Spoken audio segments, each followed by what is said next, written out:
The challenge of the Yukon. It's Yukon King, swiftest and strongest lead dog of the Northwest, blazing the trail for Sergeant Preston of the Northwest Mounted Police in his relentless pursuit of lawbreakers. On King! On, you husky! Gold discovered in the Yukon. A stampede to the Klondike in the wild race for riches. Back to the days of the gold rush, with Sergeant Preston and his wonder dog, Yukon King, as they meet the challenge of the Yukon.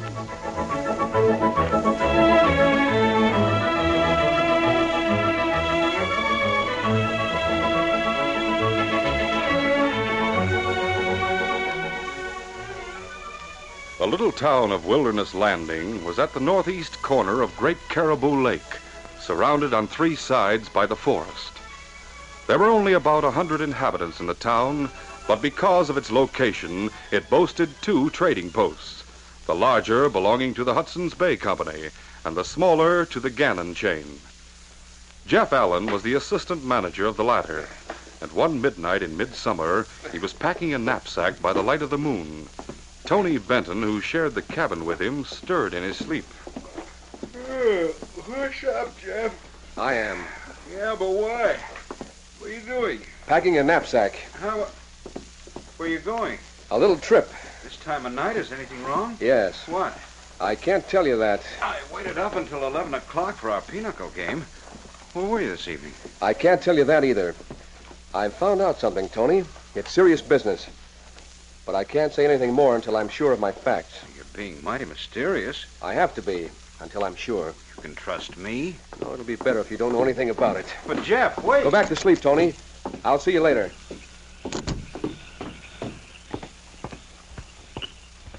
Jeff walked across the company compound to the main building. He took a bunch of keys out of his pocket, selected one, and then opened the door.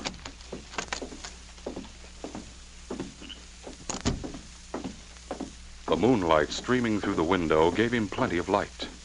He walked through the store to a door at the back. This was the entrance to Ben Corbin's, the manager's, living quarters. Wake up, Ben. What is it? Who's there? It's Jeff. Come out here. I want to have a talk with you. What time is it? Never mind that. This is important and it can't wait. I'll go jump in the lake. It's about the furs Roof sold in Beaver City. Beaver City? I thought that would wake you up. Now hurry. And don't try any funny business. I have a gun. Hey, just who do you think you are? The name is Jeff Allen. I'm your assistant. I work for the Gannon Trading Company. I might add that I'm a loyal employee. And old man Gannon is my friend. Sure, the boss's white-headed boy. You've been after my job ever since you came here. I know you've thought that. But it has nothing to do with what you've done. Well, what have I done? You don't have to be told. I won't stand for any vague accusations. Vague nothing. I wanted to take the furs we bought last winter down to Dawson. You wouldn't let me. You sent Roof in my place. He only delivered 2/3 of them to headquarters. That's a lie. It's the truth. He sold the other third in Beaver City on the way. So you're accusing Roof of being a crook. He is a crook, and so are you. I won't stand And for sit this. down. But you're going to listen. You had to be in on it. You had to alter the books here, or the theft would have been discovered in no time at all. I've looked at the books, Ben. I know you've altered them. And I know the gold Roof got for the furs is in this safe. You're guessing. Ben, I didn't like the way you were acting last month. When Roof left here, I hired Johnny Miyako to follow him. He saw him sell the furs in Beaver City. I don't know anything about it. His receipt from headquarters covered all the furs. Oh, no, it didn't.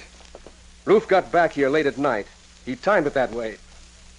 But Johnny Miyako was watching through that window when he gave you the gold. And he saw you put it in the safe. I didn't realize you were so smart, Jeff. Well, now you do. You want to prove you're really smart? In what way? You don't make much money. How'd you like to be cut in on the gold, a full third?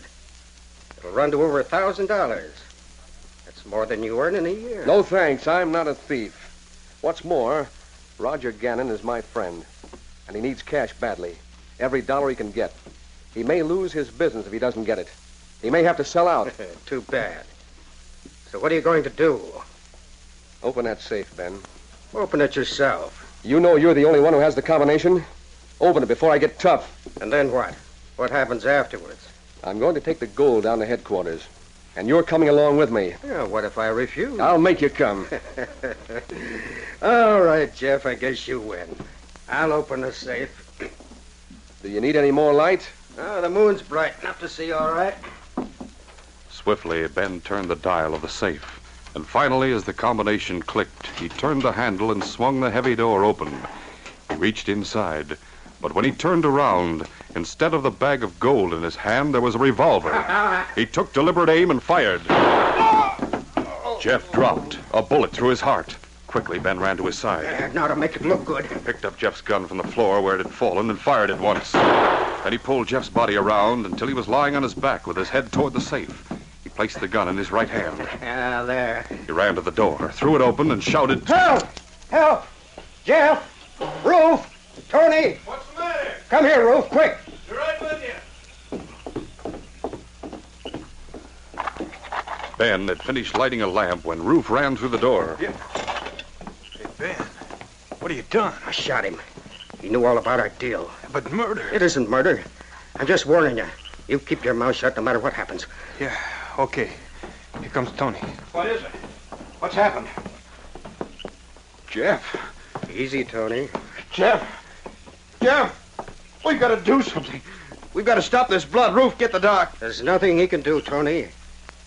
Jeff is dead. Dead. No.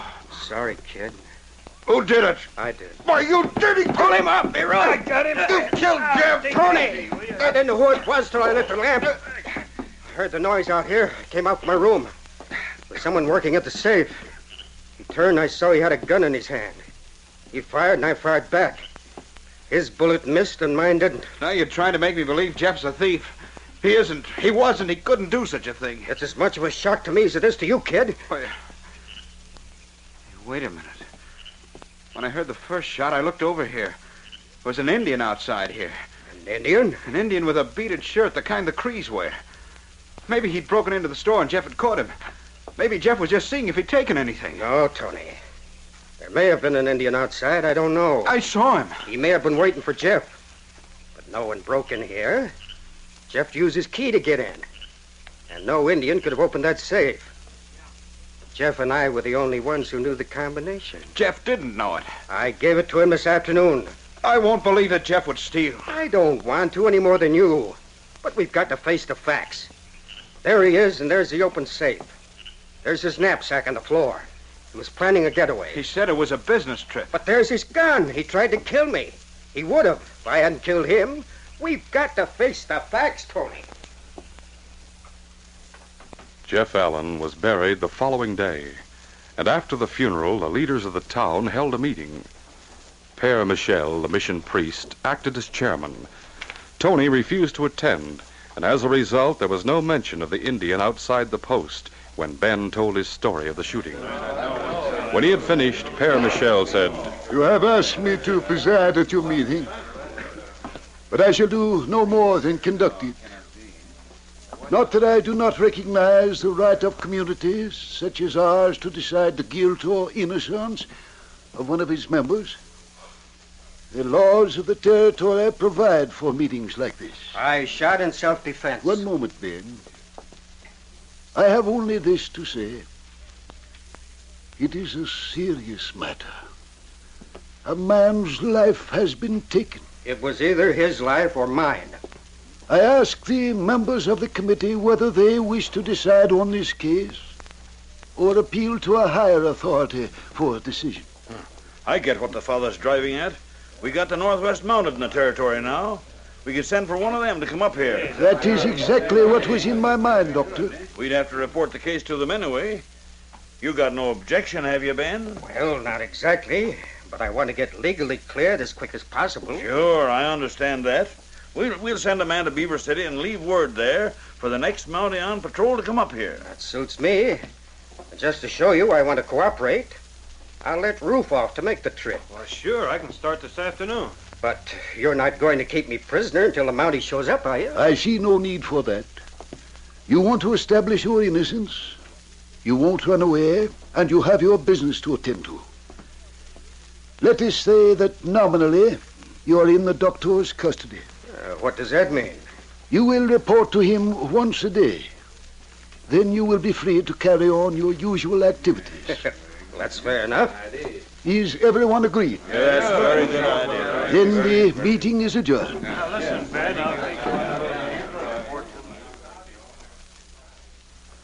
Late that afternoon, Ruth prepared to leave for Beaver City. As he was about to step into his canoe, he spoke quietly with Ben. Are you sure you want me to report this? You must. There's no evidence against me. The Northwest Mounted can't do anything. Well, whatever you say. Well, so long, everybody. I'll be back in 3 days. Good luck, Ruth.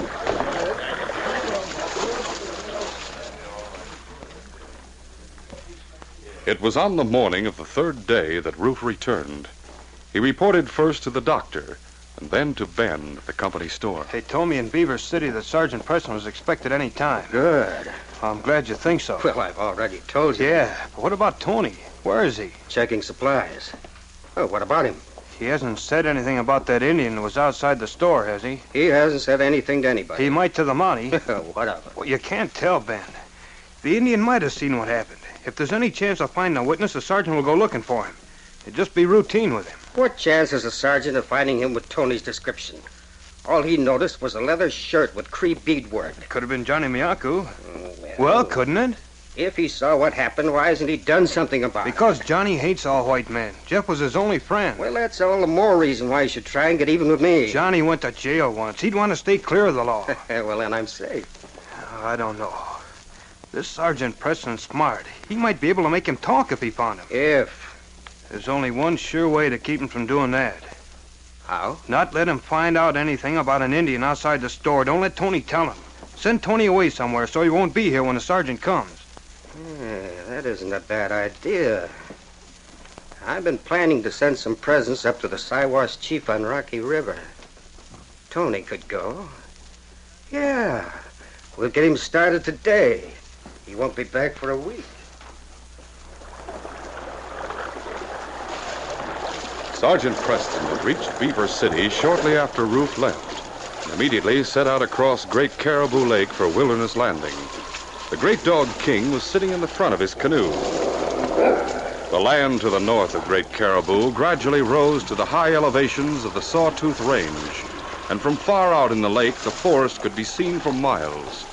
It was dry. There had been no rain for nearly a month. And as King sniffed a brisk breeze from the northwest, he growled. The dog was not afraid of fire, but he had a healthy respect for it, and he knew what the thin line of smoke rising from the forest meant. Yes, King, I see it, boy. Forest fire about 10 miles away. Looks like a big one, too. The sergeant searched the sky. There was no sign of a cloud, no hope of rain. He began to put all of his strength in each thrust of his paddle, and the canoe shot forward at increased speed. This wind, it'll move fast, King. Going to sweep right down to the shore of the lake. It took the sergeant nearly an hour to reach the landing, and he found Père Michel and Doc Forsyth waiting for him. Hello, King. Welcome to Wilderness. How are you, son? Hello, Sergeant. Hello, Father. Hello, Doc. We've been watching you. You sure know how to handle a canoe. I had a good reason for making time. I don't know what you were told in Beaver City, but this shooting seems to be an open and shut case of self-defense. It's hard to believe. Jeff Allen was a thief, of course. I'm not talking about that, Father. There's a fire to the north. A forest fire? A big one. Where? How far away? Is the town in any danger? In great danger. I'd say the fire was 10 miles from here and moving this way fast. We'll get to work at once. I'll call on everyone. Well, what can we do? Go out there in the forest and fight the fire? Père Michel knows. Cut the trees down all around the town, dig trenches. When the right time comes, start a backfire. Wind is strong from the northwest. Yes. We must pray that it changes. There's not much chance of that. Then we must work hard. Doctor, a forest fire is a terrible thing. The sergeant is right to be concerned. Our town, our very lives hang in the balance. I'm going to see Ben Corbin, Father. I'll be back as soon as I can. The post is at the end of the town. Yes, I can see the sign. Come, Doctor. There is no time to lose. The sergeant and King ran down the main street toward the trading post, while Père Michel and the doctor aroused the town to the danger that threatened it. Ruth saw the sergeant coming and hurried to warn Ben. Sergeant will be here in a minute. Yeah, he made fast time. Must have left Beaver City almost as soon as I did. Good thing we got Tony out of the way. Not much leeway. Hey, that's the sergeant's dog. Here they come. Sergeant Preston? Yes, you Ben Corbin? That's right. I'm ready to answer any questions you have. The questions can wait. How many men do you have working for you? Why, Roof here and Tony.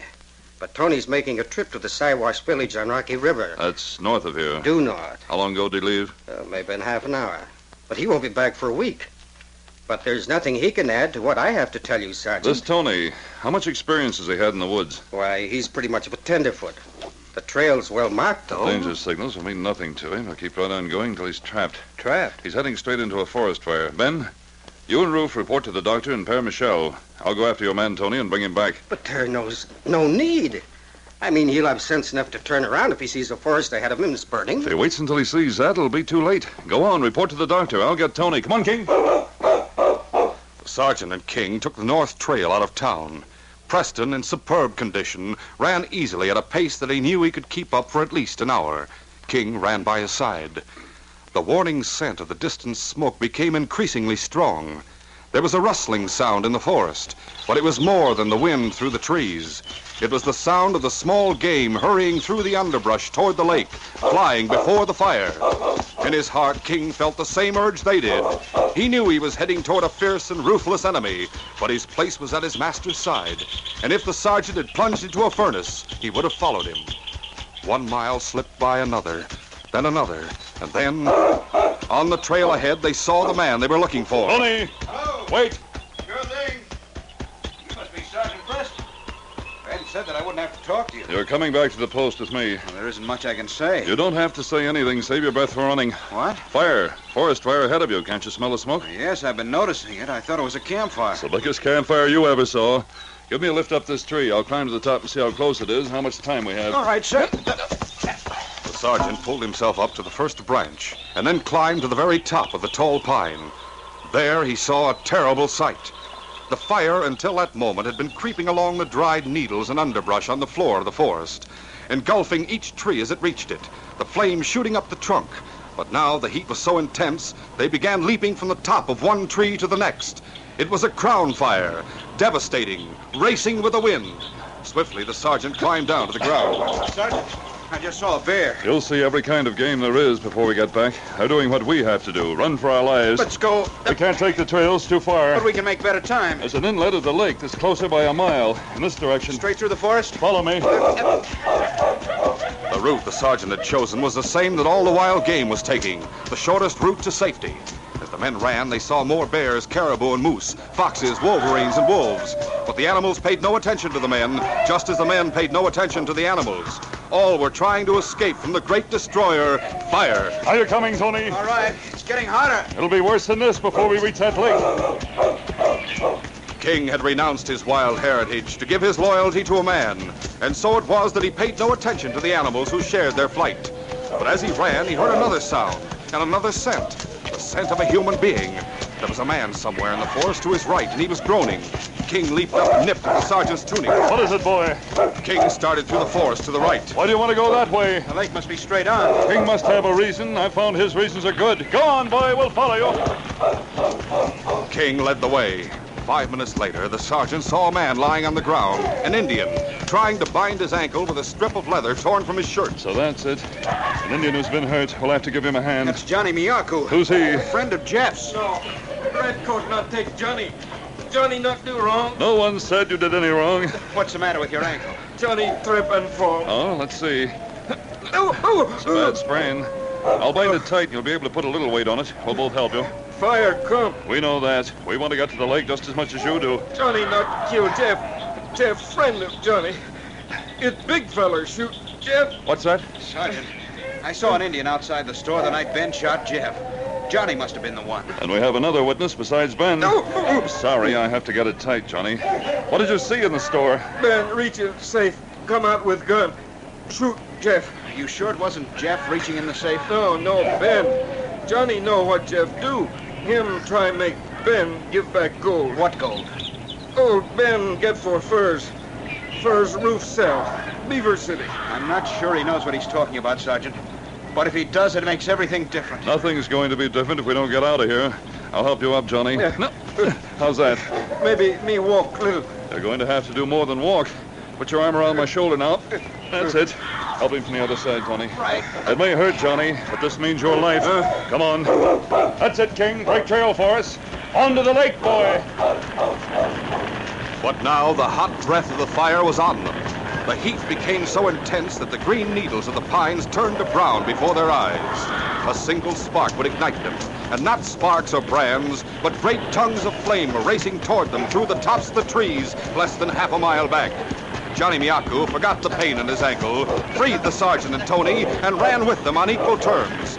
A roar, the roar of the fire, filled the forest and drowned out the frantic cries of the animals. But the blue waters of the lake were just ahead. There it is. Come on. I can't breathe. Keep running, Tony. Oh, well. All right, Johnny. Good. Come on now. And with the moose and the caribou, the bears and their cubs, the foxes, the wolverines and the wolves, and all the small game of the forest, they burst from the raging inferno and sprinted across the beach.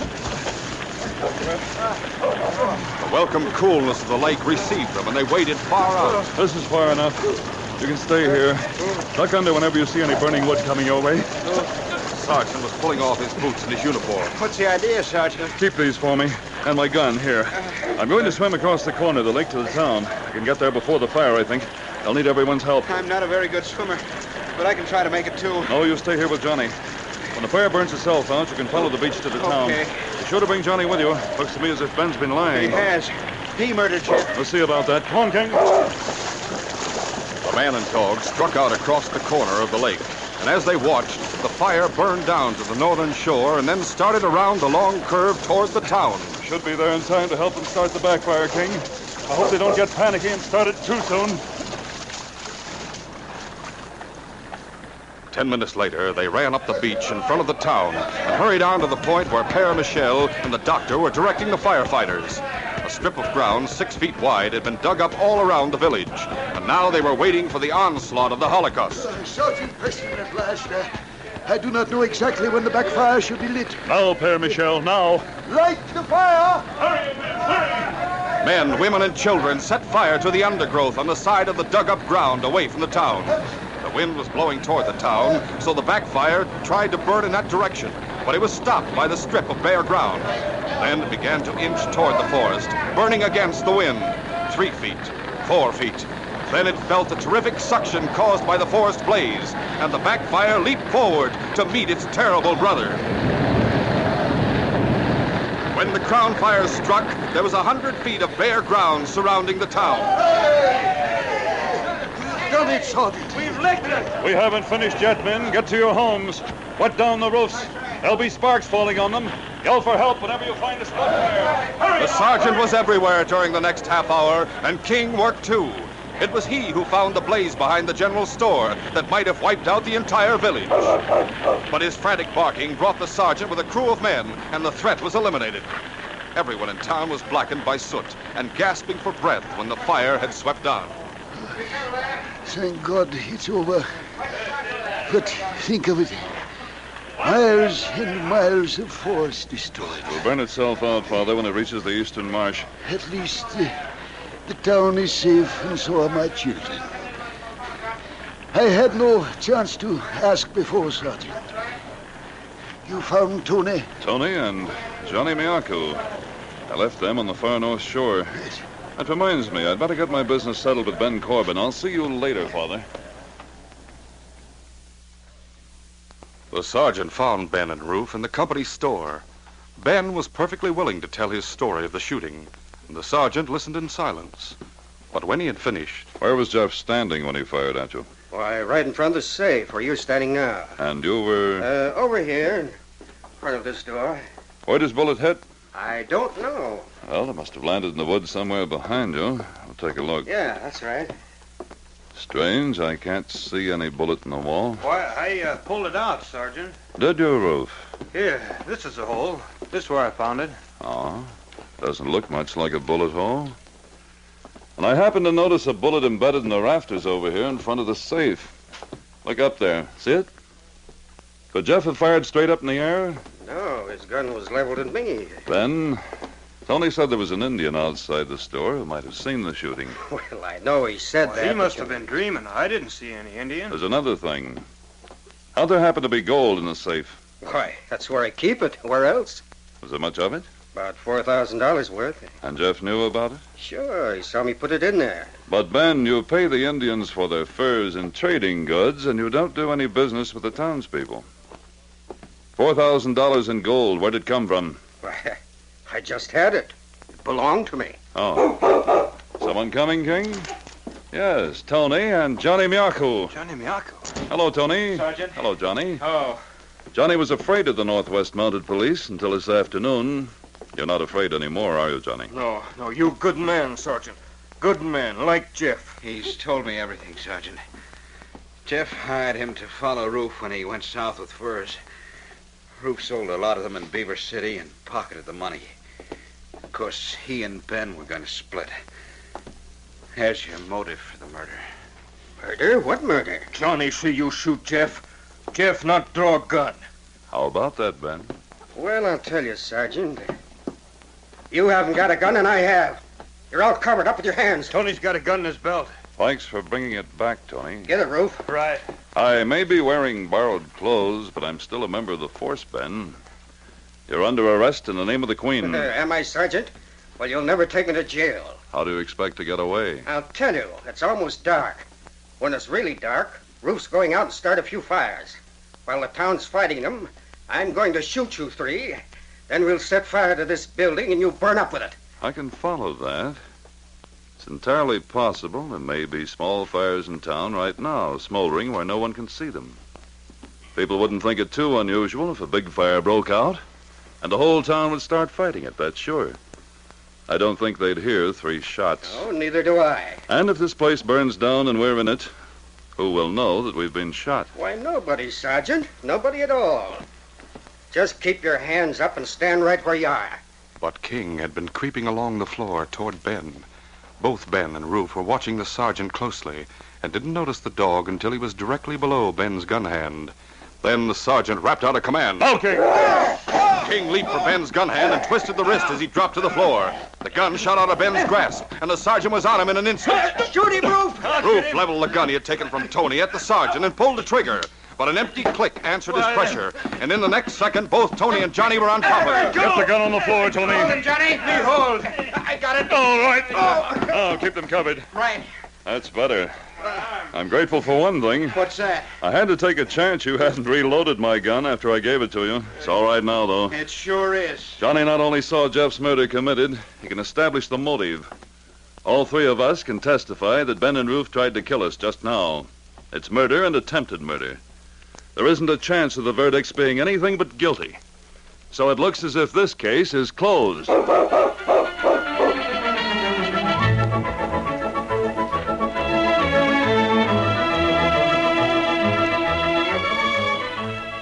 Now, here's Sergeant Preston with a preview of our next adventure. The case, Trickery on the River. When King and I went to Selkirk to help trail the McGraw gang, the constable and I decided on a plan to trap the gang aboard the boat to Dawson.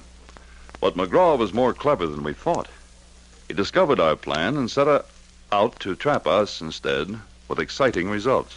Be sure to listen to this exciting adventure Wednesday. These radio dramas, a feature of the Challenge of the Yukon Incorporated, are created and produced by George W. Trendle, directed by Fred Flowerday, and supervised by Charles D. Livingston. The part of Sergeant Preston is played by Paul Sutton. They are brought to you every Wednesday until September, when we shall resume our regular Monday, Wednesday, and Friday broadcasts.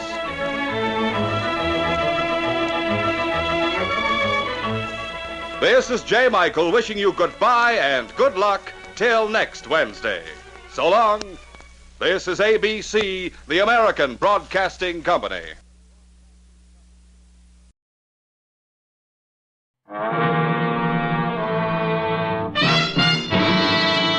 Shulton, makers of Old Spice aftershave lotion for that top-of-the-world feeling after every shave, brings you the top of the world in action drama for men. High Adventure!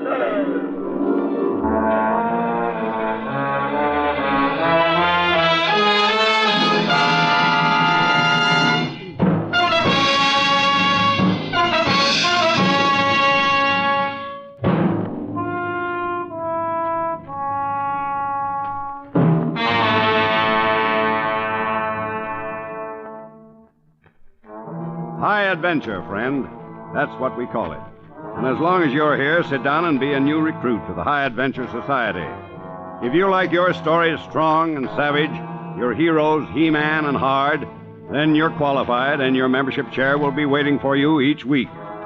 To those of you in the know who've been around before, sit tight. On the agenda is The Snowmen, written and directed especially for High Adventure by Bob Monroe. It concerns 4 men deep in the North Country who gambled desperately for $1-million stakes. But suppose we let you follow it through yourself. For here to tell it is one of the 4 men, Big Bill Ortman. The Snowmen, a Northwood story of high adventure.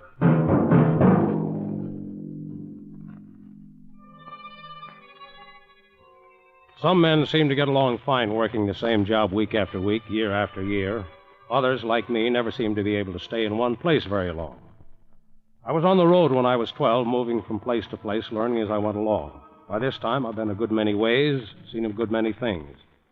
I don't know which is better off, me or the man who stays put. But I know this, I'll never go north again. I'll give it to you just as it happened. I teamed up with Wally, Bert, and Slim one night at Wildman's Landing. Split 4 ways, furs, gold, uranium, whatever we made. We headed up Chinook country, past LeBlanc. When winter came, we decided to hole up, and the bush pilot dropped the supplies we needed. The snow was already heavy when we were working the ridge that day. Wally was out on the trap line, and we were just killing time till he got back. Break this up a little, Slim. Sure. Let me see some of that you just wrote. That's sandstone. Let me have some anyway. All right.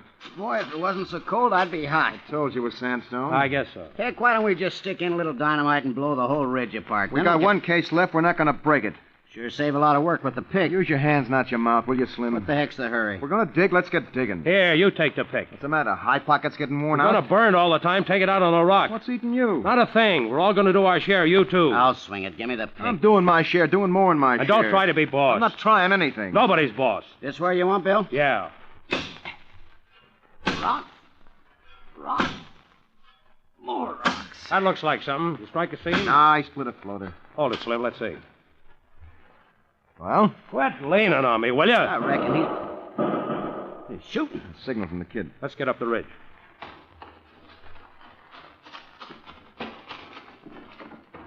Had some luck with his traps, I guess. I could use some fresh meat. Yeah, or a good pelt. He's over that way. Come on. Got a bear, maybe. Traps wouldn't hold one. In the forest, near the break. Sounds to me like it came from Near over the that break. That's where it came from. Yeah. He's made us come for no reason now. Sure as heck would be funny if he got a bear by the tail and couldn't let Shut go up, with Slim. it. Hold it. Hey, Wally! Come on. Look what I found. I hope it's something more than a jackrabbit. What is it? An airplane. Sure is beat up. Let's get a look at it. I was going to string a new trap line through here when I thought the woods looked funny. Shut up. Been here a long time. Yeah. Bunch of skeletons inside. I thought I ought to sit Help in me pull this stuff away, Bert. Yeah. Must have crashed mighty hard. Look at the way they're all jammed Well, in. you going in or not, Bill? Yeah. I wonder how long it's been here. Years, if you ask me. Look at the way that tree grew through that. Yeah? What do you think of this? What is it? You can keep your skeleton. A uniform. But what kind? Hey, I reckon. Nazi, that's a swastika. Nazi German. Yeah. There's something strange here. What would Well, Nazi they didn't officers get where be... they were going, that's one thing sure. No. I guess they didn't know the war was over, huh? Well, I'll be doggone. What is it, Slim? Come here. What do you got? I pulled open this suitcase. Ain't they pretty? Whole thing chock full of them. Ain't these diamonds? Yes. And look at here. What's these? Emeralds, if they're real. They're beautiful. I think they are real. Boy, wouldn't my old Sioux girl look pretty with some of these hung on her. She'd be so set up. Let me have some of that stuff, Slim. Sure. Are they real? That big one must be 4 carats. Sure make a sight, don't they? Are they real? Yeah, they are. They're mine. I was here first. Now, hold on a minute. I found that suitcase. I found the plane, didn't I? I found the But plane. it was me who opened the suitcase. They're mine. You would have never found them if I hadn't opened the... both of you. We made a strike. I found them. Bill, you know what junk like this is. Have we got something? Yeah. Is it worth much? Yeah, it's worth something. How much? Well, I don't know. Maybe $100? More than that, I know. $1,000? You want to guess? Yeah, just rough. How much? Somewhere over $1 million, depending on the market. Well, what do you know? $1 million? You sure? I said I was, didn't I? All right. We split it 4 ways. I found it. I ought to be having the It's biggest... a strike. We agreed whatever it was, we split 4 ways. Any objections? We'll haul up in the cabin for the winter like we planned. Then in the spring, In the spring, what do we have to stay for now? We each got $250,000. It's too late to make the trek out. We'd never get there. Reckon that's so, but it sure would be nice. Bert's been up in this country more than I have. Ask him. We could make it out if we started now, couldn't we, Bert? I wouldn't any more think of... Yeah, we can make it. Big snow's coming in any day. I'm not going to get caught. We can make it, I tell you. Sure we can. We made our strike. Why stay up here if we don't have to? Have you ever walked 1,000 miles on snowshoes at 30 below zero? Well, I'm for trying it. What? I'd sure as I'd rather die in the snow than have you fellers cooped up in a cabin for 6 months together. I'd never know who slit my throat. Slim's right, Bill. Well, I want to get a Shut chance... up, Wally. You got the picture, Bill? Already we've been fighting each other. You want to spend 6 months with Wally, Slim, and me, and wonder if you're going to wake up the next day with us splitting it 3 ways instead of 4? I don't want to. You 3 go on. I'll come out next spring. No. Let him stay if he wants. We're going to need all our supplies to get us out. We can't leave you enough to last you, so you don't stay. I say you're overruled. 3 against 1. That the way you and Wally want it, Slim? All right. Let's get going. The sooner the better. Get ready for me, Texas. I'm coming. Come on, Bill. Snap out of it. We're rich, man. We're rich. Yeah, if we live to spend it.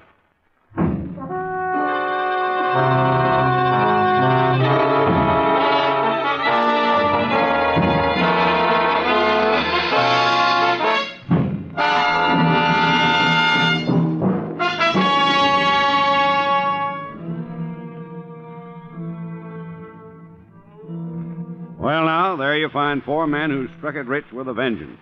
They each have $250,000 in diamonds and jewels. But the main problem is for them to get to a place where they can spend it. That means Big Bill, Wally, Slim, and Bert start out across 1,000 miles of ice and snow. And what happens along the trail is anybody's guess. But that's not unusual, friend, for this is the beginning of another high adventure. According to our high adventure story, it seems it's easier to spend time than money. And sometimes it's a lot more profitable. So let's spend a profitable minute talking about good grooming. I don't mean just the Saturday night kind of grooming when a fella gets all slicked up for a big date. I mean the everyday attention to detail that means a really well-groomed man. The kind of man, in short, who uses Old Spice lotion every time he shaves. Once you've tried Old Spice lotion, the aftershave lotion, its bracing freshness will become a part of your daily life you'll never want to miss. Old Spice aftershave lotion is soothing, antiseptic, and healing to the skin. It instantly takes away uncomfortable razor burn, and your skin feels smooth and cool. Old Spice aftershave lotion has a clean, fresh, masculine scent that men prefer. Yes, everywhere you go, you'll find that men who appreciate real quality, men who know the value of good grooming, say, I use Old Spice lotion every time I shave.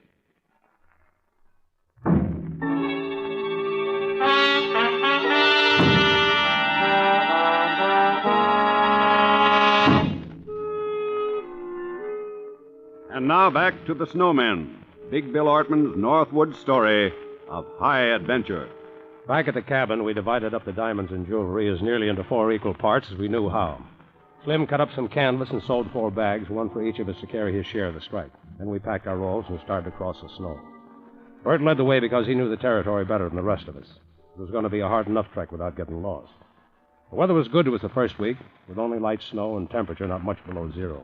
It was a hard pace Bert set, and nobody talked much during the day. At night, we'd eat sourdough meals and roll in around the fire. Boy, will my Sioux girl be glad to see me. I show her all them diamonds, she'll never let me go. She let you go before. Yeah, but I couldn't buy her no pretty things then. She'll want you to marry her. That's what they all want. Listen to the big man with women. Yeah. Well, they do. I told old Sue I was going north to make my fortune, and she said, don't come back till you do. Well, I got my fortune. I'm coming back. The government doesn't take it away from you. Yeah, you're going to have to pay income taxes now, Slim. Heck, I'll tell them an uncle left it to me. I got so many uncles, they won't know the difference. Then you'll have to pay inheritance taxes. Oh, figure away. I wonder how they got there. Who? Those fellows in the airplane. They crashed. Anybody could see that. It's simple. All right, you tell us. Airplanes crash all the time. Nobody finds them. That's not what I mean. Been there for years, hadn't it? I had a hard time seeing it was covered with brush. I was right on There it were before no search parties even for this baby.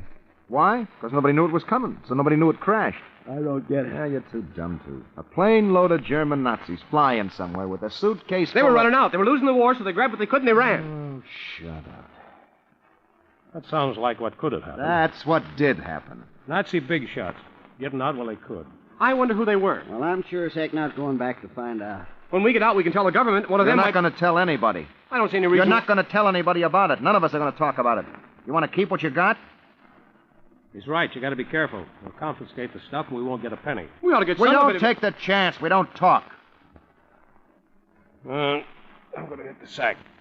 Get off my bedroll, Slim. I'm not on it. This one's mine. I ought to know. I carried it. Get off. That's yours, the other side of the fire. I want to go to sleep. Go on, I'm not stopping you. They look like yours, but it's mine. I always sleep with my head... Are you going to get off? I ain't going to get off what's mine. I want to go to sleep. Quit pushing me. Go get your own. You can't do that. I did it. Got me all full of snow. So bad. Now you're going to get off. Yeah. Think you're so big. You want some more? Get up. You've been asking for Drop it. the knife, Slim. I'll cut you wide Let open. him come. Let him come. A good 45. You think Slug you can it. scare me? You Come got at me with a knife and I'll let you have it. So help me, I'll let you have it. All right, can it, both of you. What difference does it make whose role it is? They're all the same. Big guys always think they can push folks around. You shouldn't have pulled a knife on Shut up, Wally. Let's get some sleep. Go on. Take which one you want. I don't care. Don't make no difference. Make up your mind. Wally, get some more wood in the fire. It's got enough now. It'll go out before morning. Why do I always have to do it? Because you can't do anything else. Oh, I can. Oh, I'll do it. Well, you gotta sleep to live. I want to live to spend all my strike. What's that? Coyote, maybe. Wolf. Yeah, haven't seen him up this way for years. It's a wolf, all right. Well, he won't bother us as long as we're together. It'll be rough going if that snow gets heavier. Sure we're going in the right direction, Bert? Leave it to me, will you? I know what I'm doing. Yeah, maybe you do.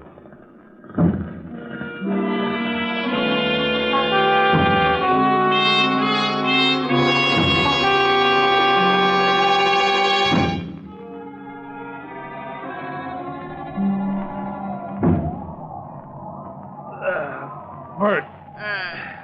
Wally, Slim, time to roll out. Leave me alone, will you? Let's get up, pick some grub, and get moving. Oh, it's a hurry. Listen. What? Feel it? What's the matter now? It's out northwest, all right. The wind? Yeah. It's not snowing. It will be, like you never felt snow before. When it does, we want to be on our way as far as we can get. Roll Slim out, Wally. Why do I Wake always... him up. All right, all right. I'll fix up the fire. Where's the coffee? And the other pack.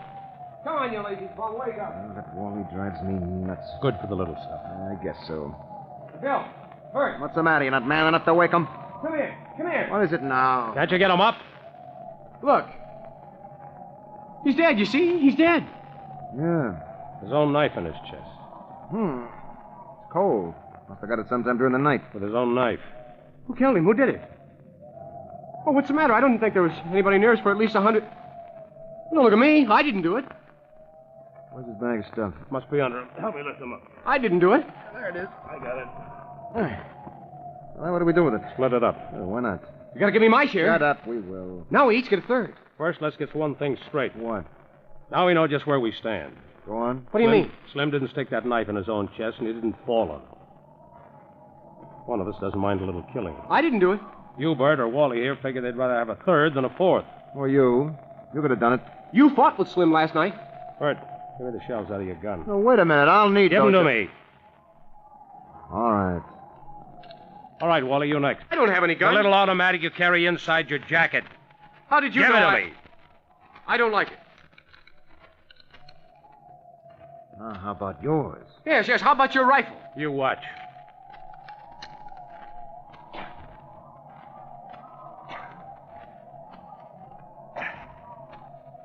Now, let's see any of us find a bullet for his gun. I'll never find him in the snow the way you threw him. It's dangerous. What if we need a gun for... A good deal more danger for a killer to have a loaded gun in his hand. I didn't do it. Well, you shut up. You're always whining. All right, let's get Slim buried. Don't want the wolves eating on him.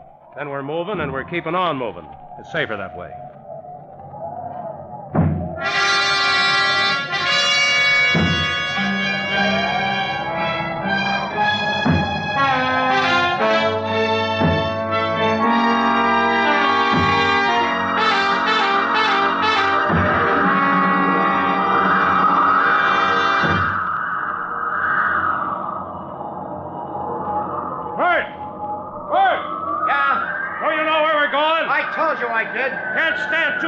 this. Oh, you gotta keep moving. Ought to be getting into the black soon. Not for a couple of days yet. The way I figure it, we should get there today or tomorrow. What's the matter? You getting tired? I can make it. It's Wally.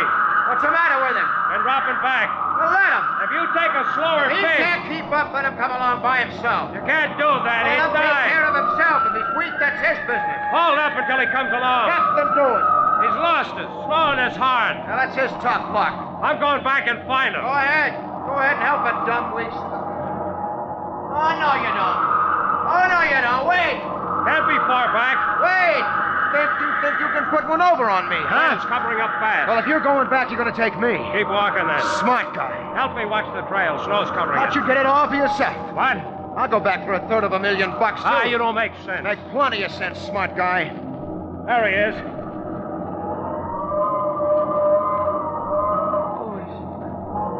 Always they call me a mama's boy. My heart's all right. Come on, kid. Get up. I'll show him. I'll go be a man.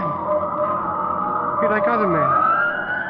Nobody can take care of me. You can't lie down, kid. It's too cold. You'll freeze.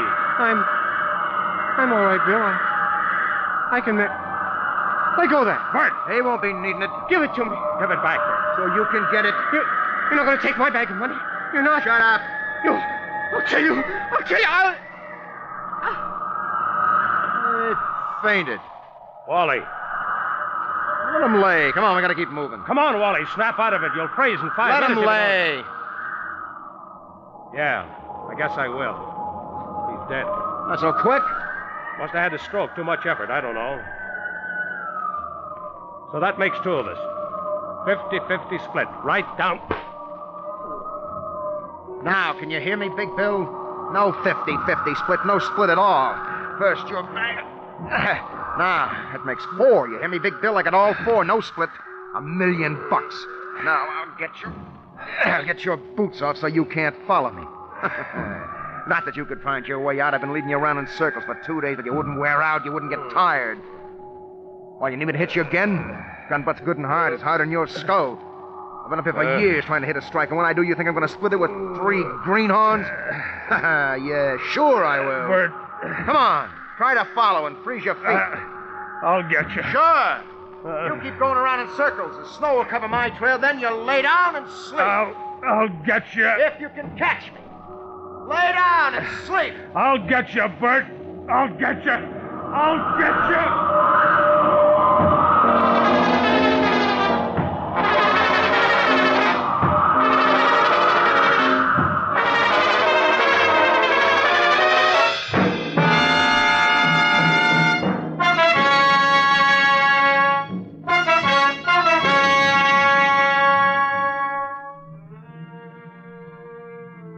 Well, I certainly didn't give you a wrong steer, did I, members?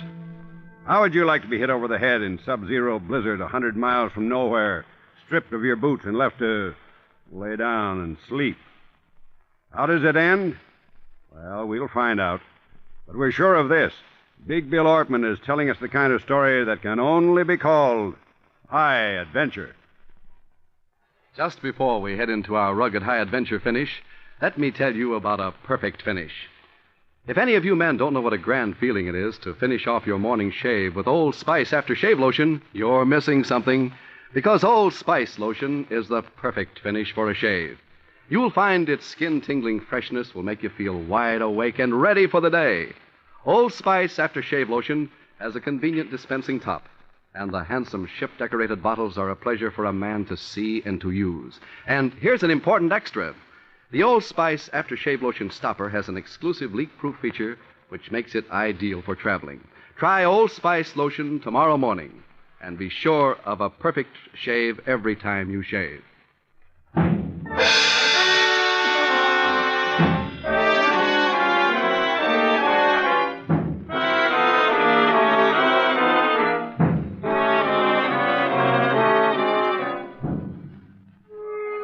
And now for the climax of The Snowmen, as told by Big Bill Ortman, his story of high adventure. I must have passed out again from the blow Bert hit me on the head. When I came out of it, my feet were cold. Then I remembered Bert, and I wasn't tired anymore, and the fire in my chest made me forget the cold. I was going to get him.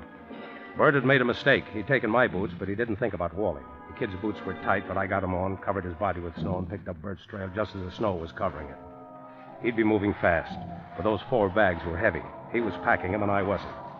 Luck was with me. The snow stopped near the end of the day, so I didn't have any trouble tracking him. At the end of the second day, I saw him in the distance, a black dot against the snow.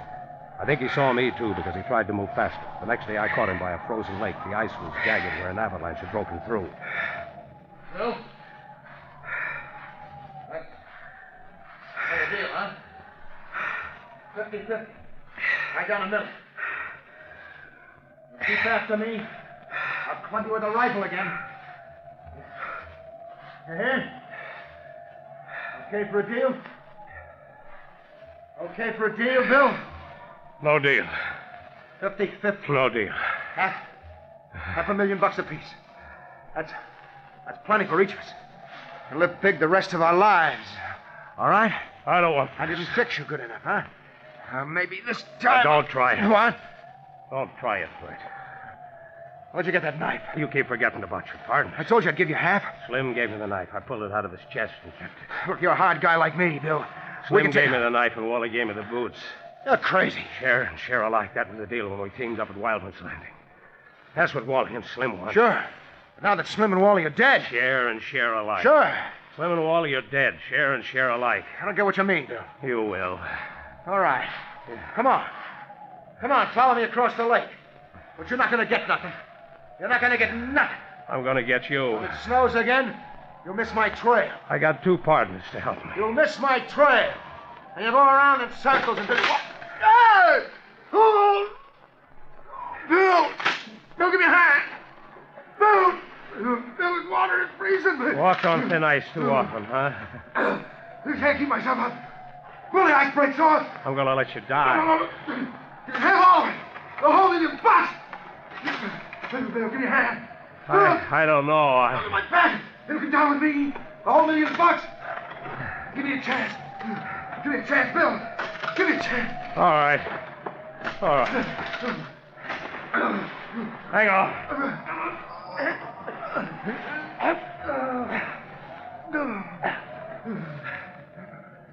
Gotta get you back. Freezing. No, you don't. Gotta keep you from freezing. Gotta keep Not cold. You're not gonna get it. Roll over. Slim was sneaking around, trying to take my share, but I got him. I got him good. Bird. Him sneaking around when we were sleeping, but I got him. Bird, how far is the nearest settlement? What? Gotta get you there fast. I'm okay. Which way do we go? I can make it. I'll help you. Let go. I can make Which way? South. Southwest. Can't stay here. Gotta keep moving. Let me rest for a minute. You want to feed the wolves? Wolves? No. Come on. I gotta rest. Gonna keep walking. Let go. I'm not gonna get them. All mine. Go on. Keep walking. Not gonna get them. Hang on my shoulder. Gotta keep walking. Keep walking.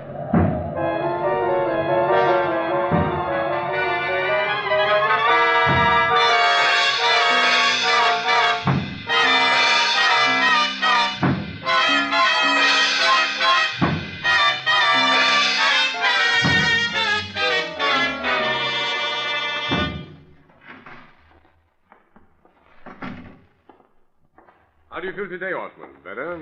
Yeah, I guess so, Doc. You'll be as good as new in a few weeks. Bert's dead, huh? He was dead when the bush pilot spotted you and picked you up. Immersion in water at those temperatures is almost always fatal. Within minutes, unless immediate medical attention is given. You were yelling at the wolves and dragging his body through the snow when you were found. Out of my head, was I? Oh, something like that. Oh, by the way, there were 4 bags of pebbles in your partner's pack. What do you want us to do with them? I don't care. Turn them over to the government. Pebbles? Yes, we thought they might be ore samples, but analysis didn't Pebbles? show... Those aren't pebbles. That's $1 million in jewels. Oh, you must have had a hard time, Orton. There's nothing but pebbles and bits of rocks in the bags. I'll have the nurse give you another sedative so that... In all 4 bags? Nothing but rock? All 4 bags full of it, yes. Made a switch. Who? Bert? No. He was sure. Sure he had it. Wally could have. We'll give you something to rest. Slim. Bert said he was sneaking around. What? Slim. Slim. Easy going, Slim. Smarter than all of us. And we buried his pack with him somewhere. Somewhere I don't know. I don't know where. Lie back, Woodward. I'll get a sedative for you. I'm all right. I'm all right. Are you sure? Yeah. Now, you relax. If the man was ever shot clean through with luck, you're it. Luck? Well, if it hadn't been a clear day, that bush pilot would never have spotted you. You'd still be walking out there. Or probably would not be doing anything more at all. Lay down and sleep, huh? Exactly. If they hadn't been able to land and fly you in, we couldn't have saved your legs. You and your 3 partners were crazy to try to walk out this time of year.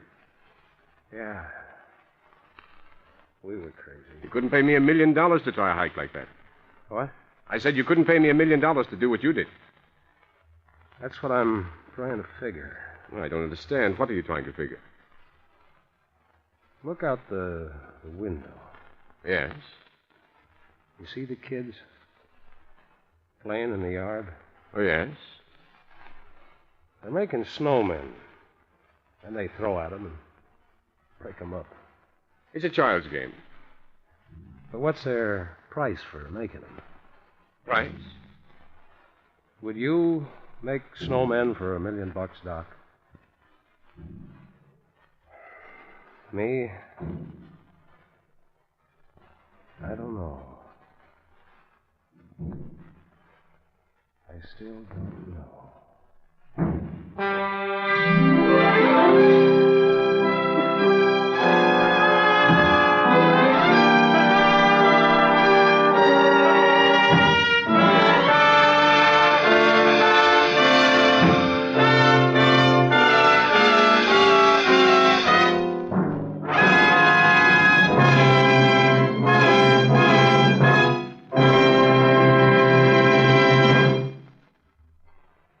Snowmen, Big Bill Ortman's Northwood story of high adventure. And thank you, Bill. We'll place it in the archives of the High Adventure Society, marked S for Savage, and hold it for future publication. Let's get a little heat in here. I feel cold. Anyway, I'm sure you'd like to know the names of the folks who gave you that fine performance. In the leading role was Don Douglas, with John Larkin, Joe Helgeson, and Jack Orison. Our High Adventure Orchestra was, of course, conducted by Lou Davies. And next week, friends and members, High Adventure is proud to present one of the strangest stories we've ever found. Return Match, which concerns a man who was charged with a murder he didn't commit and had to face death in order to prove he didn't. So until next week, this is your presiding officer saying, it's all around you. Whatever you do, wherever you go. Only we call it High Adventure.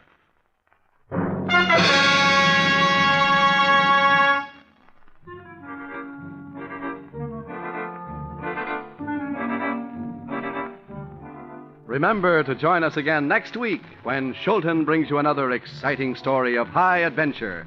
Return Match. And remember, too, that Old Spice Aftershave Lotion gives you wonderful value for your money. There are 2 generous sizes of this quality lotion, $1 and $1.75. Look for the handsome red Old Spice cartons at drug and department stores everywhere. And for that top-of-the-world feeling, use Old Spice Lotion after every shave. Today, hear Henry Morgan and Chris London on NBC.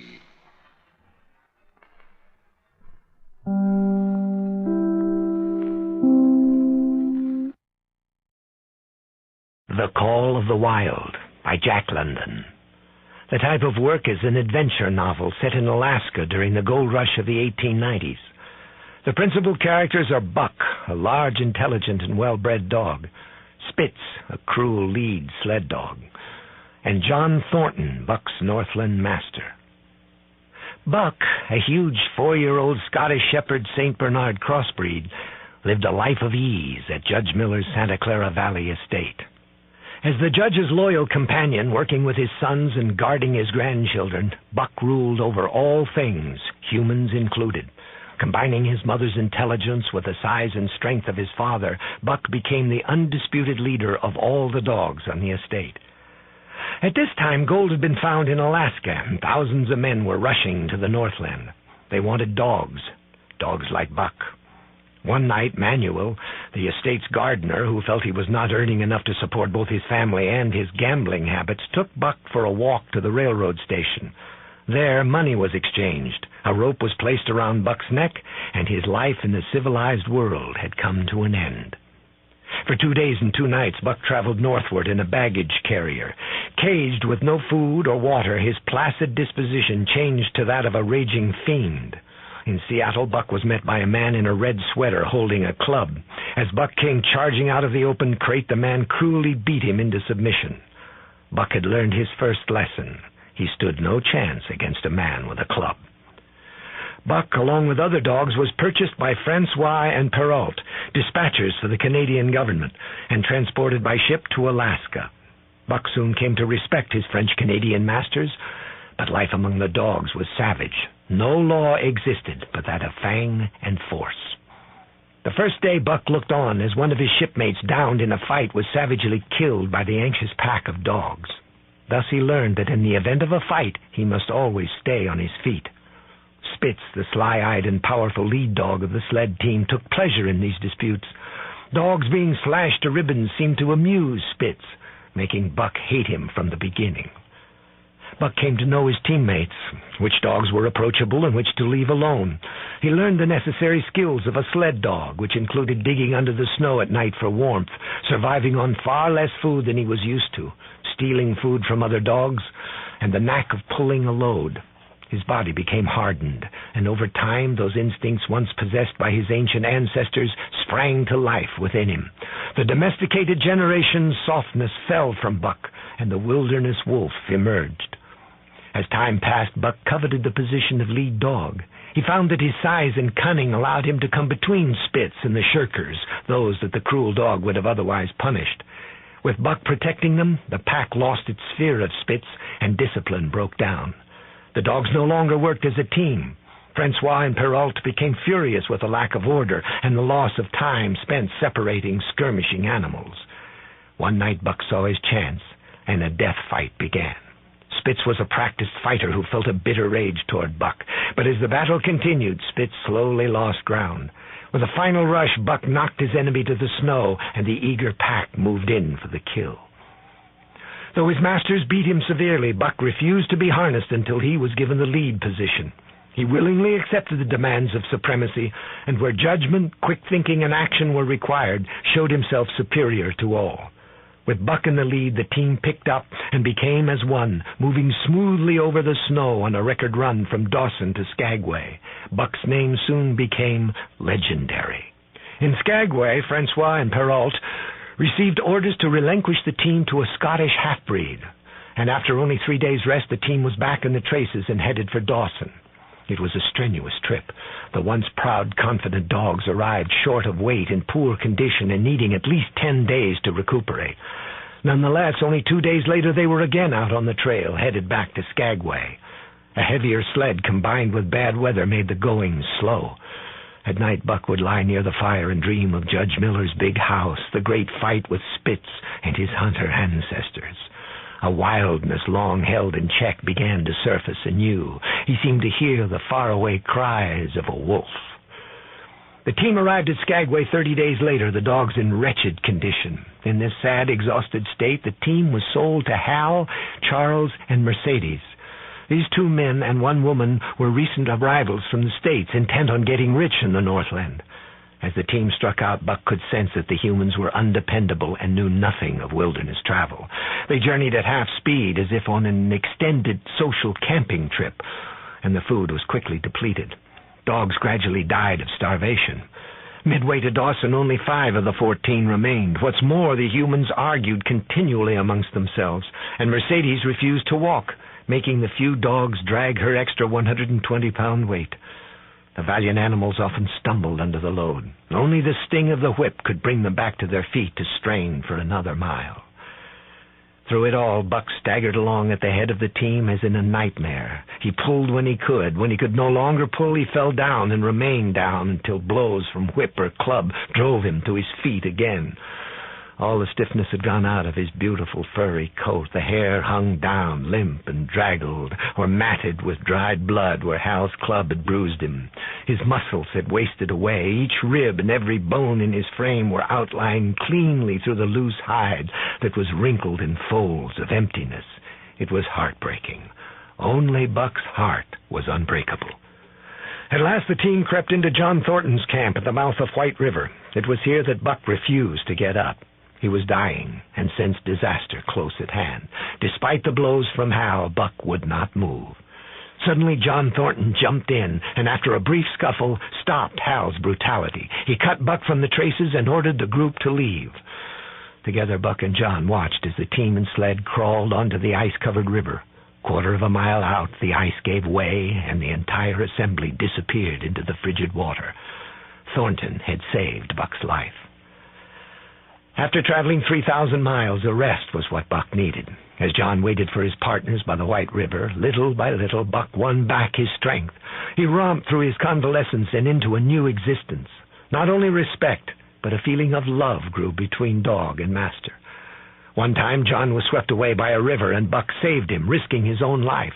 On another occasion, Buck won a bet of $1,600 for John and his partners by breaking a sled carrying 1,000 pounds of flour out of the ice and pulling it a given distance.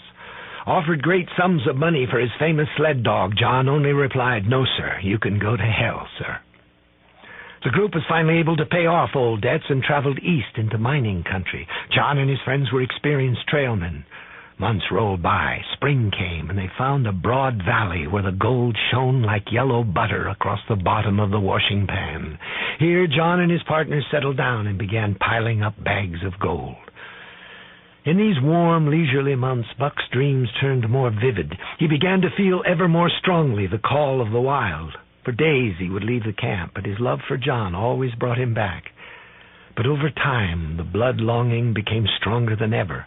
He was a killer, a thing that preyed, unaided, alone, by virtue of his own strength and prowess, surviving triumphantly in a hostile environment where only the strong survived. As the fall of the year arrived, Buck came across a herd of moose. The chief bull was well over 6 feet tall, and as formidable a quarry as even Buck could desire. For 5 days he stalked the moose until he pulled the exhausted animal down. For another day and night, Buck rested and feasted upon his kill. Then he turned back to John and the camp. Nearing camp, Buck paused, sensing danger. Arriving on the outskirts, he was stunned to find that the Yehots had attacked the site. Men and animals were dead, and the tribe was performing a victory dance. The Yehots heard a strange noise, and suddenly a white monster raged amongst them, a fiend incarnate, killing and destroying with a crazed fury and scattering the remaining braves. Afterward, Buck returned to camp and mourned his loss. John Thornton was dead, and his passing left inside of Buck a huge, aching void. The last vestige of civilization stripped from him, Buck was now a wild animal. He joined with his wild brothers in the wolf pack and became their leader. Even now, the Yehots often speak of an evil ghost dog that inhabits the land, running at the head of the pack, killing any man it comes across. They tell the story of how the phantom selected a certain valley for an abiding place. All still bypass that valley.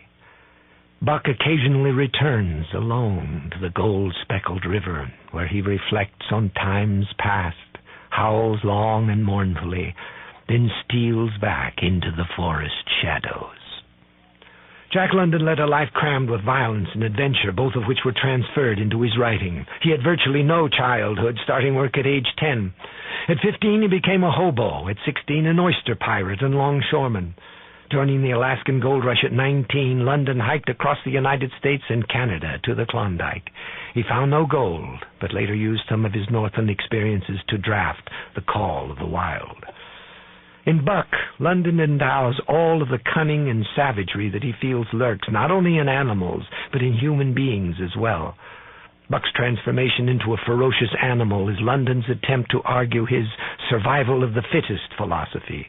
The potential primitive beast he feels lies within each individual. However, London's great love for animals and nature inspired him to also write of the loyalty, affection, and excitement experienced by Buck. This adventuresome, emotion-packed novel seems to capture all of these qualities in a powerful way. This is Nelson Olmsted. Sleep no more.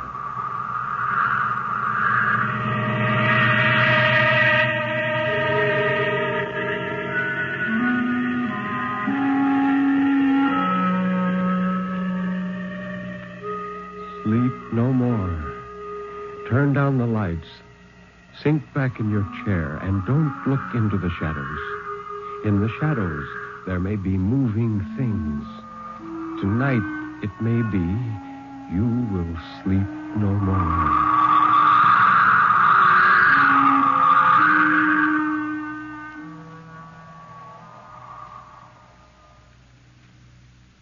Good evening. This is Ben Grauer introducing tonight's Tale of Terror, told by Nelson Olmsted on the National Broadcasting Company's presentation of Sleep No More. The story of terror can be as simple as a sheeted ghost rattling chains. It can be a complex and hidden world of horror, lurking in such unholy dimensions as only the dead and the moonstruck can glimpse. Or it can be those terrible, fathomless shadows which lie buried deep in the primitive mind of civilized man. And for this evening, well, Nelson Olmsted, tell us about this evening's story. Thank you, Ben. We're starting off tonight with a story of an author of real stature, Jack London. As you might suspect, it's a tale of the Yukon and of a man's fight against the awful powers of nature. It's called To Build a Fire.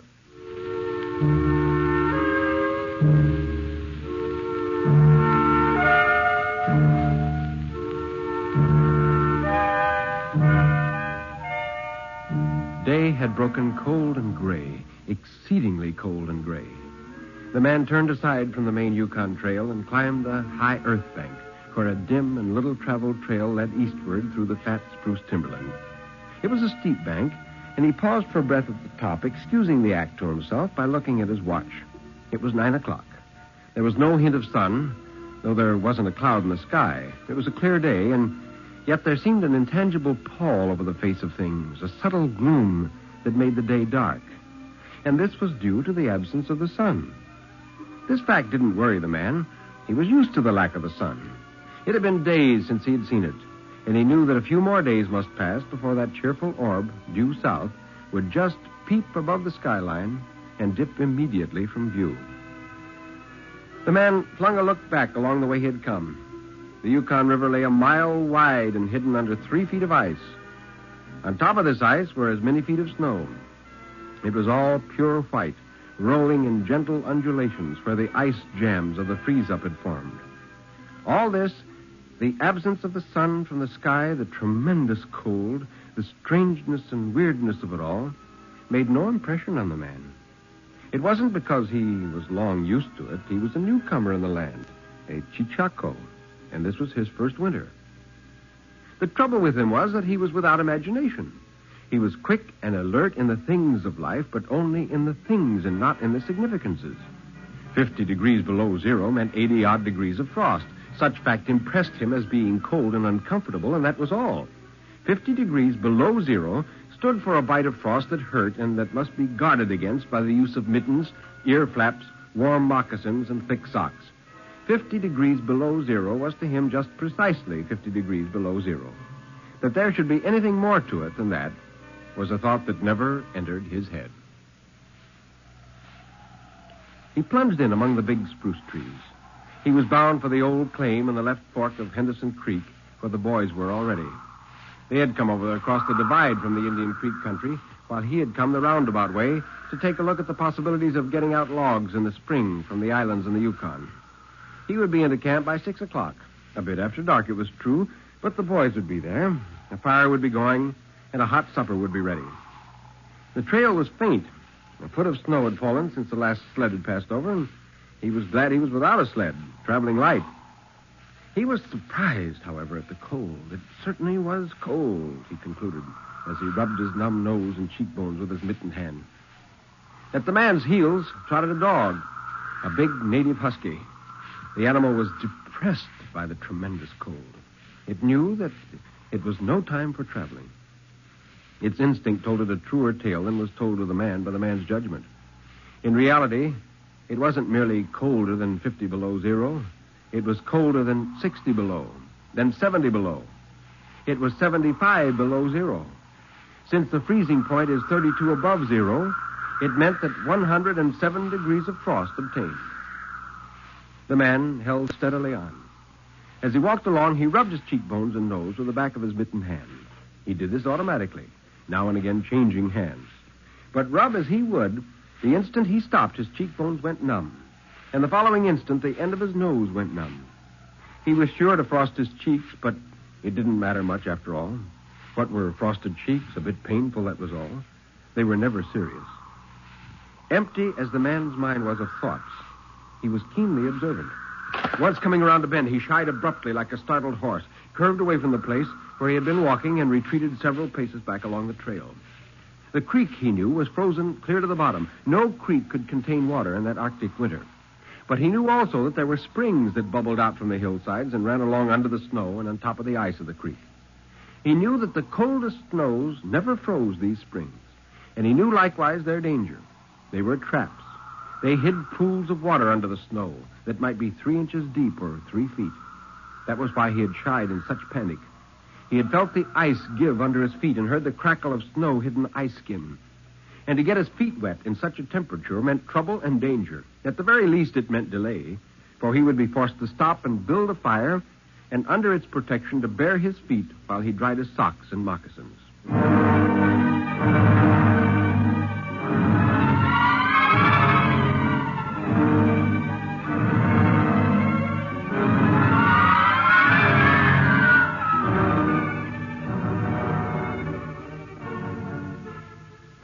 Once, when he arrived at the fork of the Henderson, he took off his mittens to unbutton his jacket and shirt to draw out his lunch. The action consumed no more than a quarter of a minute. Yet in that brief moment, the numbness laid hold of the exposed fingers. He didn't put the mitten on, but instead struck the fingers a dozen sharp smacks against the leg. And then he sat down on a snow-covered log to eat. The sting that followed upon the striking of his fingers against his legs ceased so quickly that he was startled. He pulled the mitten on hurriedly and stood up. He was a bit frightened. He stamped up and down until the stinging returned into the feet. It certainly was cold, was his thought. That man from Sulphur Creek had spoken the truth when telling how cold it sometimes got in the country. There was no mistake about it. It was cold. He built a fire to thaw himself out, and then finished eating his lunch.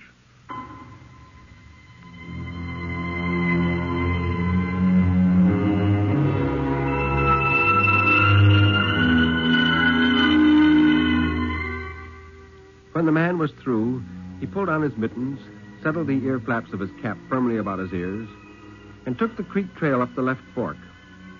The dog was disappointed and yearned back toward the fire. This man didn't know how cold it was. Possibly all the generations of his ancestry had been ignorant of cold, of real cold, of cold 107 degrees below freezing. But the dog knew, all its ancestry knew, and it had inherited the knowledge. There didn't seem to be so many springs in the left fork of the Henderson. For half an hour, the man saw no signs of any. And then it happened. At a place where there were no signs, where the soft, unbroken snow seemed to advertise solidity beneath, the man broke through. It wasn't deep, but he was wet halfway to the knees before he floundered out to the firm crust. He was angry and cursed his luck aloud. He had hoped to get into camp with the boys at 6 o'clock. And this would delay him an hour, for he would have to build a fire to dry out his footgear. This was imperative at that low temperature. He knew that much. And he turned aside to the bank, which he climbed. On top, tangled in the underbrush about the trunks of several small spruce trees, was a high-water deposit of dry firewood. He threw down several large pieces on top of the snow. This served for a foundation and prevented the young flame from drowning itself in the snow. It otherwise would melt. The flame he got by touching a match to a small shred of birch bark that he took from his pocket. He knew there must be no failure. When it is 75 below zero, a man mustn't fail in his first attempt to build a fire. That is, if his feet are wet. If his feet are dry and he fails, he can run along the trail for half a mile and restore his circulation. But the circulation of wet and freezing feet cannot be restored by running when it's 75 below. No matter how fast he runs, the feet will freeze the harder. All this the man knew. The old-timer in Sulphur Creek had told him about it the previous fall, and had been very serious in laying down the law that no man must travel alone in the Klondike after 50 below. He smiled as he remembered. Well, here he was. He'd had the accident. He was alone, and he had saved himself. For the first fire was a success, blazing away. He started to untie his moccasins. They were coated with ice. For a moment he tugged with his numb fingers, and then, realizing the folly of it, drew his sheath knife. But before he could cut the strings, it happened. The tree under which he had built the fire carried a weight of snow on its boughs. High up in the tree, one bough capsized its load of snow. This fell on the boughs beneath, capsizing them. This process continued, and the snow descended without warning upon the man and the fire. And the fire was blotted out. The man was shocked. It was as though he had just heard his own sentence of death. For a moment he sat and stared at the spot where the fire had been built, and then he grew very calm. Perhaps the old-timer of Sulphur Creek was right. If he had had only a trail mate, he would have been in no danger now. The trail mate could have rebuilt the fire. Well, it was up to him to build the fire over again, and this second time there must be no failure. Even if he succeeded, he would most likely lose some toes. His feet must be badly frozen by now, and it would be some time before the second fire was ready. The man reached in his pocket for a second piece of birch bark. He knew the bark was there, and though he couldn't feel it with his fingers, he could hear its crisp rustling as he fumbled for it. Try as he would, he couldn't clutch hold of it. Well, the old-timer of Sulphur Creek was right, he thought, in a moment of controlled despair. After 50 below, a man should travel with a partner. He beat his hands, but failed in exciting any sensation. A certain fear of death, dull and oppressive, came to him. The fear quickly became poignant as he realized that it was no longer a mere matter of freezing his fingers and toes or of losing his hands and feet. It was a matter of life and death with the chances against him. This threw him into a panic, and he turned and ran up the creek bed along the old, dim trail. He ran blindly, without intention, in fear such as he had never known in his life. His dog followed behind. The running made him feel better. He didn't shiver.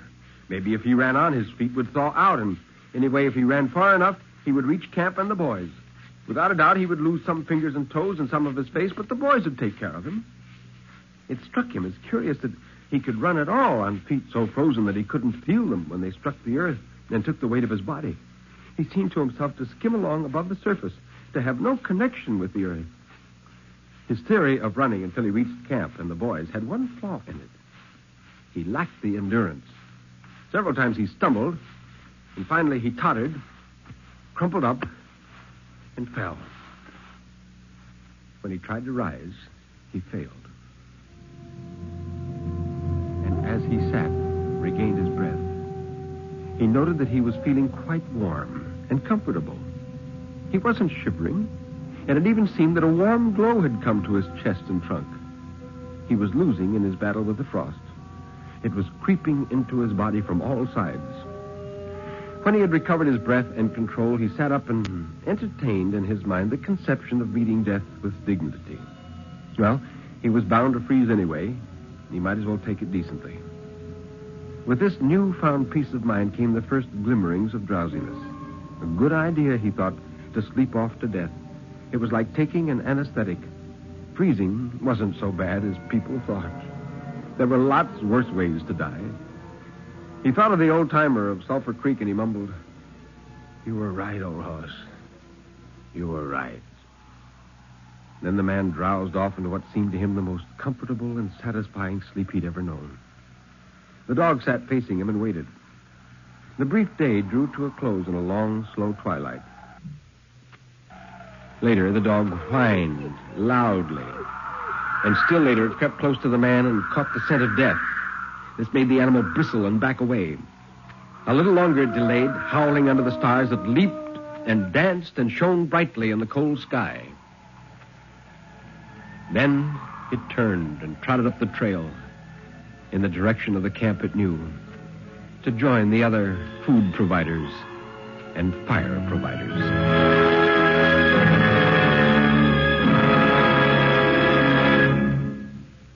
Thank you, Nelson Olmsted. Certainly, no one could recreate the terrifying loneliness of the North as could Jack London. The Silver Eagle! A cry of the wild, a trail of danger, a scarlet rider of the Northwest Mounted serving justice with the swiftness of an arrow. The Silver Eagle!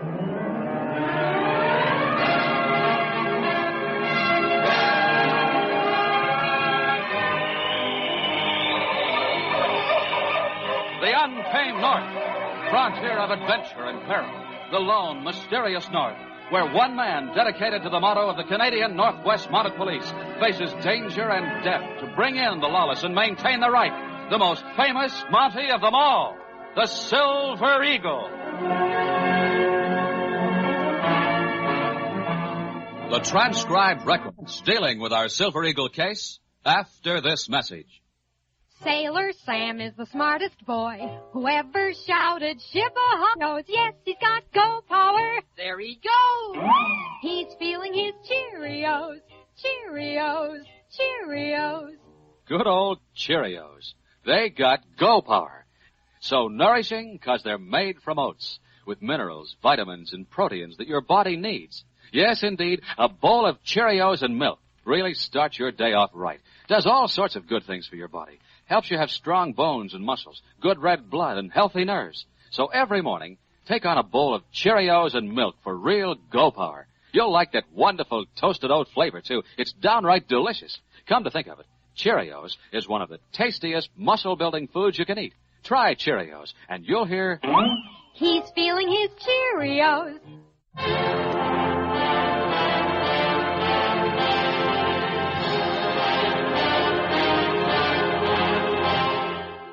And now our Silver Eagle adventure, Border Renegade.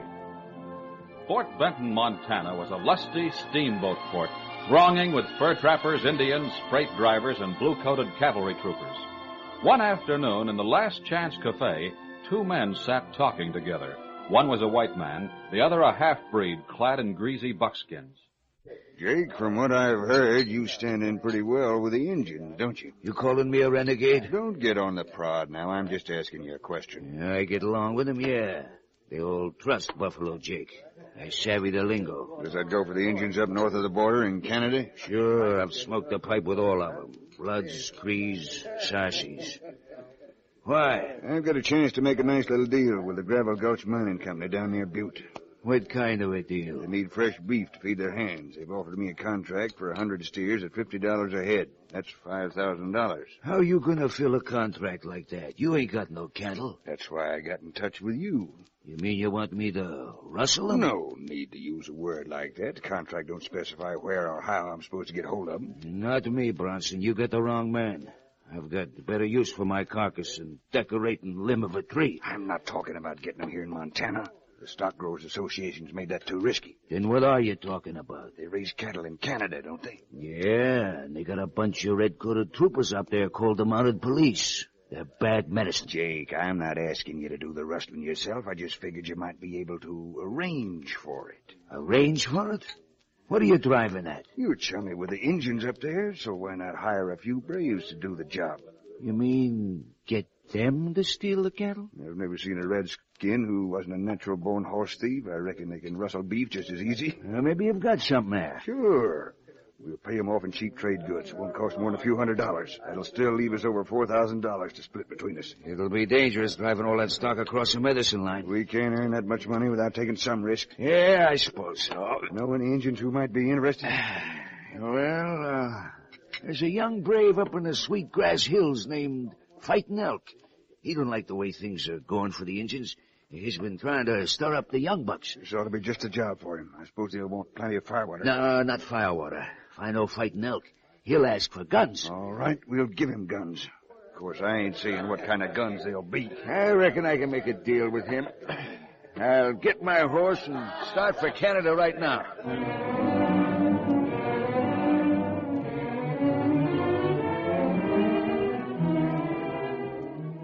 2 weeks later, on the opposite side of the Canadian border, Sergeant Jim West of the Mounties was camped on the shore of the Milk River.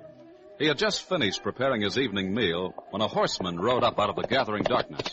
Oh, they're poison. I caught her. Howdy, Jim. Yeah, I heard you was camping somewhere around here. I thought you were going back to your practice in Medicine Hat. Folks are getting too healthy up there. I figured it's time to go out and do a little circuit riding. Drum up some business, so to speak. Which means you're out looking for excitement. Well, shucks, even Sawbones has a right to a little fun now and then. Not that I haven't been keeping busy. Take today, for instance. I've already set 2 broken arms, delivered 1 baby, and yanked out 3 teeth. Well, now that you're here, how about a plate full of bacon and beans? That's one kind of invitation old Doc never refused. Yeah? There you are. Go to it. Thanks, Jim.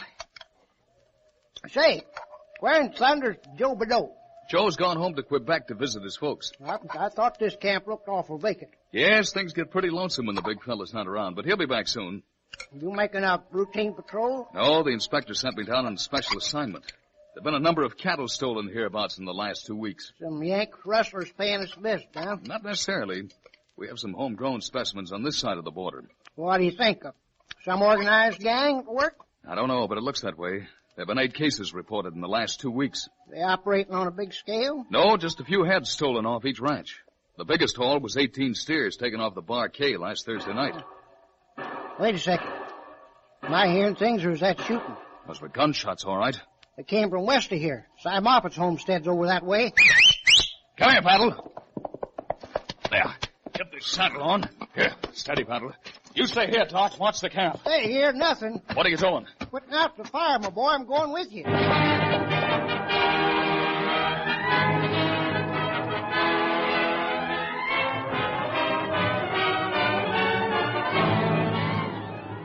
Si Moffat's homestead was about a mile away.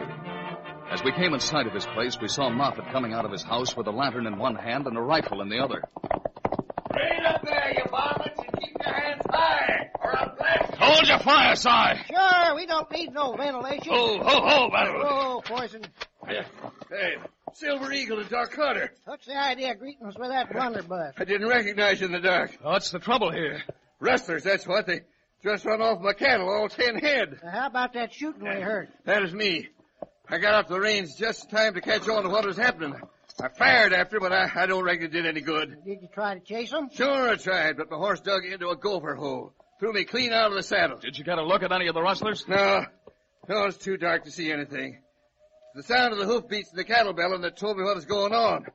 But unless I missed my guess, those rustlers were Injuns. Indians? That's right. That's why I came back to the house and got this lantern. Figured I'd take a look at the tracks. All right, let's go see. Well, wait till I saddle up another horse. Never mind, get up behind me. Give me a hand. All right. Thanks, Jim. All right, let's go, Battle. Yeah, poison.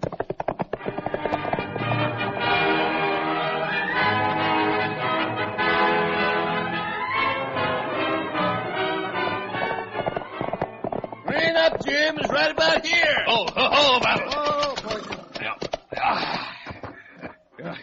Bring your lantern over this way, Si. Here they are, Jim. Fresh hoof prints.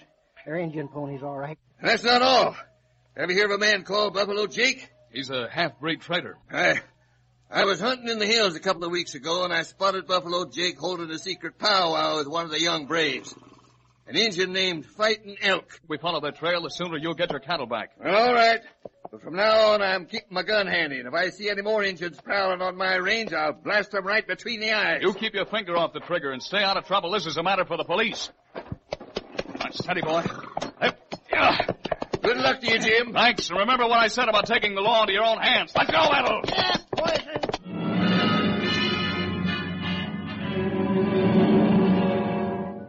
As the Silver Eagle and Doc set out in pursuit of the Indian cattle rustlers, a brisk wind began blowing and the snow was drifting fast.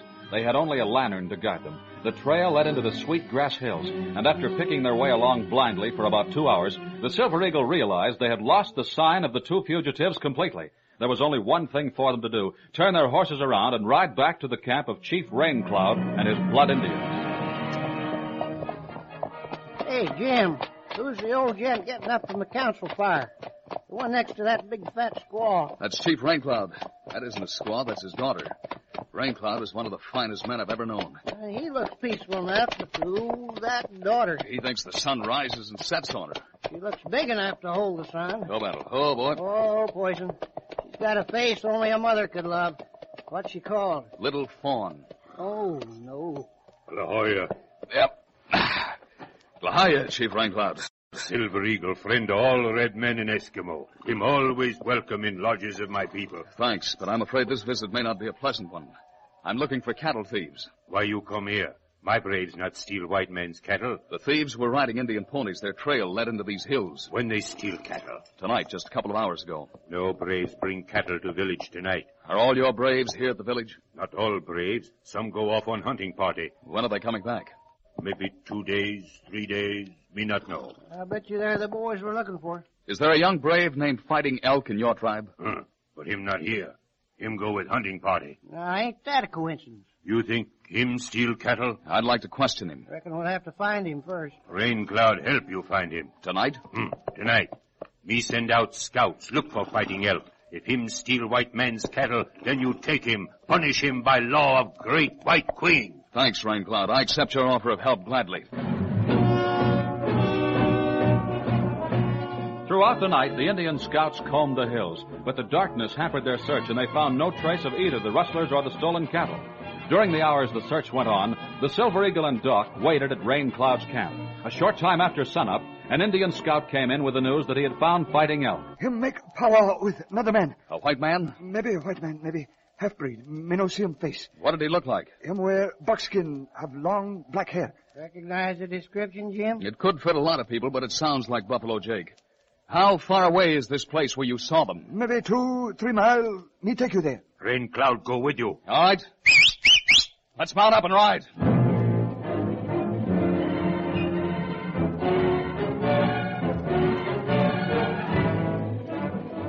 We left the Indian camp and headed south through the hills. But before we reached the gully where the scout had seen Fighting Elk, the man we were looking for came riding toward us. Oh! Your name is Fighting Elk? Now, Whitka. When you left your village yesterday, you were with a hunting party. What happened to the others? Me ride off alone. Trail grizzly. Get lost from other braves. Where did you spend the night? Me camp in hills. Did you steal cattle from a white settler last night? No, not true. Fighting Elk, not steal cattle. Have you seen anyone else this morning?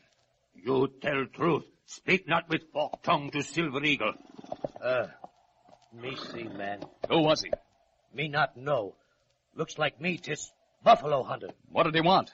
We smoke pipe, make powwow. Him ask if my people have good hunting. I see. You think him tell truth?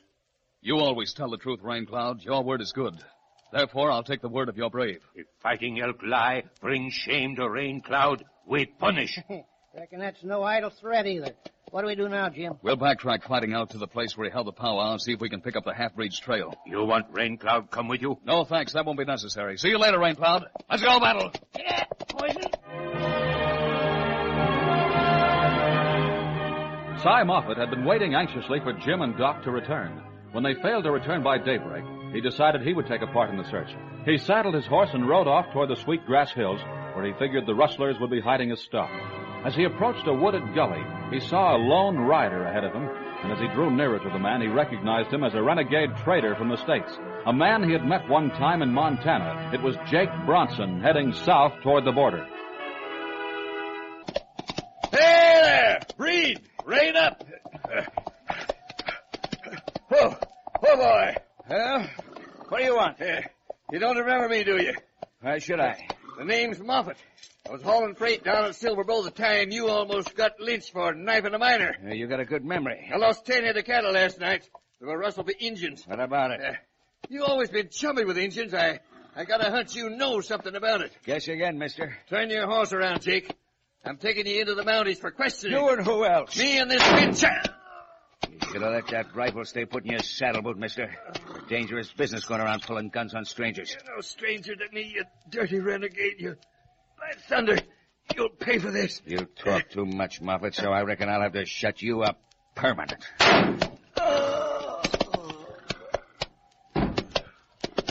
Old fool. Come on, hit up there.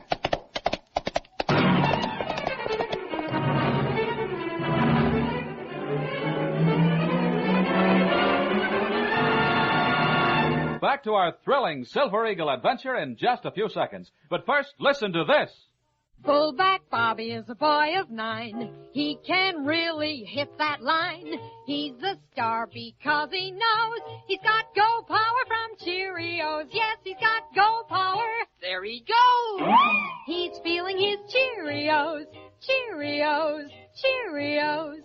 Yes, it's a fact.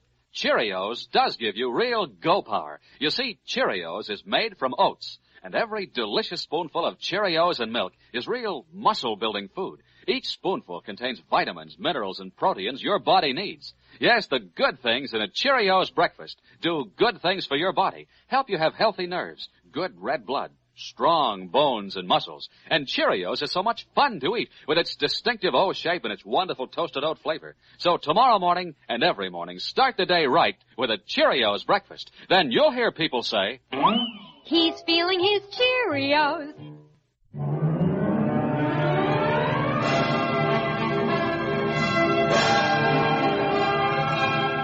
Now back to the Silver Eagle, Sergeant Jim West of the Mounties, and his stirring adventure, Border Renegade. The Silver Eagle and Doc Carter had found the spot where Fighting Elk had talked with the half-breed Jake, and from there they set out to follow the breed's trail. They had ridden only about a mile when they heard the sound of shots, the shots which had knocked Cy Moffat off his horse.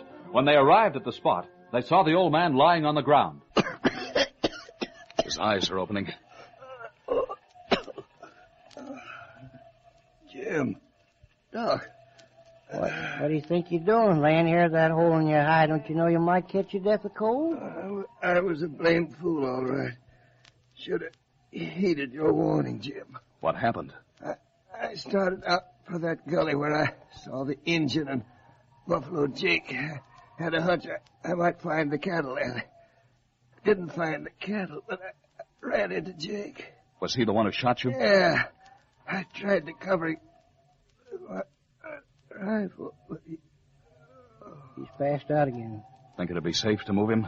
I reckon so. We can fix the trouble. Why? All right, but I want you to take him back home. What are you going to do? I'm going after Buffalo Jake. The Silver Eagle followed Buffalo Jake's trail to a point where it crossed the medicine line into the United States.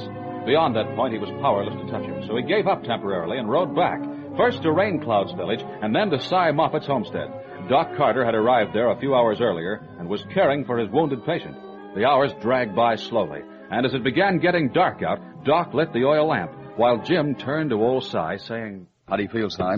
weak as a kitten, but Doc says I'll pull through. That's the main thing. Jim, I still don't savvy why you let Fighting Elk go free. What did you expect me to do? Well, he admits he was powwowing with Buffalo Jake. We know Jake was up to some monkey business because he shot Cy to keep from getting hauled in. So why not arrest Fighting Elk and make him talk? No one ever made an Indian talk if he didn't want to talk. Yeah, they're stubborn. Besides, he may be more useful to us if we let him run loose. You got something up your sleeve, Jim? Someone's riding up outside. I'll go see who it is. Big Chief Rain in the face himself. Me come see Silver Eagle. You've come to the right place, Chief. Step inside. Glahaya, Silver Eagle. Glahaya, Rain Cloud. You bring news? We have braves watch Fighting Elk like you say. Little while ago, leave him village. Ride off. We come here tell you. Thank you, Rain Cloud. Has the rest of the hunting party come back yet? No, they not come back. How many were there in the party besides Fighting Elk? 10, 12 braves. All right, wait till I get my coat. We'll follow his trail.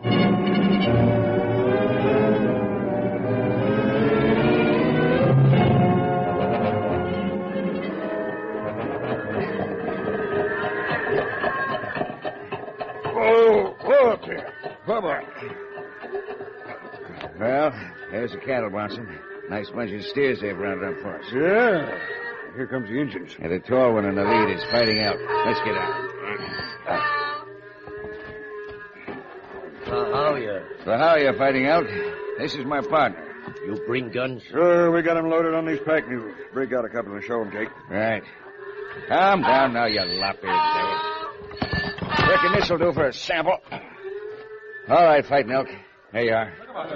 What you call this? It's an ordinary trade gun. What do you suppose? Old muzzle loader. What do you expect, a Winchester or a Sharp's carbine? This gun, cultist. Cultist nothing. That gun's skookum, and so are all the others. You're getting your money's worth. What are they talking about? They're all riled up. They say they're not going through with the deal. You lie to Fighting Elk. Promise good guns. Bring cultist muzzle loaders. Now you take guns. Go. We not give you cattle. Simmer down, you redskin varmint. You made a deal, and by Judas, you're going through with it. We brought you your guns, and now we're taking them still. Watch it, Bronson. They're going for the knives. We'll see about that. Any more of you want a dose of same medicine? You're gun hungry, all right. Feast your eyes on these two twin colts I'm holding. They talk loud and they shoot straight. Now back up and don't try no more of your injured tricks. What are we going to do now? Just what we come to do. We're going to drive these steers down over the medicine line. But what about these Indians? We don't want no arrows in our back, that's for sure, so I reckon we better get rid of these scum right now. You mean kill the whole bunch of them? Only good Indians a dead one. You're packing a gun, now use it. Drop those guns, you two. I'm out here. Let him have it. I'm getting out of here. Here, meet you. Grab your horse. Got me to shoulder. Help me, Bronson. Help yourself. I'm clearing out. You not get away. Fix you dirty redskin. Stand back, all of you.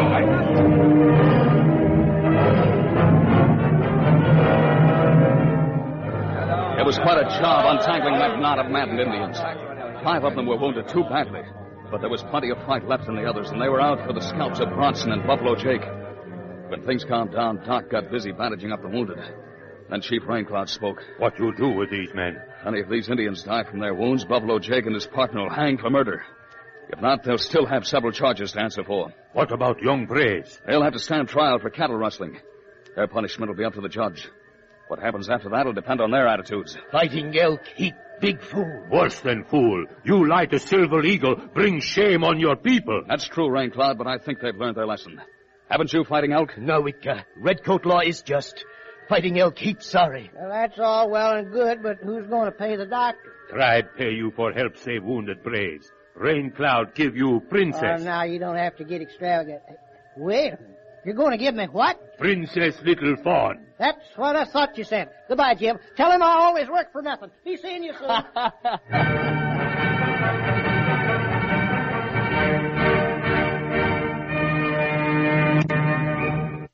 I want you to hear a few seconds of an amazing record. Take me out to the ball game. Take me out with the crowd. Buy me some peanuts and Cracker Jack. Recognize it? Notice how sharp and clear it is? But what's really amazing about this record of Take Me Out to the Ball Game is that I got it off the front of a special Wheaties box. There's an actual 5-inch plastic record sealed on the front of every one of these special Wheaties boxes I'm talking about. All you have to do is cut them out. These records play on any 78 RPM manually controlled record player. And listen, Take Me Out to the Ball Game is just one of the tunes you can get. There's also Pony Boy, Blue-Tailed Fly, Polly Wolly Doodle, and others. And each record plays up to 60 seconds. So go down to your grocer right now and pick up the special Wheaties record box. Remember, these records are absolutely free of extra cost, a real bargain in fun.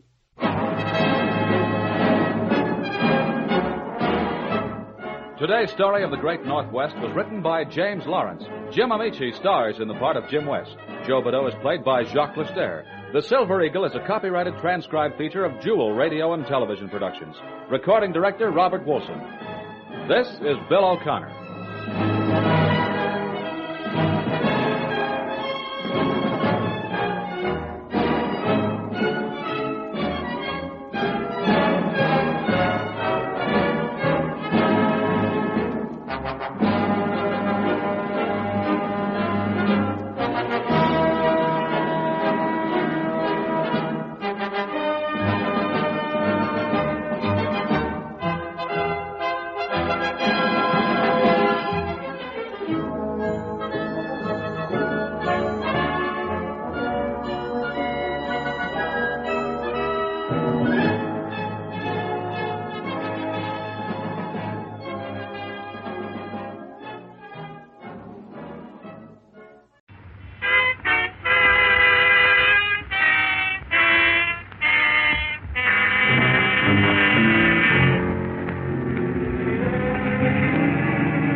And now we take you in fancy to one of the most famous institutions of its kind, the World Adventurers Club. Here we meet men who have braved every danger that the world has to offer, men who have battled the polar seas and the tropical jungles. It is the custom of this club to hold a series of informal meetings in which one member is called upon to tell the most thrilling experience of his career. And now, the World Adventurers Club extends a cordial invitation to you to draw up your chair and hear a story of the Royal Road to Adventure. Back in France long years ago, a great cathedral rose, built of faith, its message down through all the ages goes.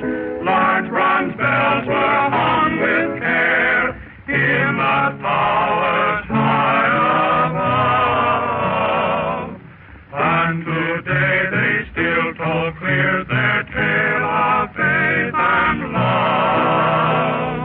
Ring out, sing out, what bells of Notre Dame, we need your strength, our dear to call. Steal forth in accents clear that all the world may hear. Sing a song of faith so strong. Ring out, sing out, bell of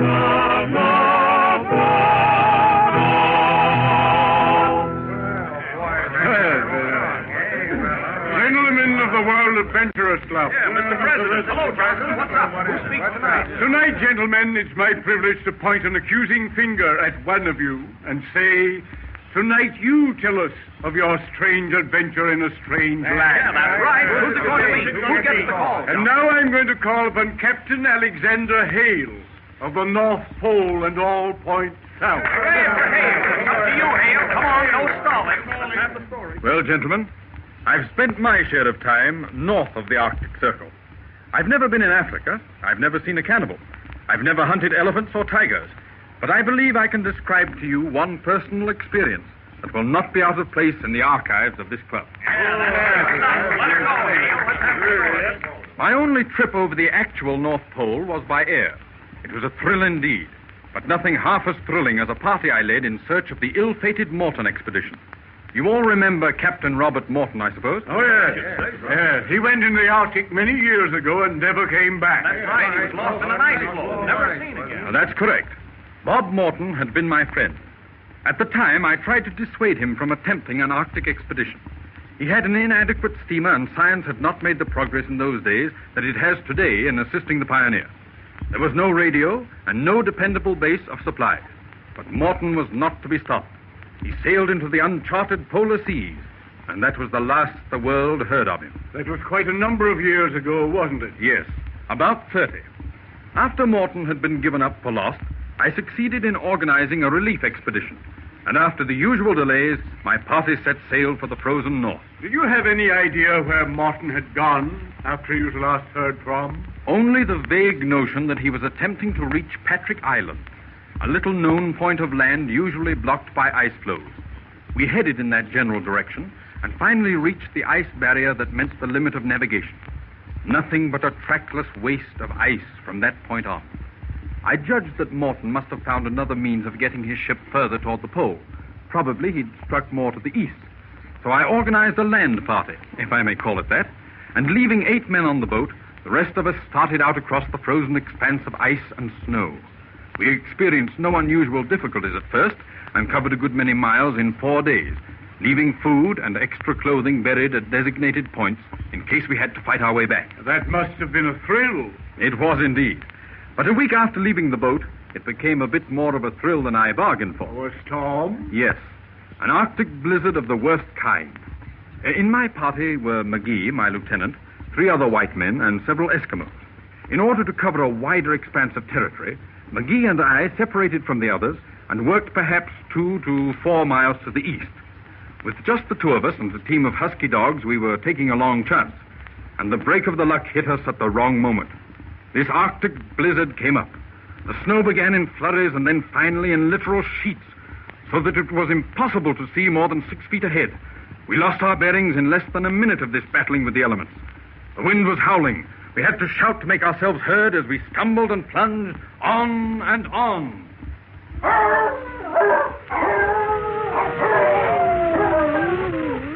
Stick to it, McGee! We've got to get back to the rest of the party. Keep bearing to the left. I think that's our best chance. We ought to locate them in less than an hour. That looks like something ahead of us. Where? Which way? No, more to your left. The dogs see it, too. Why, something's moving. I can't make it out. Hello there! They're seals! They're seals, not men. Then we must be near open water. Oh, impossible. We're 4 days inside the ice barrier. There must be open water, or the seals wouldn't be here. Great Scott!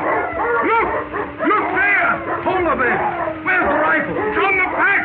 Stop! Stop the team! The dogs are running! Hold it! Oh! Stop them! God! They smell the bears! They're afraid! There goes our rifles and supplies! No way to stop them now! Those bears are between us and the rest of the party. We'll have to go round them. Let's head off to the right. I think they're running after us. Great Scott! There must be 20 of them. Run for it! Head for that ridge ahead of us. Get out of their sight. Here comes the whole lot of them. Faster, man, faster! Look, there's a second ridge of ice. Let's get behind that. Right you are. Sorry, bears, this is just a flying visit. They're not satisfied. I don't think they'll follow us now. The polar bear is not a man killer unless cornered. Hey, look! Look there! What? Why, a ship! A boat! But it's not our boat! No, it's Morton! It's the Morton expedition! We're safe! Hey! Hello! Hello, Morton! Hello! Come on, let's make it faster, Hale! No! Wait! Look! See anything queer about that boat? Why, yes! Yes, it's off keel! It's trapped! Icebound! And there's nobody on it! It's been jammed in the ice. It's a mere skeleton of a boat. Morton must have abandoned it. He must have tried to go over the ice. It's stripped. Here, I'm on the deck. Fine, man, the storms have beaten it to ribbons. No wonder Morton left it. Oh, look. Abandoned. November 8th, 1902. R.M. That's his. Yeah. What's that? Ice. The ice floe is closing in on this boat. It'll be ground to splinters. Why, it's done for. It'll break up any minute. Let's get off quick. The ice has done its work. This won't last another 5 minutes in this storm. We smashed the kindling room. No good for us. We can't stay here. If Morton left us, so must we. It means the ice barrier again. We'll have to risk it. Bears stormed everything. Oh, if we only had the dog team. Look, Pat. There's a sight for you. Yes, the whole ship is being crushed to bits. The ice floe is driving right over it. Come on, McGee. Come on. It's not a minute to waste. No, we must use every ounce of strength to get back to our own boat and get out before we too are locked in the Arctic. To be icebound means death. It's a race with the elements.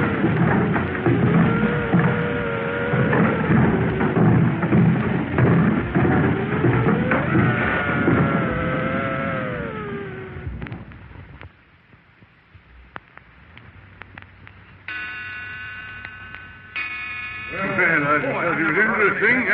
That would have been just too much for me. Not for me. Give me the jungle. That's something I never expect to see. But what about Robert Morton?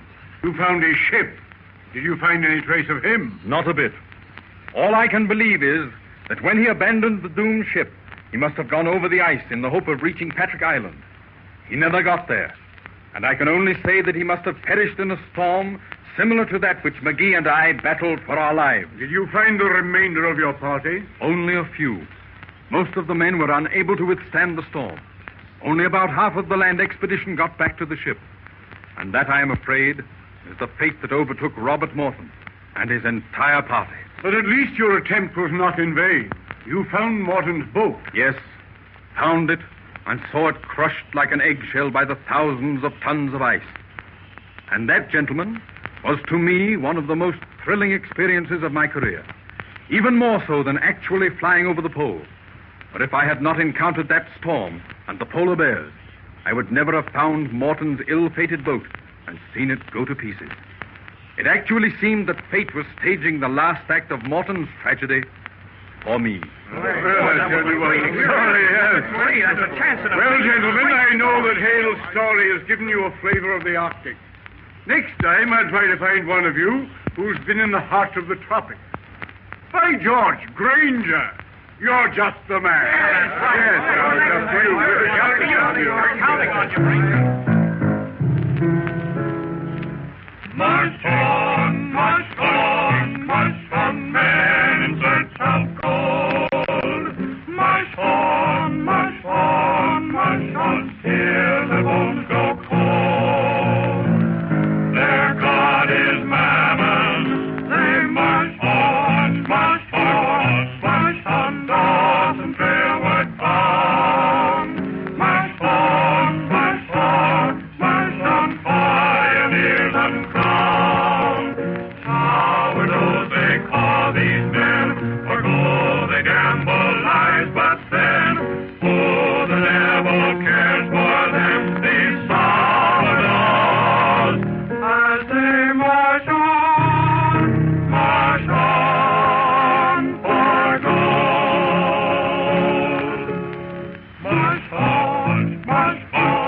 March on, men in search of gold. March on, till their bones grow cold. Their God is Mammon. They march on, Dawson trailward bound. March on, pioneers uncrowned. Sourdoughs they call these men, for gold they gamble lives, but then who the devil cares for them? These sourdoughs, as they march on for gold. And now the World Adventurers Club bids you goodbye. But they are hoping that you will sit in on the next one of their popular meetings and hear another tale of strange adventures in strange lands.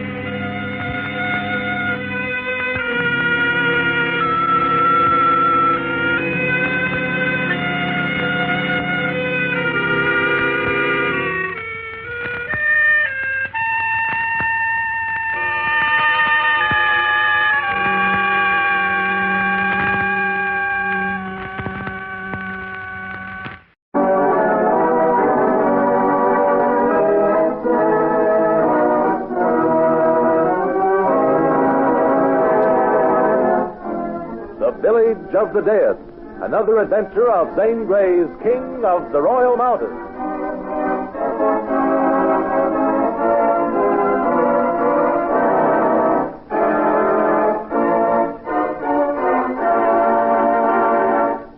Yes, sir, it's King of the Royal Mountains, Zane Grey's famous character brought to life for the first time to ride the adventure lanes of the airways.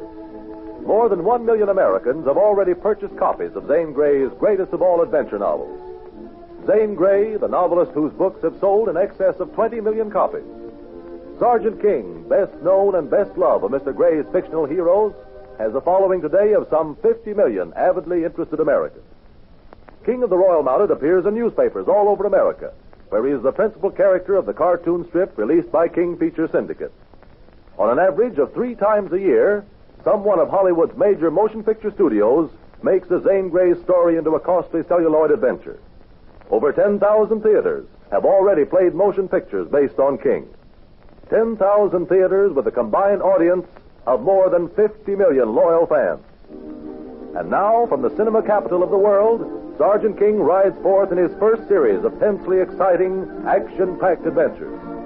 Written, directed, and played by men and women whose names have made radio and motion picture banner lines. Zane Grey's King of the Royal Mounted is now available for sponsorship. Why not hit the adventure trails and ride to success with King of the Royal Mounted?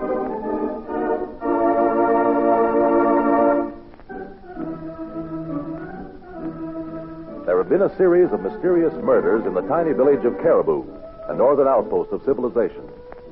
Inspector Mackenzie has dispatched Sergeant King to investigate the case and apprehend the guilty person or persons. King had scarcely arrived at Caribou when the killer struck again, wiping out all but one in a family of 4. The one remaining member of the family, Claire Ty, who was absent during the slaying, is attempting to aid King in the solution of the crimes. She believes that Thaddeus Moss may be able to shed some light on the sinister affair. She and the mounted policeman start for this man's cabin just as a severe storm breaks. We find them now making their way slowly up a narrow wooded trail, both drenched to the skin. Look out, Miss Claire, a falling limb. The woods are not very safe in a storm like this. Oh, it was perfectly awful of me to drag you out in such weather. I'm used to it. It's part of my job, Miss Claire. I was so terribly anxious to have you talk with Thaddeus Moss. You see, he was the last person to visit our house. The last person to see my people alive. Well, what's he like, Miss Claire? Thaddeus Moss?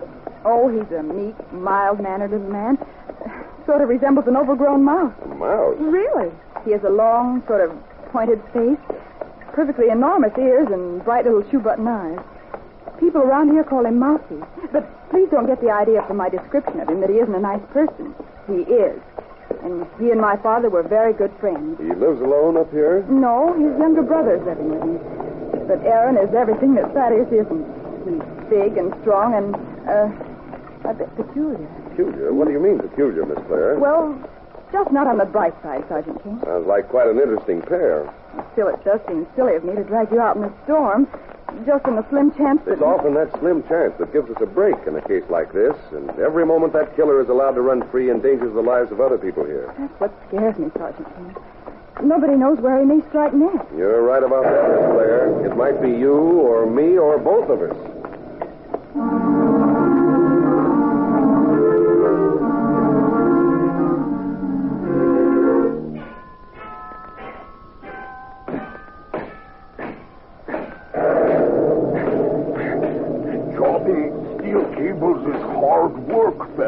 But you're doing it splendidly. Splendidly indeed, Aaron. We need just enough strands to hold the weight of the bridge. But when somebody walks on it, won't it fall down? Someone is going to walk on it soon. A policeman in a bright red coat. And won't the bridge fall down with him? Yes, Aaron, it will. We want it to fall down. Do we? Why? Because policemen are bad, Aaron. Policemen arrest people and put them in jail for a long, long time. No policeman's gonna put me in jail. Murder is a terrible thing, Aaron. Murder? Didn't you know? The murderer has struck again. Oh. Listen, coming up the trail. The policeman in the red coat. The policeman, Aaron, in the red coat. Well, I'll fix him. He'll never put me in jail. Not too heavy with those blows, Aaron. Not till he's almost on the ridge.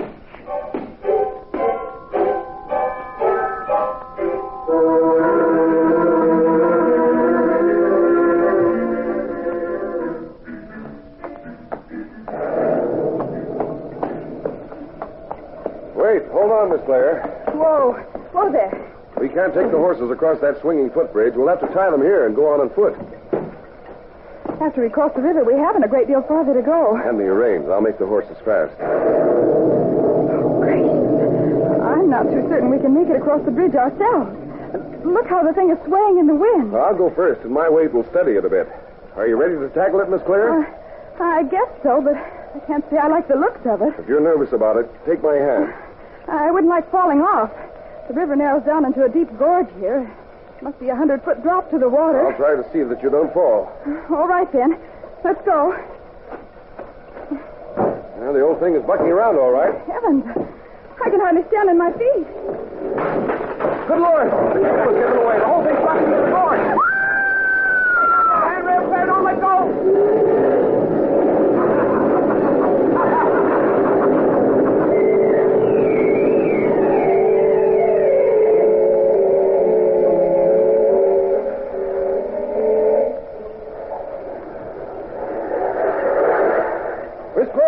Miss Claire, are you all right? I don't know. Here, put your hand on my shoulder. There's no use trying to fight this current. We'll have to drift downstream till we find a place to get ashore. The falls are just below. The falls and jagged rocks. Then we'll have to try to make it to shore here. But it's sheer cliff. We can't get up. We haven't any choice. We'll have to try. Hang on. I'm going to swim for it. Wait! I'm caught! Something's wrapped around my foot. Help! It's pulling me under. Wait a second. I'll try to get it loose. I got it. It's the loose end of the bridge cable, and it's going to save our necks.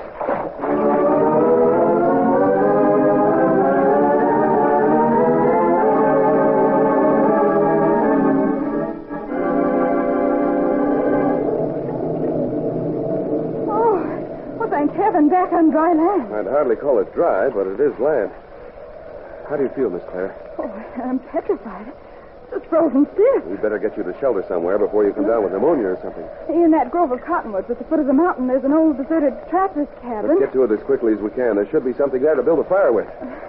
Just one moment, Sergeant King. Yes? What made that bridge fall? It's hung across that chasm for 20 or 30 years. I'm thoroughly convinced of one thing, Miss Claire. It was no accident. You mean you think It was a deliberate attempt to get rid of us both.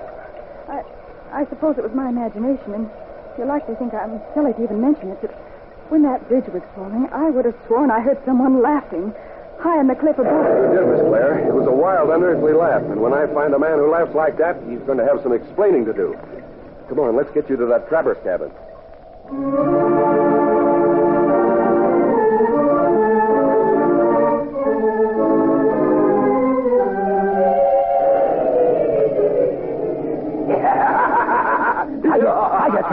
Stop it, I say. That swinging bridge fell down, Thaddeus. Yes, I know. The bridge fell down and took those people with it. By now, they're drowned or dashed to pieces on the rocks. And it served that red-coated policeman right. It served him good and right. Remember, Aaron, we saw no one, heard nothing.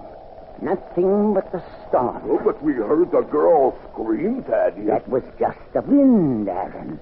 The wind howling under the eaves. Oh, but Thaddeus... We couldn't have heard the girl scream because we didn't leave this cabin all night. Oh, well, Quiet. Listen. What do you hear now, Thaddeus? Quiet.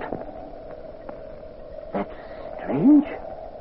I thought I heard the sound of an airplane motor above the storm. An airplane motor above the storm? Who'd be flying around in weather like this?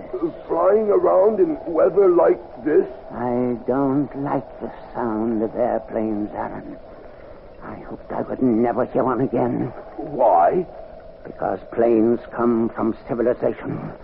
And I don't like civilization.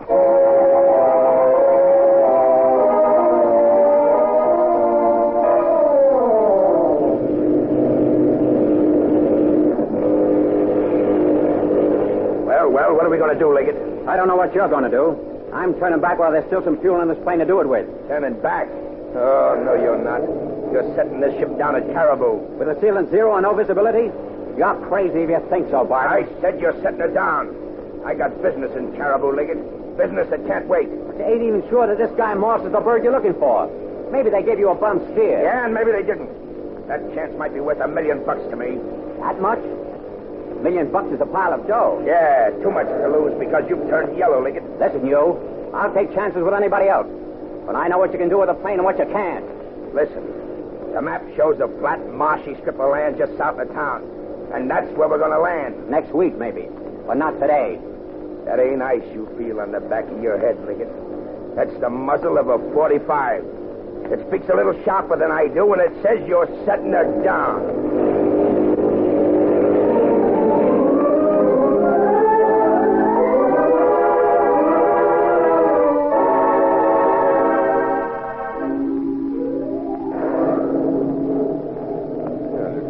Now that you're in front of a fire, Miss Claire? Oh, that fire's done wonders for me. I feel almost like a new person. That was a pretty harrowing experience you went through. I know some young women who would have gone to pieces completely. You've taken it like a trooper. Oh, it's sweet of you to say so, but to be perfectly frank, I'm scared stiff. The thought that a madman is running amok in these woods has me simply terrified. Oh. Well, I don't like to disillusion you, Miss Claire, but I'm afraid there's no madman running loose. This has been the work of a shrewd, cunning, and calculating criminal. But he must be mad, Sergeant King. I don't think so. Every step has been planned and carried out too carefully. Nothing has been left to chance. But that makes it all the more mystifying. Caribou, a tiny little outpost in the wilderness. What possible motive could a criminal have for murdering its inhabitants? Until we find that motive, our chances of finding the criminal are, well, they just aren't. Take my family, Sergeant. To my knowledge, they never harmed a soul in all their lives. Unless he is a madman, what reason could he have for murdering them? There's always some reason for murder. Sometimes it's real, sometimes only imaginary. That's why we've got to dig out every little shred of fact from anyone who knew the victims. That's why I'm anxious to talk to this Thaddeus Moss. Being a close friend of your father's, he may... King, there's someone at the door. Quiet. Kid. Why, it's just a youngster. Kid, how on earth did you get here? I followed you, King. You're hurt. You're in danger. Great danger. He passed out. Well, you know the boy did? Very well. He has a nasty bump on the side of his head, but I don't believe it's serious. Well, listen. There's a plane above us somewhere. I heard its motor distinctly. A plane up here in a storm like this? Wouldn't you call that a little strange? No stranger than other things that have been happening here, Miss Claire. Say, I'm going outside and have a look. There it is. Sounds like they're having motor trouble, too. Funny. There hasn't been a plane over Caribou for at least 2 years. There's nothing to bring them here. The pilot must have gotten lost in the storm. Look, there he goes over that hill. It's crashed somewhere on the mountainside above us. I'm going up. I'll go with you if you think the boy will be all right. Whoever's in that plane may need help worse than Kid. Come on, let's go.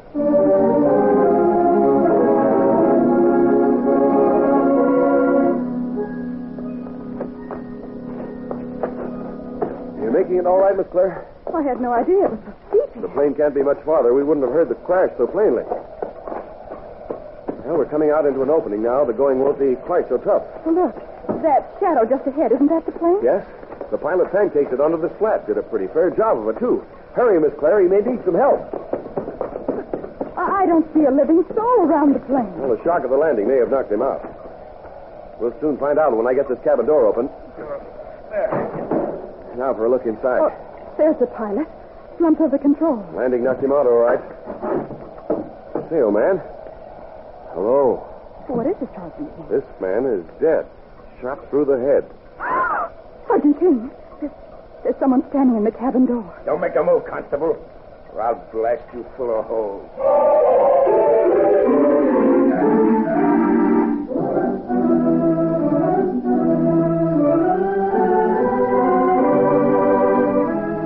Well, the mystery surrounding the village of the dead deepens. What sinister purpose is behind this ruthless campaign of death? And who is this airborne visitor whose arrival in Caribou meant so much to him? Be sure to listen tomorrow at this same time for the next exciting installment of Zane Grey's King of the Royal Mountains.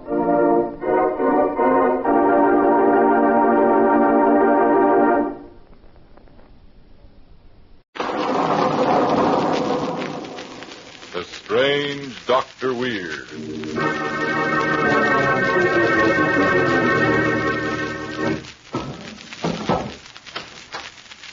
Good evening. Come in, won't you? Why, what's the matter? You seem a bit nervous. Perhaps the cemetery outside this house has upset you. But there are things far worse than cemeteries. For instance, a woman with murder in her heart is in my story tonight. A story I call The Voice of Death.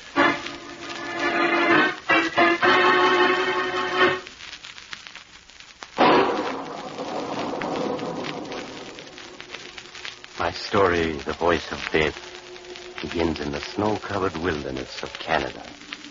In a high, narrow canyon, a man and woman on skis sit resting on the trunk of a fallen tree, catching their breath. Blanche, I can't tell you how sorry I am that Uncle John didn't leave you anything in his will. Well, there's nothing to be sorry about, Gerald. After all, I was only your Uncle John's second cousin. Well, I only wish Jane and Dan had taken it as well. They certainly were downcast after the reading of the will this morning. Naturally. They were your uncle's niece and nephew, too, and they had hoped to share the estate with you.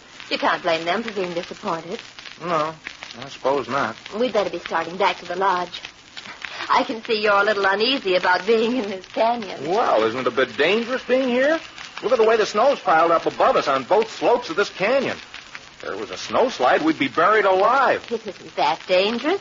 Of course, a loud noise or someone shouting might start a slide. Come on along.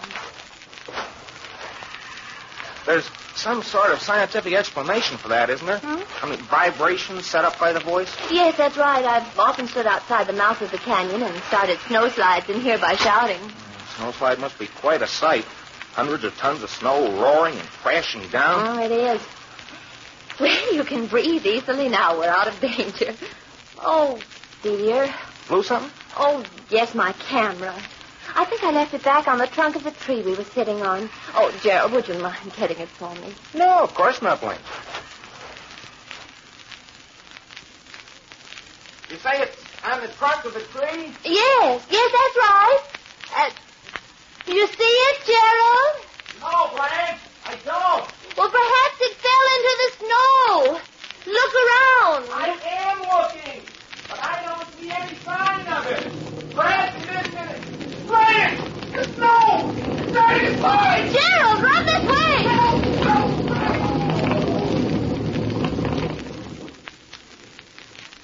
Too bad, Gerald. But that's what happens to people who stand between me and $1 million.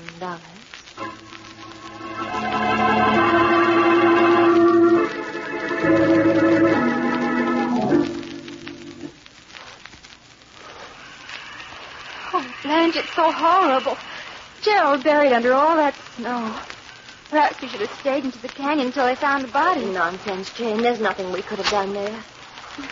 Dan and I will share Uncle John's estate now. But I'd gladly give up my share if it would bring Gerald back alive. Oh, I know you would, dear. We crossed the river here, Jane. But the ice looks so thin. Blanche, we didn't cross here on the way to the canyon, did we? No, dear, this is a shortcut. Oh, Blanche, it looks too dangerous. It does before us. I tell you what, I'll cross first. Oh, Blanche, I wish you wouldn't. That ice is going to break any minute. Nonsense. See, I'm already halfway across. But I can see cracks in the ice under your skis. So can I. But the ice is still strong enough to support me. There, see? I made it. All right, Jane, it's your turn now. Blanche, I'm frightened. Darling, there's nothing to be afraid of. Now, come along. Well, all right. Look, you better take off your skis. I think you'll find it easier to walk than ski over the ice. You're not as good a skier as I am, you know. Oh, very well, Blanche, if you say so. Hurry, dear. It'll soon be dark.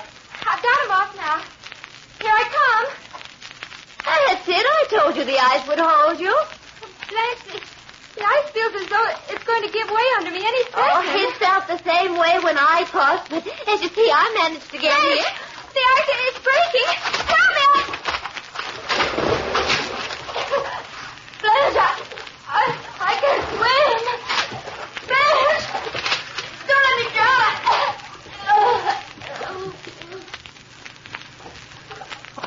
Poor Jane.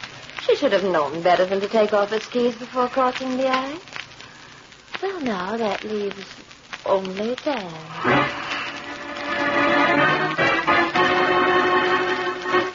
Will Blanche succeed in getting rid of Dan? Will she get Uncle John's estate? Will Dr. Weird be back to tell us about the rest of this chilling tale? Yes, I'll be back. But with all these questions, aren't you going to ask one about Adam hats? No, Doctor, I'm not. You see, there are no questions about Adam hats because Adam is unquestionably the finest hat value in America today. Seriously, every Adam, regardless of price, offers outstanding qualities in workmanship, choice of material, attention to detail. The style features of Adam are just as remarkable. Tailored and blocked by experts in an amazing variety of distinctive shapes and shades, Adam hats offer the latest word in smart fashion. No man can afford to neglect the appearance of his headgear. Every man can afford an Adam. Now, let's see what chills the rest of your story will afford, Dr. Weird. And now to continue my story, the voice of death. It is the day following the tragic deaths of Gerald and Jane. In the living room of the luxurious lodge of the late John Drake are Blanche, Dan, and Sidney Rand, attorney for the estate. There is a strange look in Mr. Rand's eyes as he speaks to Blanche. All I can say is it looked very odd, Blanche. First you go skiing with Gerald, and he dies under a snowslide. Then a few hours later, while alone with you, Jane drowns crossing a river. I don't like your attitude, Mr. Rand. You act as though I caused their death. Blanche is right, Mr. Rand. You haven't any right to say that. The village coroner said their deaths were accidental. I know what the village coroner said. But that doesn't mean that I have to agree.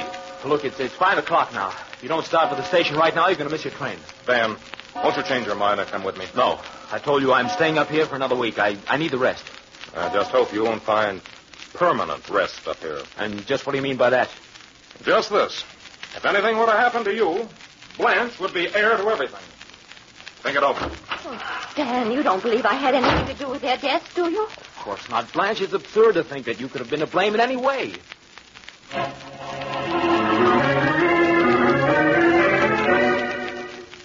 4 days passed. Days in which steadily falling snow kept Blanche and Dan cooped up in the lodge.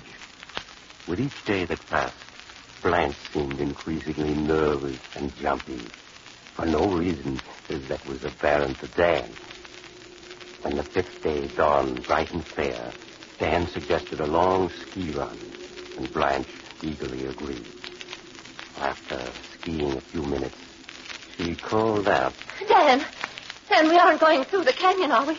Hey, of course we are. Dan, let's go around it this time. Oh, that's 3 miles further on. What's wrong with going through the canyon? Oh, is it because that's where Gerald died? Yes, I guess that's it, Dan. Now, look, I hope you aren't brooding about Gerald's death, Blanche. You mustn't be. I'm not brooding, but Dan, have you heard a voice calling outside the house the last few nights? A voice? Yes. I've waked up several times thinking I heard Gerald's voice calling out in the storm. Blanche, look, you heard the wind howling. Now, come on, will you? We've got to get through the canyon. That's the only way to conquer your nerves.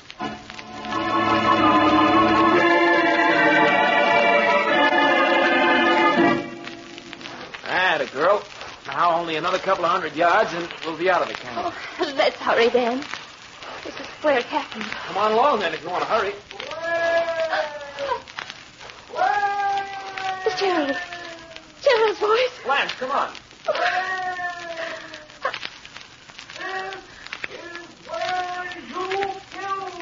Oh, no. Blanche, why have you stopped? Come on.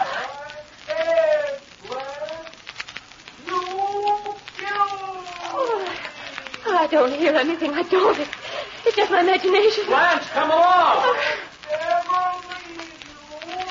Oh, no.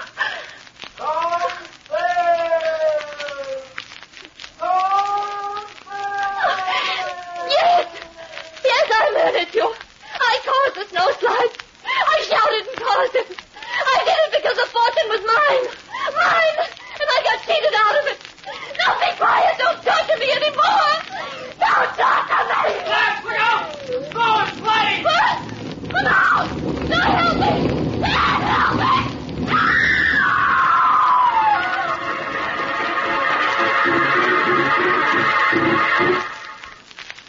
A moment later, as Dan stared stunned at the spot where Blanche had vanished beneath tons of snow, Mr. Rand, the lawyer, came skiing up to him from around an outcropping of rock. Dan, you fool. You were so close to that snowslide, you almost killed yourself. Mr. Rand, she's dead. She's buried under all that snow. Yes, I know. Well, you heard her confess, didn't you? Yes, but when I agreed to follow the instructions you left for me in the mailbox, I never dreamed it would end like this. I kept on telling myself she was innocent. Yes, but she wasn't. I knew all along she couldn't be. That's why I made her think I was clearing out. Instead, I went down to the gamekeeper's cottage by the lake. That's where I've been the last few days. Yes, I guessed that after I got your first note asking me not to show any surprise no matter what happened. But, Mr. Rand, the voice that Blanche heard in the night and the voice just now, I could have sworn it was Gerald's voice. I counted on that. I knew Gerald well, and vocal limitations are sort of a power trick of mine. My scheme was a wild one, Dan, but it was the only possibility of getting a confession from her. Those murders she committed were perfect.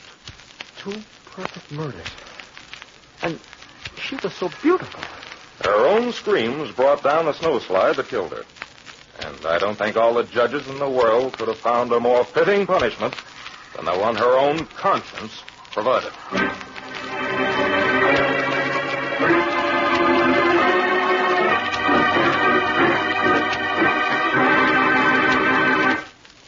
Too bad about poor Blanche, wasn't it? It looks as though the man who said the female of the species is more deadly than the male knew what he was talking about. By the way, if you're an heir and you know someone who stands to gain by your death, I'd be very careful to stay away from... Oh, you have to go now? Perhaps you'll drop in on me again soon. Just look for the house on the other side of the cemetery. The house of Dr. Weir.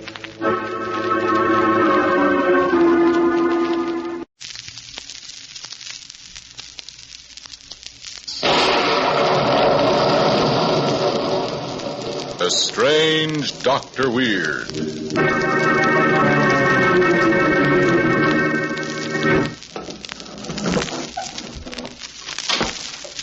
Good evening. Come in, won't you? Why, what's the matter? You seem a bit nervous. Has the cemetery outside this house upset you? There are things far worse than cemeteries. For instance, being lost in an Arctic storm, as in the story I want to tell you tonight. The story I call Survival of the Fittest.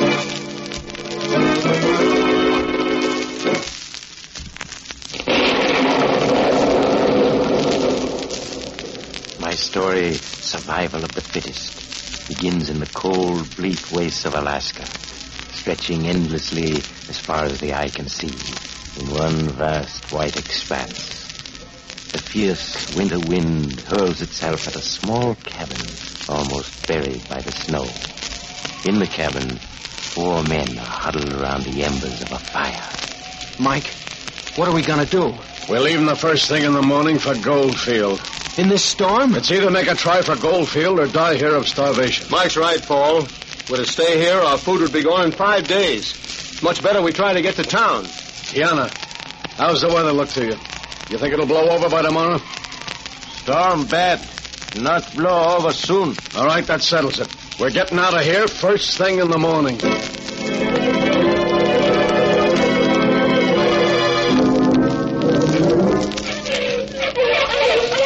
far do you think we've come in these 4 days, Mike? I should say about 70 miles. That means 50 more miles to Goldfield. Yeah, it's going to be a hard 50 miles, too. Dogs are all worn out. We only have food enough for 1 day. Mike, you don't think we'll have any trouble making it, do you? In this country, you always have trouble. Only the strong and ruthless survive. Hola! Hold! Here! Kiana, come here. Keep calm. Why are you calling Kiana, Mike? Kiana's having trouble breaking trail for the dogs. He's slowing us down, eating food that might pull us through. He's no longer useful to us. I'd be here. Kiana? What do you want? I'm afraid we don't need you anymore. You not understand. Huh? Maybe this'll make you understand. Mike! No, don't!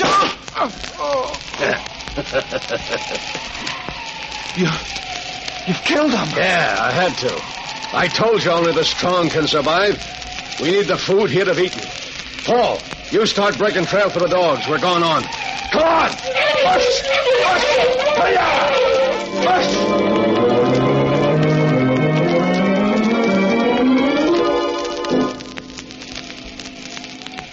Mike, it's been 2 days since we've eaten anything. We can't go on without food, Mike.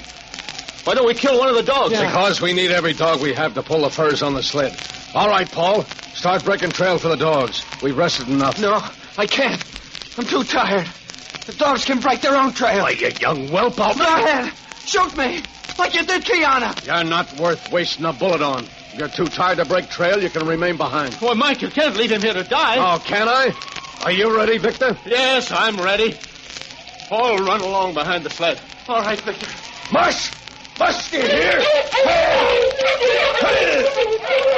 Mike, why don't you let me throw away this bundle of furs I'm carrying? then I could break trail for the dogs. Throw away $500 worth of furs? I should say not. Come on, mush! Paul, Here! Paul, don't stop behind. Keep running. I will, Victor. As long as I can. Mike, look! The dogs are disappearing. Victor, let go of the sled. Mike, the dogs and sled have vanished in that crevasse in the ice. Yeah. A year's furs lost in a few seconds. What do we do now?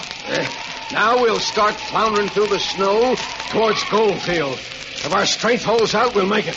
If it doesn't, we'll die.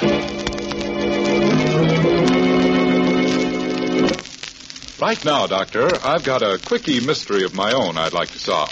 A mystery? Mystery of two men. You see, these two gentlemen are both nice-looking fellows, act alike, talk alike, even wear similar clothes. Yet there is a difference. The appearance of one somehow seems more distinguished than the other.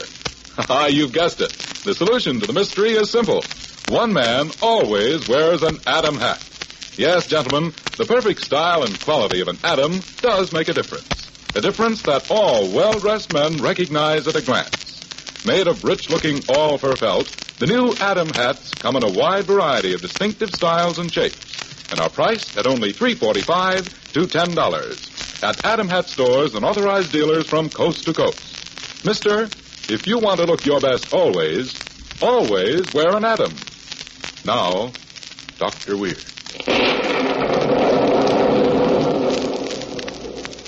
And now I'll finish my story, Survival of the Fittest. It is early the next morning. Three figures, mere specks on the vast white expanse, make their way slowly and painfully across the snow. Finally, one, unable to go any further, stops and sinks into the snow. Mike, wait! Paul's falling down. Paul, you must get up and keep going. If you don't, you'll freeze to death. I can't walk another step, Victor. I'm too tired. So he's fallen down, eh? Well, Paul, you'll either get up and start walking or stay behind and die. Mike, if each of us took him by the arm, we could help him along. Nothing doing. It's every man for himself. I'm not going to waste my strength. Paul, you must get up. Here, let me help you. No, leave me alone. I can't go any further. Mike, we can't leave him here to die. Why can't we? Because it's inhuman. It's common sense.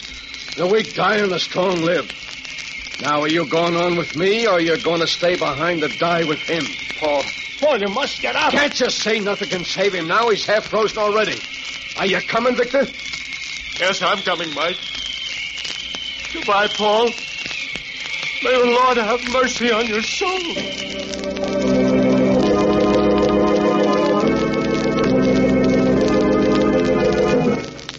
As the two men continued on their way, the snow swept over Paul's body and soon hid it from sight. Hour after hour, Mike and Victor struggled along. For the first time in days, they saw the sun, and its warmth helped them to withstand the cold. Late that afternoon, Victor began to fall behind.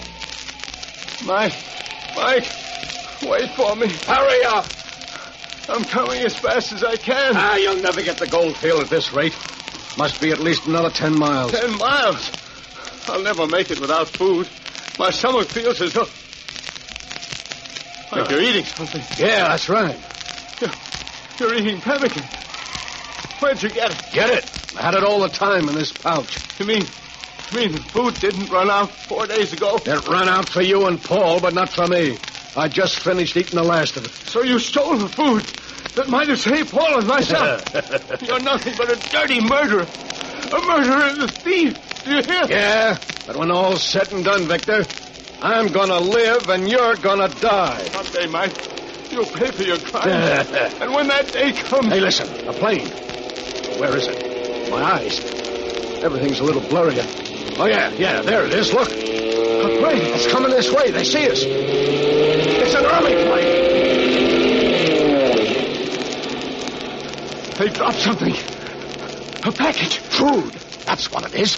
Yeah, and look, it landed in the snow. Only 100 yards from us. Yeah? Where? Darn that sun in my eyes, I can't see it. Yeah, I see it now. That package will do me nicely until I reach Goldfield. I'll make it for sure now. There's plenty for both of us in it, Mike. You are going to share it with me, aren't you? All you're going to get is this, son. I won't have you telling any tales about me later. After I pick up that package, I won't be back. Mike, come back. Don't leave me here to die.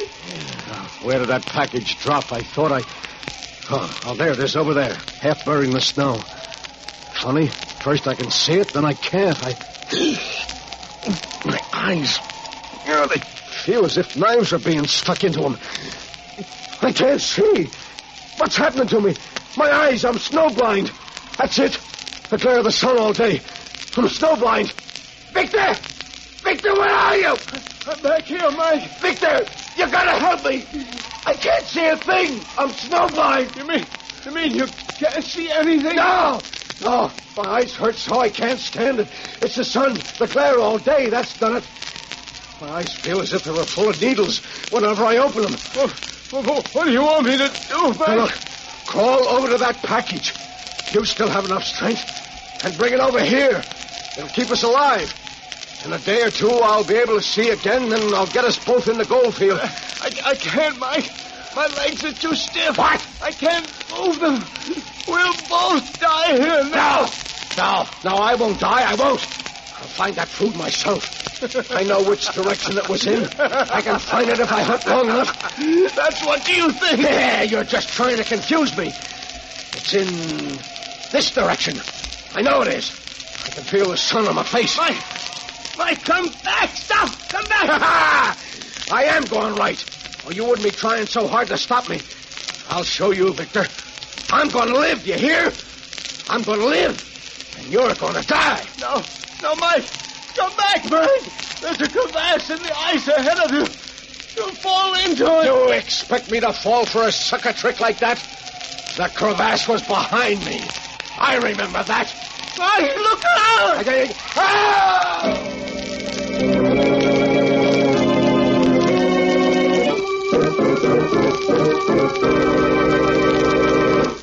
Too bad about Mike, wasn't it? Or was it? It was really his own fault he fell into the crevasse. Because, you see, Mike, being the kind of man no one could trust, felt he could trust no one. Victor? Oh, yes, Victor lived. He finally managed to get to the package of food and survived until a rescue party could reach him next day. So if you're ever tempted to sacrifice your friends to save yourself, just remember that... Oh, you have to go now? Well, perhaps you'll drop in again soon. Just look for the house on the other side of the cemetery. The house of Dr. Weir.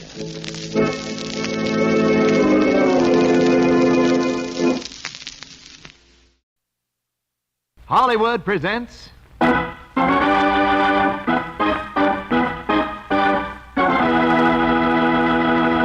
the new National Guard show.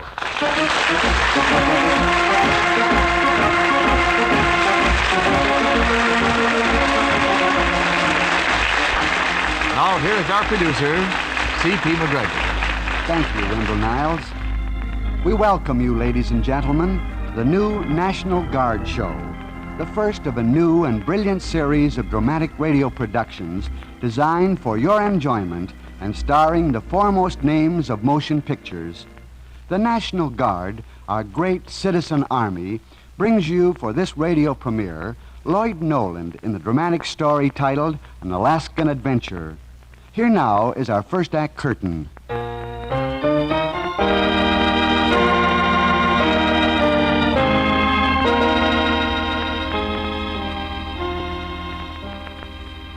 Johnny O'Brien cut pretty much of a figure around Nome during those exciting gold rush days. And the heavy-bearded man who approached him at the table at the Ace High that night in Nome was well known, too, if for different reasons. Well, Johnny, I see you got back. Yep. Sit down, Scully. Thanks. What's this I hear about you making a big strike up near Antelope Peak? Well, could be, Sally. You didn't waste any time getting over to the claim office. Man's got to protect himself, huh? Oh, sure. Well, what do you want to talk to me about, Johnny? I want to buy that dog team of yours. Are you crazy? There isn't enough money in Nome to buy those dogs. Yeah, I was afraid of that. Well, Scully, I guess that means that you and I are going into business together. What makes you so sure about that? You'll want to when you hear what I got to say. Come here. Huh? Scully, Sam Jackson and I have made a strike up at Antelope Peak. And I mean a strike. Yeah? Yeah. I left Sam up there. I can't wait for the spring thaw. I gotta get back this winter. And you got the only team of dogs in Nome. So I have. Well? What do you want? I'll take a half interest in the mine for Louie and myself. You don't want much. I got an awful good dog team. All right, Scully. If you and Louie will work out the winter with us up there, it's a deal. Just draw up the papers. You want to sign papers? Oh, of course. When do we leave? Just as soon as we can get provisions. You know, Johnny, this is pretty strange. A year ago, you were trying to run me out of town. And today, we're partners. Yeah. Only circumstances. But you better be a good boy, Scully. You better.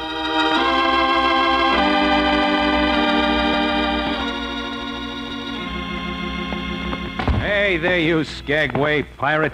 Where are my provisions? Got 'em all ready for you, Johnny. Good. 5 sides of bacon, case of corned beef, flour, sugar. Say, what's all this talk about you making a strike, Johnny? Oh, that's only a rumor. Uh-huh. But what's this I hear about you and Scully? That's true. You're crazy, Johnny. I wouldn't trust Scully as far as I could throw that stove. You let me worry about that, huh? Hey, Scully. Yeah? Give me a hand with this, will you? Say, hey, you forgot the coffee. Oh, so I did. How much do you want? Well, all right, how much is coffee? Oh, coffee's come down. It's only $20 a pound. Only $20. Give me 10 pounds. Scully will pay you for the coffee. What's that? Pay him for the coffee. And come on, we got to get going.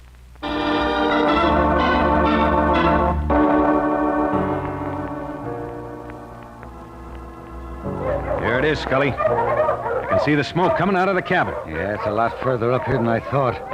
There she is, Louie. I see. Well, it took us long enough. Hey, that looks like Sam Jackson out in front. See? I think he sees us. Oh, you! Sam Jackson! Hey, Johnny! Put on the jerry pot, Sam. Put it on!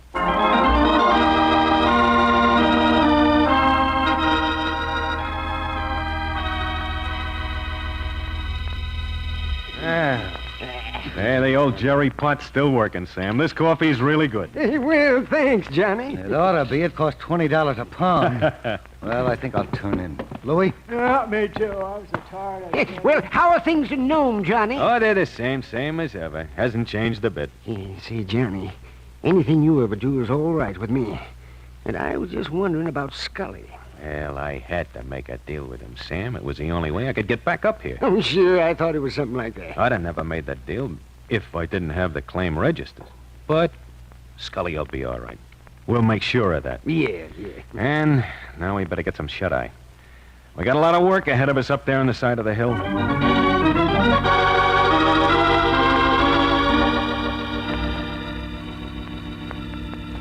Well, what do you think, Johnny? I don't know. We're 10 feet in the crevice now. Yeah. And this shale is hard as marble. Well, the vein ought to be in here. It's got to be here somewhere. Sure oughta.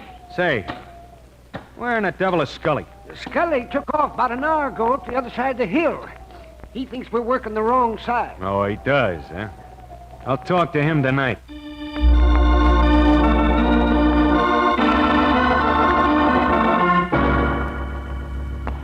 Hey, where were you all afternoon, Scully? I was a half mile around the other side of the hill. Sam knows where I was. Why? Why? Because we're working this side of the hill. That's why. You're on the wrong beam, Johnny. Yeah. That vein is on the other side of the hill, if it's here at all. Is that so?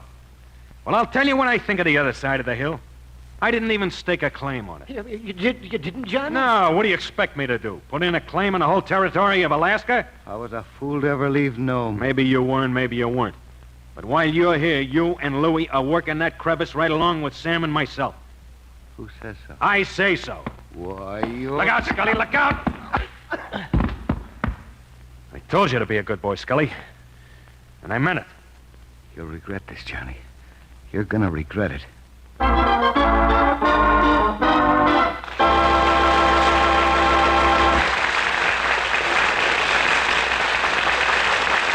the curtain falls on Act 1 of An Alaskan Adventure starring Lloyd Nolan. Act 2 in just a moment. But first, this message from our announcer. Young men, now is the time for you to get in the Guard. The new National Guard offers you a great opportunity to become part of our country's fighting forces and remain a civilian. As a member of your local Guard unit, you get these important personal benefits.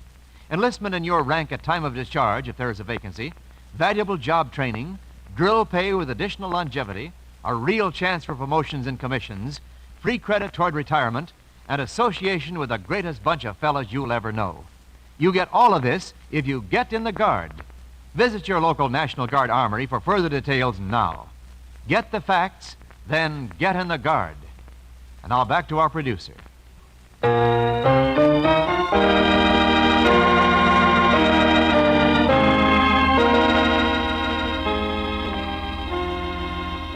And now, Act 2 of An Alaskan Adventure, starring Lloyd Nolan as Johnny O'Brien. Conditions were very difficult there at the cabin below the crevice at the El Dorado. 4 men working close together. The work was hard, the winter was long, and Scully was a problem. You know, Johnny, we got to do something about Scully. Oh, he's all right. You should hear him talk at night. I'm too tired to hear anybody talk. He still thinks we're working the wrong side of the hill. Yeah. He's never forgotten that night you hit him. Well, I'm sorry I had to do that. I swear, Johnny, if he gets the chance, he's going to... Forget it, will you? We'll just make sure he doesn't get that chance.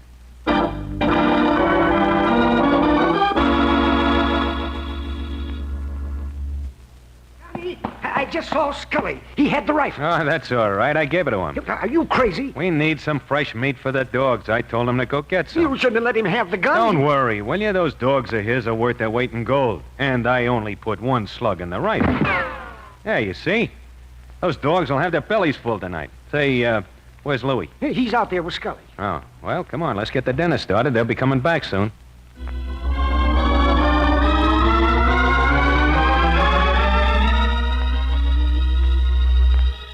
This is the chance I've waited for, Louis. He's so smart, he puts 1 shell in the rifle. What he doesn't know is that I have these. Extra cartridges. Yeah.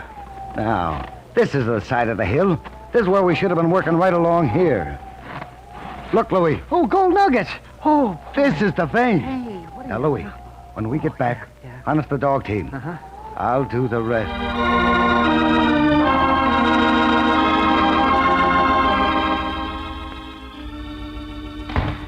Put up your hands, Johnny. You too, Sam. Yeah. That rifle's empty, Scully. It is, huh? Hey, does that sound like it's empty, Johnny? Sam, get Louis' things together in mind, quick. You're making a mistake, Scully. I almost made a mistake, Johnny. You see, I came back here to kill you, but I changed my mind along the way. No, you did. That's very considerate. Yeah. I was around on the other side of the hill where we should have been working all this time. I found these. Why, they're nuggets. Well, what do you say? Well, this is a real McCoy, all right.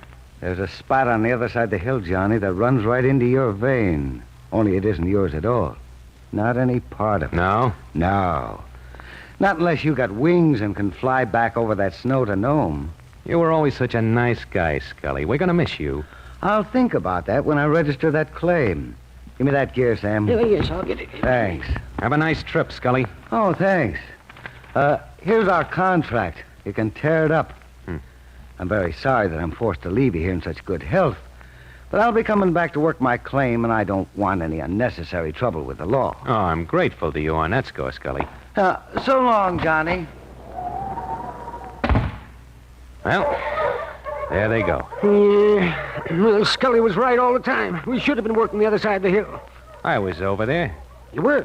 I didn't see very much. And one thing is sure, we've wasted a year here. No, not at all. Matter of fact, everything is under control. Johnny, you mean you do have a claim on the other side of the hill? No. But those nuggets Scully picked up came out of this crevice of ours right here. I planted them. You planted them? Yeah. I really thought he'd happen onto them sooner than he did. Well, Sam, fire up the jerry pot. Let's have some of Scully's $20 coffee, huh?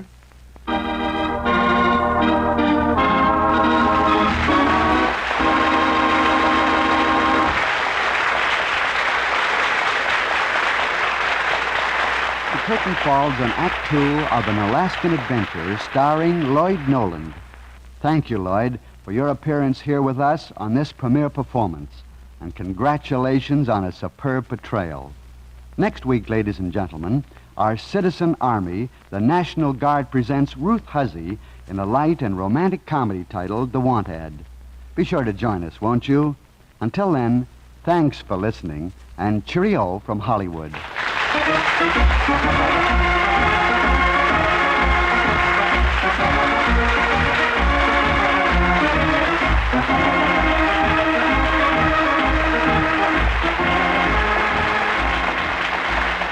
Our star appears with the courtesy of the Hollywood Coordinating Committee, which arranges for the appearance of all stars on this program. This program is transcribed in Hollywood for release at this time.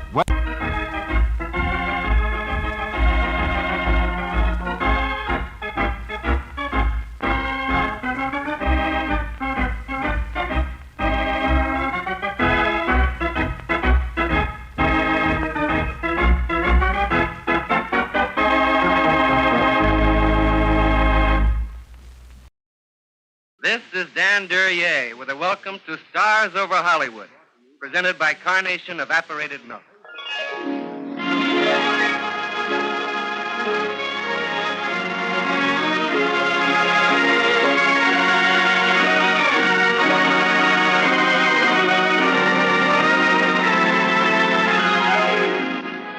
And here is your host for Carnation, Art Ballinger. Welcome to Hollywood, home and workshop of the world's most glamorous people. Each week, Stars Over Hollywood is brought to you by Carnation, the world's favorite brand of evaporated milk. And today we present Driven Snow, starring Dan Duryea.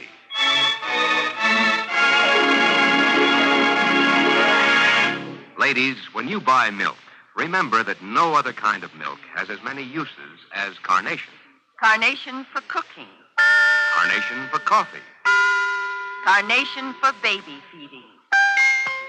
Yes, it's Stars Over Hollywood, brought to you by Carnation. And speaking of stars, here is the distinguished Broadway actor who has made an even greater name for himself in pictures, Dan Duryea. Thanks for skipping the bad man build-up, Art, even though my motion picture history seems to call for it. But being typed as a cad actually began before Hollywood, didn't it, Dan? Yes, I suppose it really started with my stage appearance in The Little Foxes with Tallulah Bankhead. That's right, and then Hollywood wanted you to play the same part in the motion picture version with Betty Davis. From then on, it was one villain after another. However, Art, I'm happy to say that in my latest picture, I do have somewhat of a sympathetic role, that of a likable alcoholic in the film Chicago Calling. Well, Dan, we're looking forward to having you put your talent to work on today's drama. Meanwhile, here's something that's sure to make a difference in any homemaker's cooking career. Ladies, the next time you shop for groceries, do this. Take home several cans of Carnation evaporated milk and start testing. Use Carnation in recipes that call for cream. Use it in recipes that call for milk. And from the first, you'll notice a decided difference. You'll notice a richer flavor, a generally better quality all around. The reason for that difference is this. Carnation is more than double rich milk. So rich that even when you dilute Carnation with an equal amount of water, it's still richer than any state standard for bottled milk. What's more, and very important, Carnation is heat refined. In your cooking, that means smoother blending of ingredients and a far better flavor. So start using this wonderful milk right away. Believe me, your recipes will taste better, will cost less when you use Carnation, the milk from contented cows.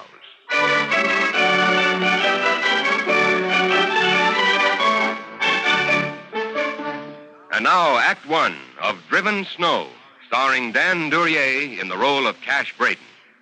Curtain going up.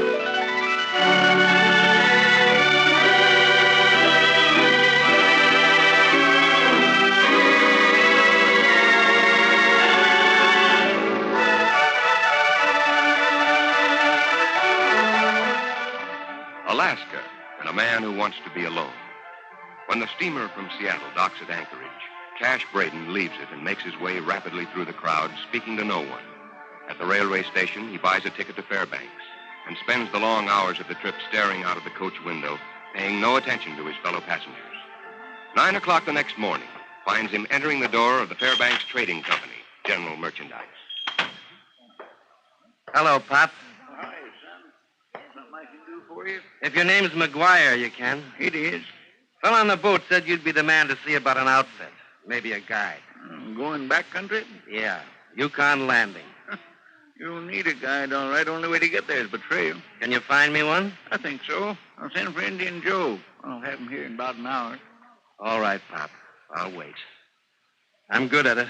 I've been waiting a long time. Yeah, suit yourself. You happen to know a man up there by the name of Dr. Neal? Yes. I know Dr. Neal. How do I find him? Apparently you got the wrong idea about Yukon Landing. It's a trading post for trappers and prospectors. Only one in 60 miles. It's got one saloon, one boarding house, one store, and one doctor. Good. Then I shouldn't have any trouble. You ever met Dr. Neal before? No. I reckon you're in for a surprise.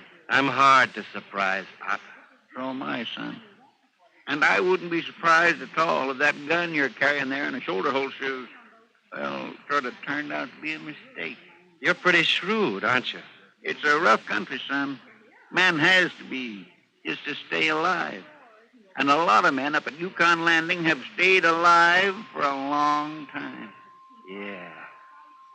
Well, so have I, Pop. So have I.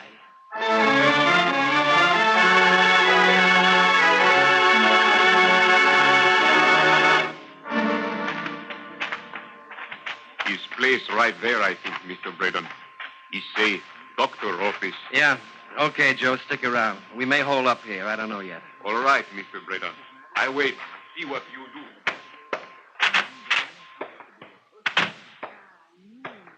Hiya, honey. The doctor in? Yes, the doctor's in. Wonder if I could speak to him.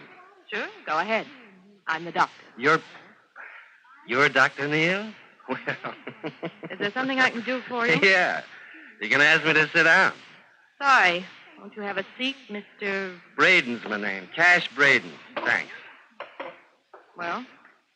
I'm here looking for a guy. Oh? What guy? One that made the mistake a few weeks ago of mailing a letter from here to his sister down in the States.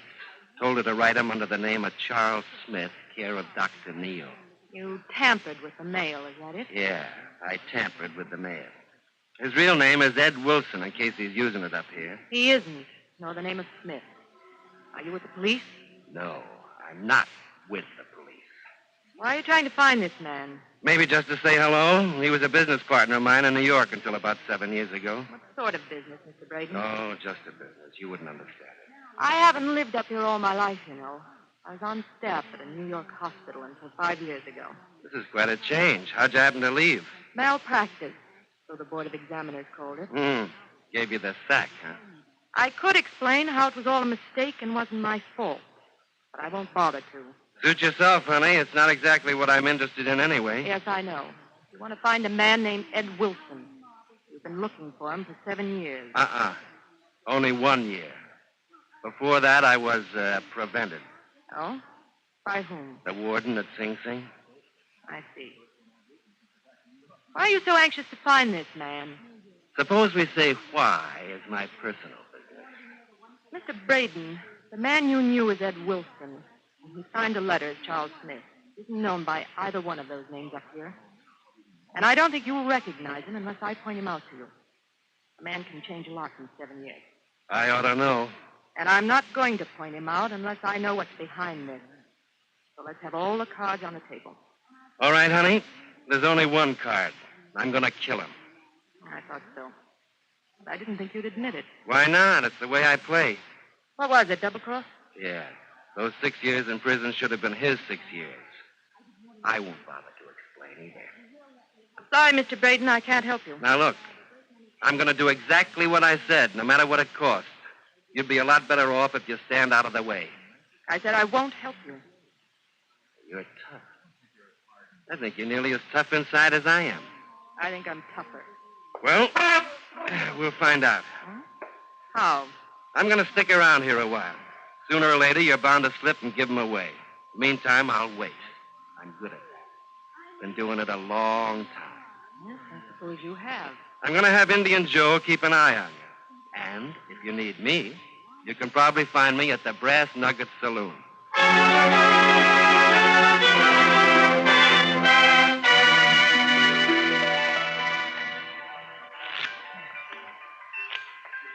All right, Cash, deal then. Give me one good hand for a change, huh?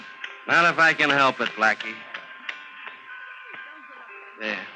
You open, Blackie. What a hand. And with my own deck. The brass nugget is going to belong to you if this keeps up. Mr. Braden. Hello, Joe. Better you come with me, Mr. Braden. What's up? Missy Doctor get ready to go on trip. Dog sled is all ready. A trip? Where? Me not know. Maybe back country. You come. Okay. Sorry, Blackie. I'll have to pick up the game later. Come on, Joe. Let's get going.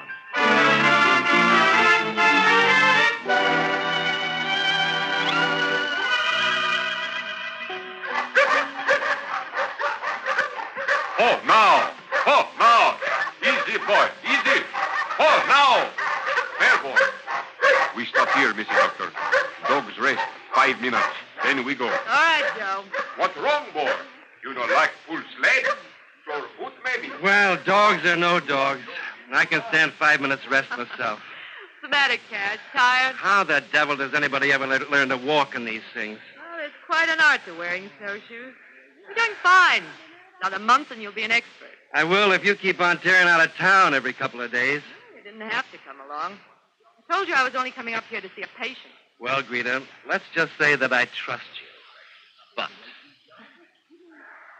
Too bad snowshoeing is the only thing you've learned up here. Oh? You mean I'm missing something? Everything. Look out across those ridges below us. Pine forest as far as you can see. Clean and free and open. Hundreds of miles of it. There's plenty of it, no doubt about that. All right, it is beautiful. What about it? How can you live in the midst of all this week after week and still think of nothing but killing? Quite a bit of killing goes on out there, too, so the boys tell me. One animal living off another one. But we're not animals. Whatever gave you that idea? Look, Cash, I came up here feeling the same way. I was double-crossed, too, you know. You never invested 6 years of your life in prison. I was bitter, too. And then gradually I started to get over it. Began to understand what's really important. Yeah, honey? What caused this great dawning light? Watching these people fight against the wilderness. Fight against almost overwhelming odds just to stay alive. And I realized that the only thing that matters is life. Sure. That's all I'm after. Ed Wilson's life. There was no doctor here before I came. People either got well or they died. I've been able to change that a little. Make life a little easier. I think that's important. Maybe so, honey, but I don't quite see where I come into this. There are other things to be done here. There's land to be cleared, roads to be built. It's a new country, Cash. It's clean. It's a place where you can forget the past if you want to. Well, I may consider that. As soon as I get this little project taken care of. You're like death itself, waiting, always waiting. You're to blame for that. You're so proud of being strong and single-minded. You're like one of those tall pines when it falls in a storm. It makes a lot of noise and smashes down on other trees. Then it just lies on the ground and it rots. All right, Rita. You're a great little talker, but you don't make quite as much sense as you think you do. You're all sold on this business of life, but you never stop to think that some lives may not be worth saving. Are you forgetting all about justice? Maybe a man who frames someone else into prison does deserve killing. I don't know, Cash. But it's not Wilson I'm mostly concerned about. Then who is it? You. The fine things about you that you won't let come out. Oh, no. If there ever were any things like that, they're still down in New York State behind some stone walls. I got 6 years, but they got life. You're heading into a dead end, Cash. You'll never get off free. It'll mean your death, too. You know that. Maybe. Only that doesn't make any difference. I'll worry about it afterward. Every night that cell door clanged shut, I used to lie there trying to go to sleep. I think of how I was going to do it. I must have invented 1,000 different ways of killing Wilson. And that's the only thing I'm sorry about. When I finally do catch up with him, I can use only one of them. Now, do you understand?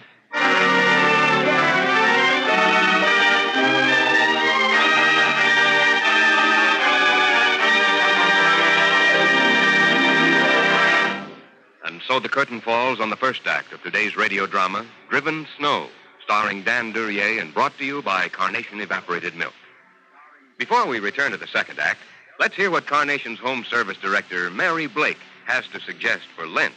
Well, Art, during these Lenten days, we're all trying to think of different ways to serve seafood. So here's my nomination for an outstanding seafood dish. A delicious tuna and rice casserole made with Carnation quick cheese sauce. Sounds promising, Mary. How do you go about making it? Well, it's very simple, Art. Just put 2 cups of cooked rice and a 7-ounce can of tuna in alternate layers in a buttered casserole. Wait a minute now. You say put 2 cups of cooked rice and a 7-ounce can of tuna in a buttered casserole in alternate layers. That's right. And if you like, you add chopped onion or green pepper. Well, what about the cheese sauce? Oh, that's easy to fix, too, Art. Just a matter of heating a large can of Carnation evaporated milk in a saucepan along with 1 teaspoon of salt. Heat a large can of Carnation and put in 1 teaspoon of salt. Then you add 1 cup of grated processed-type American cheese and heat until the cheese melts. Add 1 cup grated processed-type American cheese and heat until the cheese melts. Okay? Pour this sauce over the tuna and rice in the casserole and bake about 30 minutes in a moderate oven. About 30 minutes in a moderate oven. And that's all there is to it, right? That's all, Art. And it's another instance where Carnation performs cooking miracles not possible with any other form of milk. When the ladies taste that delicious Carnation quick cheese sauce, they'll know what I mean. Well, thanks, Mary, for a really fine Lenten suggestion. Tuna and rice casserole made with Carnation quick cheese sauce. Ladies, prepare for this appetizing seafood dish by getting double-rich Carnation evaporated milk today at your food store.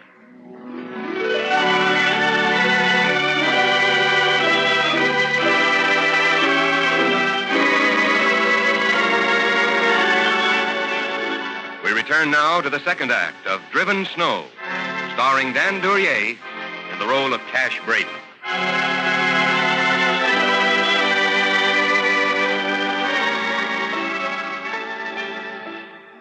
When a man has spent 7 years trying to decide just how to kill the partner who double-crossed him, he's pretty much inclined to scoff at the arguments of a woman who believes in preserving life rather than snuffing it out. So it is with Cash Braden's determination to kill. Waiting it out, sitting with Blackie in the Brass Nugget Saloon. It's a real blizzard outside, Cash. There's no night for nobody to go no place. Who's going anyplace, Blackie? I'm comfortable. Hey, how's about the little game, Cash? Okay? Sure. Nothing else to do. I go get a new deck of cards. This one is all messed up. Hey, it's Indian Joe.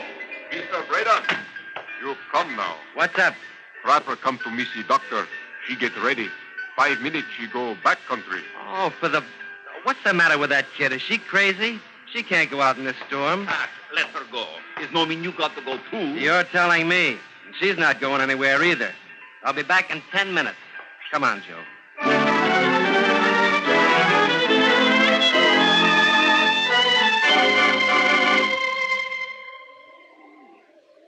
Oh, I'm sorry. I guess I didn't introduce you to. Cash, this is Ben Saunders, Cash Braden. How do you do? Hello, Saunders. Ben's got a trap line about 15 miles up the river. Oh? Say, Mr. Saunders, I wonder if you can tell me anything about a man named... Hand me that lacing, please. I don't want to lose one of these mittens somewhere along the trail. Now, wait a minute, Greta. Let's slow down here. It's a 10-mile trip to the fork, and that storm outside means business. Well, it won't be any picnic. I'll tell you about it when I get back. Get back nothing. You're not going. Here, tie this lacing for me. She's got to go, Mr. Braden. That woman's up there in a cabin alone. If I could have done anything, I'd have stayed, but it's not my line. What's the matter with her, anyway? She's going to have a baby, that's all. Well, how do you think these Indian women had babies before you came up here? I know how they did. That's why I'm going. Of all the bull-headed women I ever saw, you're the worst. You're risking your life. You know that, don't you? Well, if you're willing to risk yours to take a life, why shouldn't I risk mine to save one? Maybe we're both crazy. I think maybe we are. I could be over there in front of the stove with the brass nugget with my feet propped up and... Oh, give me a couple of those lacings. I don't want to lose a mitten either.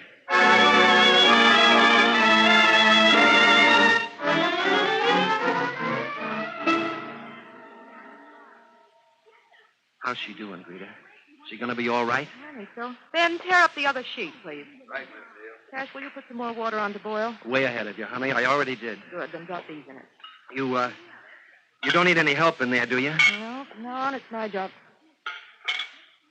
What's the matter, Cat? Something wrong? Well, I never been around when a baby's born. I believe you. You look positively green. Honey, but that's only half of it. I feel green.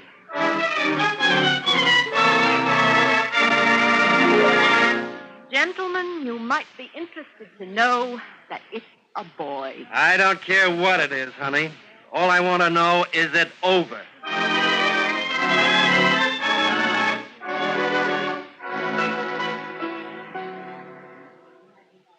Poor kid, she's really sound asleep. Yeah, tired out. The trip up here was enough by itself, let alone the way she worked all night. Well, at least it'll be an easier trip going back. Yeah. It beats me to see that sun shining out there. 12 hours ago, a blizzard was wide open and howling. That kind of a country, Mr. Braden. Anything can happen. I guess so. Where's this woman's husband, by the way? Due back here this afternoon. I ran into him a couple of days ago on the trap line. That's how I happened to stop in. Lucky for her, you did. Oh, she'd have pulled through somehow. People up here can take a lot of slapping on. I'll buy that one, all right. Well, as long as you're here to take Miss Neal back to the landing, I'll go out and hitch up the dogs so I can head back up country. Sure, go ahead, whenever you want to. Just stick by the river on the way back, Mr. Braden. You won't have any trouble. Yeah, okay. Thanks, Saunders. Huh? Oh, what was that? Just the door, honey. Saunders is hitching up to leave. Oh, gosh. Why, it's broad daylight. Yeah, you nearly slept your life away. I better look in the other room. Is there coffee, Cash? Yeah, I'll pour you some. Go ahead. Sound asleep, both of them. Wonderful. Good. Here's your coffee. Oh, thanks. Oh, isn't it beautiful outside? It's clean and white. What a perfect world for a baby to have on his first day. So what? He's in there sleeping right through it. Oh, you'll have plenty of chance to see it. Be like this for the rest of the winter. That's why I like to see the first blizzard come. Driven snow covers all the sharp, ugly rocks. When you look out, it's a brand new world. But the rocks are still there, Greta. You can see the shape of them under the snow. And nothing's changed. I was hoping you'd be different this morning. Why? Because last night you helped bring a new life into the world. And this morning, everything... what's the use? You should have stayed in town at the Brass Nugget. Oh, no, Greta. If I hadn't come along, I'd have missed the break I've been waiting for. What do you mean? You know what I mean. You know as well as I do this guy you call Saunders is Ed Wilson. You let him go? Yes, again. He hasn't gone yet. He just went out to hitch up his dog. He left his rifle standing over there by the stove. He's got to come back for it. You've just been leading him on. Letting him think you didn't recognize him, and all the time... No, Cash, I won't let you. You're not going to do anything, Greta. You're out of this. That was your job last night. This is mine. Job? Is that the way you look at it? I've been waiting for this for 7 years, and now it's here. I don't have to wait much longer. So keep out of the way, Greta. Don't try to do anything. Do you understand? Cash, you can't do it. Can't do what? Kill a man in cold blood like this. You don't know me very well, do you? But I do. I do know you. I told you what I was. Told you what I meant to do right from the start. What gave you any reason to say a different idea? Nothing, really. Just hope, I guess. Does this Wilson mean anything to you? Are you in love with him? If I thought it would do any good, I'd say yes, but that wouldn't stop you. No, I'm not in love with him. Then don't forget I'm carrying the ball. Stay out of it, honey. It's not your game. I know, Cash. I'm much better at playing cool. Sorry. It doesn't matter. Nothing does. Kill him then if you have to. Yourself, too. Kill me if you like. What's the difference? Greta, be quiet. No, Cash, please. I said be quiet. Yeah. It's over there by the stove. You're awake, Miss Neal. How do you feel? Fine, Ben. A little tired, I guess. You had yourself quite a night. How's the young'un? Sleeping like a baby. I guess that's how he should be sleeping, of course. Like a baby. Glad everything turned out all right.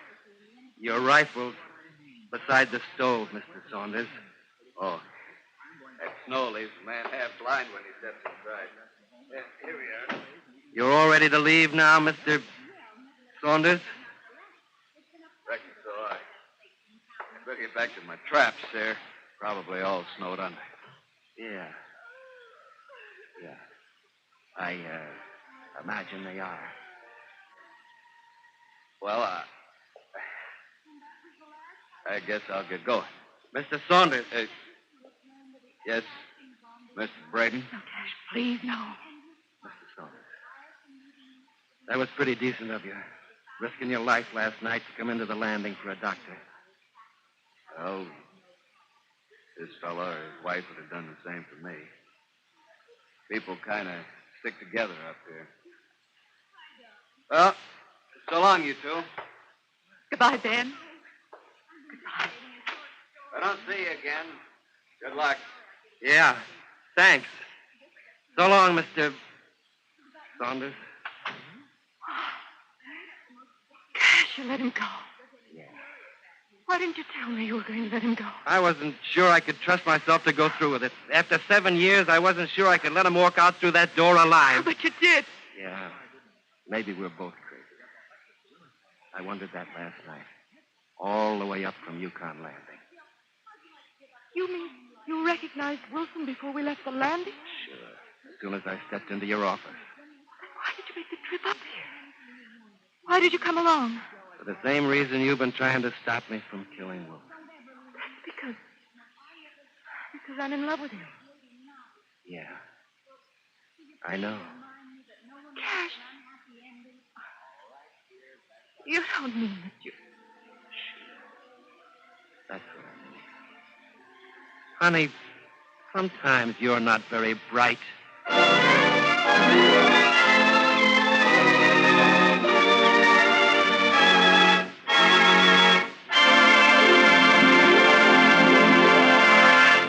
And so the curtain comes down on the final act of this week's Stars Over Hollywood show as presented by Carnation Evaporated Milk and starring Dan Duryea. In just a moment, we'll have news about next week's show. Meantime, how about a curtain call, Dan? You bet, Art. You know, for a short spell there in the beginning of the story, I found myself back in the character of a guy who was up to no good. Yes, Dan, but thanks to the love of a good woman, you were redeemed. One of those happy endings that leaves a good taste in the mouth. And Dan, if you have time to join me in a cup of coffee, we can accomplish the same result in a single act. How's that, Art? By the simple measure of creaming our coffee with carnation. Here's your cup, Dan. Now, if you'll just taste that coffee, you'll notice it has an extra creamy quality. And that good coffee flavor really stands out. Yeah, you're right. You see? That's why carnation is so right for coffee every time. It's more than double rich, and it has the consistency of heavy cream. There's cream in every drop, of course. I just wish more people knew how vastly superior good coffee tastes when it's creamed with carnation. Besides, carnation costs less than half as much as cream does. It's really no wonder millions of coffee lovers actually would rather use carnation. We call it the milk that whips. And now, Dan, for coming up here today and giving us such a splendid performance, here's something we'd like you to have to take home to your wife. This bouquet of red and white carnations, just like those pictured on every can of Carnation Evaporated Milk. Thanks ever so much, Art. Now, suppose you tell me what's scheduled for next week. Next Saturday, our star will be talented Gene Cagney, and the title of our story will be The Truth Pays Off. Say, that sounds interesting. What sort of a part is Gene playing? Well, she's a young lady who's been brought up never to tell a lie and who inherits $1 million. Somehow or other, she has a hard time making those two things mix properly. I can imagine. Better tune in, just to get an idea of what to do about your first $1 million. I'll be right on deck to hear Gene Cagney and The Truth Pays Off, Art. Meanwhile, goodbye, everyone. Goodbye, Dan Duryea. The story on today's Stars Over Hollywood was written by Les Crutchfield. Supporting Mr. Duryea were Gene Bates, Harry Bartell, Byron Kane, and Parley Bear. Special music was composed and conducted by Rex Corey. The program was directed by Don Clark.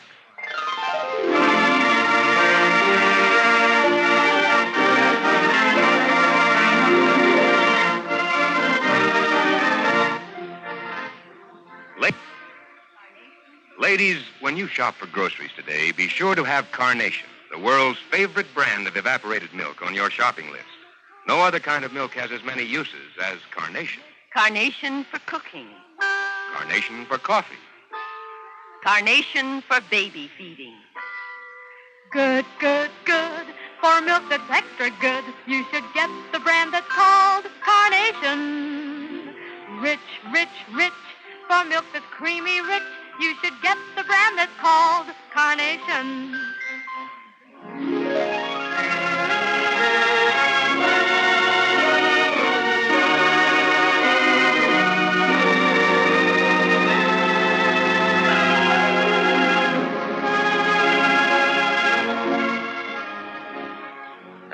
for the Carnation Company and Stars Over Hollywood, this is Art Ballinger suggesting that you be sure to listen next Saturday for Gene Cagney in The Truth Pays Off. And be sure to see the George Burns and Gracie Allen television show brought to you by Carnation Evaporated Milk. Stay tuned now for Grand Central Station, which follows immediately over most of these stations. Stars Over Hollywood comes to you from our Hollywood studios and is heard in Canada over the Dominion Network of the Canadian Broadcasting Corporation. This is the CBS Radio Network.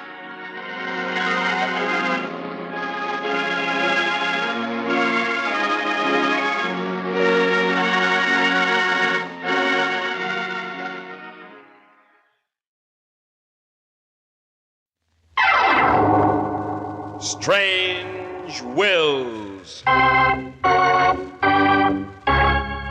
Starring the distinguished Hollywood actor Warren William, and featuring Marvin Miller and Lorene Tuttle, with Howard Culver and an all-star Hollywood cast. Original music by Del Castillo. Dead men's wills are often strange. We cannot attempt to understand them or try to find the answers. We can but tell the story. This is Warren William bringing you the story East of Hudson's Bay. But first...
And now back to Warren William as John Francis O'Connell in East of Hudson's Bay.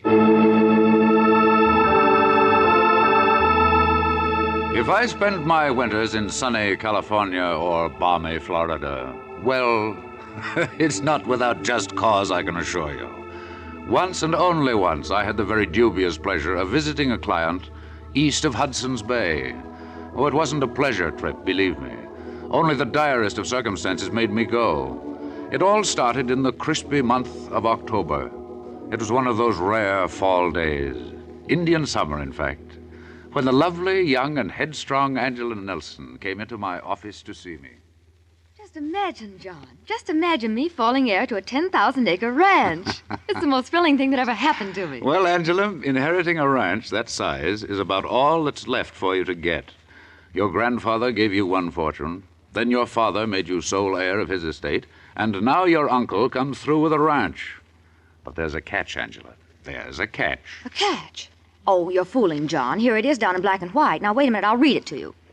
To Angela Nelson, my beloved niece, I devise and bequeath a parcel of land consisting of approximately 10,000 acres. Uh-huh. The interesting part is still to come, Angela. Remember, I wrote the will. All right, I shall continue. Said tract of land is situated between the Leaf River on the north and the St. George River on the south in the province of Quebec. Suppose you tell me, young lady, if you have any idea where the Leaf River is. Why, it's in Quebec, of course. It says so right here. Your education has been sadly neglected.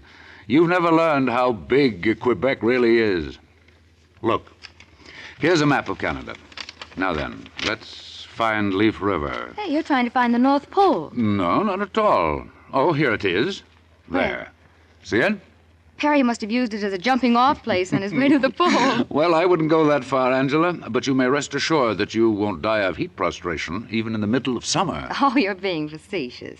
Look at all of the towns on the map around Leaf River. People must live there. Oh, people live there, all right. Fur trappers, Indians, woodsmen. At least a dozen in every town, I'd say. Well, this is only October. October the 5th. Can't be too cold up there on Leaf River yet. I tell you what I want you to do for me. Order a team of huskies and a sled? No. Order a private plane. That's it. Charter a plane for me. I want to see my ranch. I want to go to Leaf River tomorrow. Well, after all, it's your ranch, and I can't stop you from going. But promise you'll be back in 2 weeks, Angela. I don't want to have to go up there and dig you out of the snow. I promise. All right. I'll order a plane to take you to, let's see. Here's a town called Lac du Flambeau. Sounds like red flannel shirts and He-Man. An adventure east of Hudson's Bay. All thrown in for the price of one plane ticket. Oh, it's worth it. But watch out, young lady. I've heard tales of those rugged French-Canadian woodsmen. Oh, John, you are old-fashioned, aren't you? Men are men, no matter where you find them. You better read more of Kipling. Men are men, all right. But some men aren't as easy to handle as others. Aren't as easy to handle. Well, John, you've never seen Angela Nelson in action.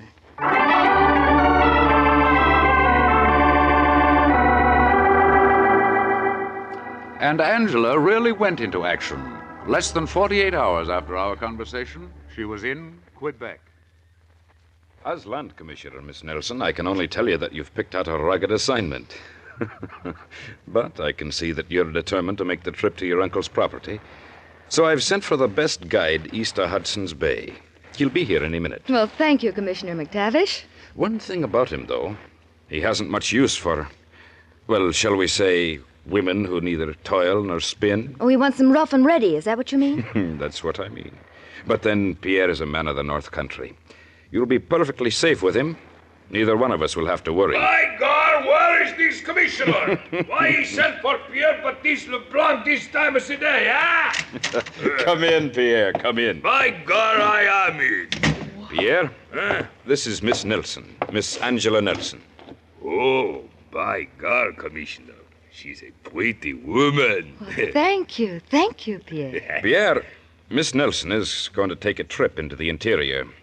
She wants you to be her guide. Oh, she wants me to be her guide. Sacre bleu. Since when does the great Pierre Baptiste Leblanc, the finest trapper in all the North Country, act as nursemaid to such an enfant, such a child? What? No, Commissioner. I have more important things to do. Excuse me, please. Pierre, wait a minute. I want to speak to you alone. I'll wait outside here. Well, Pierre? Or shall I say Pierre Baptiste Leblanc, greatest trapper of the whole North Country? We are alone, the enfant, and you. Do not take offense, mademoiselle. What I say about the nursemaid. Only you are so small, too lovely to go into the forest. I would have to carry you like a papoose. Pierre, did you ever hear of the Vikings? The Vikings? No, mademoiselle. Well, the Vikings, Pierre, came to this country when there were no people. They were big men, Pierre, bigger even than you. Bigger than me? Pierre Baptiste Leblanc is 6 feet 4 inches and he weighed 260 pounds. And they were braver than you, Pierre, because they had no guns, only spears. These Vikings had only spears to kill the caribou and the bear? Oh, you joke, mademoiselle. I tell you the truth, Pierre. And one more thing. They respected their women because they, too, were brave and afraid of nothing. By God, I would like to meet one of these women. They kill caribou and bear with a spear. Oh, sacre bleu, that is the woman for Pierre Baptiste Leblanc. You have met one, Pierre. I am a descendant of the Vikings. You? Yes. Oh, sacre bleu, you are but what you say, little fawn, afraid of the shadows, no? I'm going to show you, Pierre, that size is of little importance. That I can do anything you can do. Now then, you are going to go with me, and we're starting tomorrow morning. Starting tomorrow morning? Now, here's $200. Buy what's necessary for the trip. If you need more, I'll be at the home of Commissioner McTavish. Is everything clear? By God. Maybe Pierre Baptiste Leblanc is wrong. Maybe you are what you call Viking girl, yeah? Maybe you're brave like French Canadian, huh? Oh, I find out.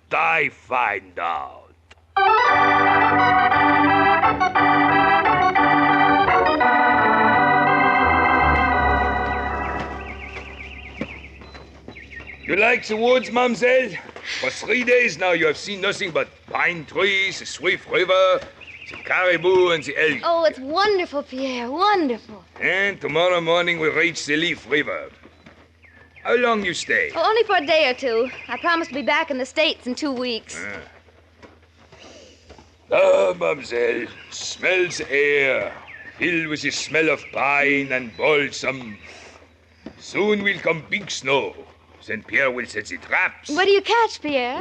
Mink, northern sable, ermine, the weasel. All of them live here on the right forest. Don't you ever get lonesome, Pierre? Out here alone all winter? Oh, no, mademoiselle. I have my cabin, my snowshoe, my gun, and I sing. How I sing! Even the deer, she run away when she hear Pierre Baptiste Leblanc singing in the morning.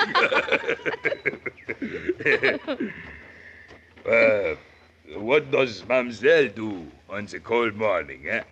Well, I follow the sun, Pierre. Huh? When winter comes, I pack my bag and go to California. I sing, too, but it's not like this, Pierre.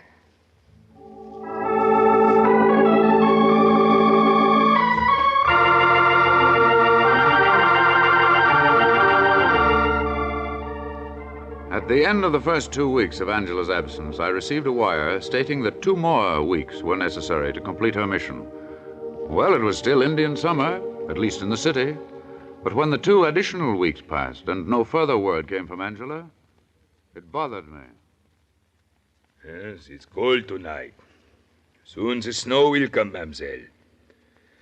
We must go back tomorrow. You know, Pierre, I really hate to think of going back. It's been so wonderful, so wonderful. I've learned to tell direction by the stars, to broil caribou steaks over an open fire, even to mend my own clothes. Oh, but now things will change with the winter. The wolves will come out of the forest for food. The snow, she will pile up iron on the roof of this cabin. Well, mademoiselle, I will go to my cabin now. We must get plenty of sleep. We start back for Lac du Flambeau when the sun come up. All right, Pierre. By God, I say you have been a brave girl. These Vikings are good peoples. Almost as good as the French Canadians. Good night, mademoiselle. Good night, Pierre. What's that? Oh, it's a wolf. The winter she has come. The wolf? Oh, Pierre, they frightened me. Frighten you? Oh, you joke, mademoiselle. You say the Vikings are afraid of nothing.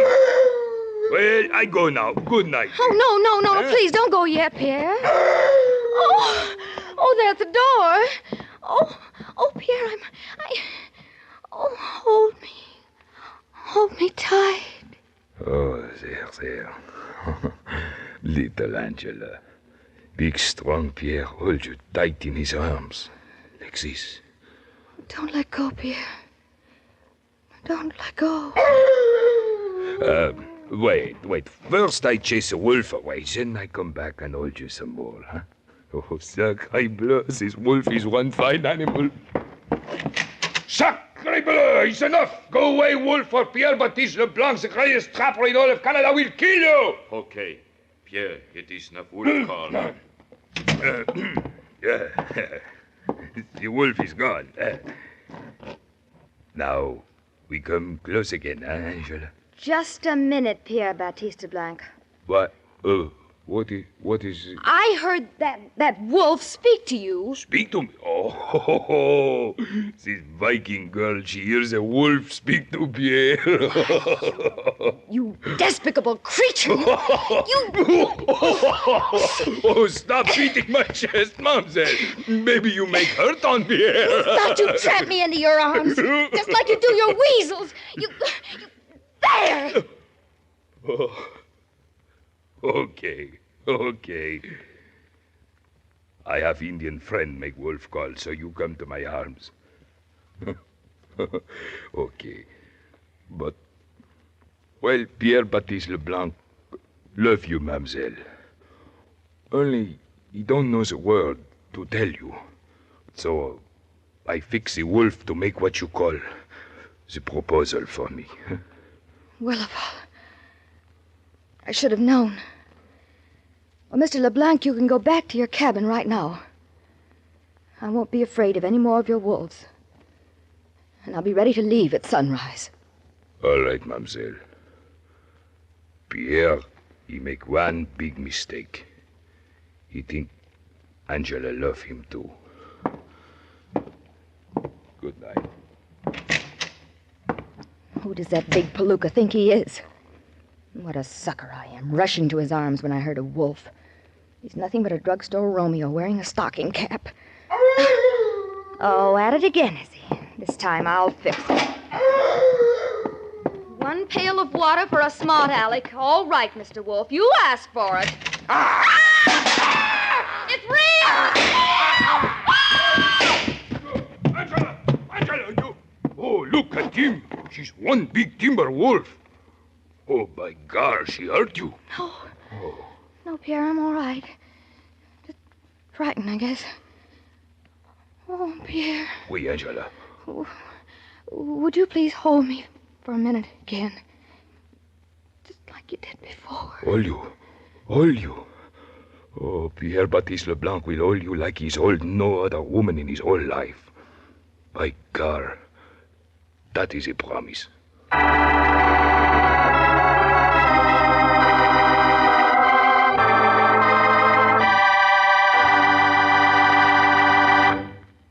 Part 2 of East of Hudson's Bay, written by Ken Crepine and directed by Robert Webster Light, will follow in just a moment.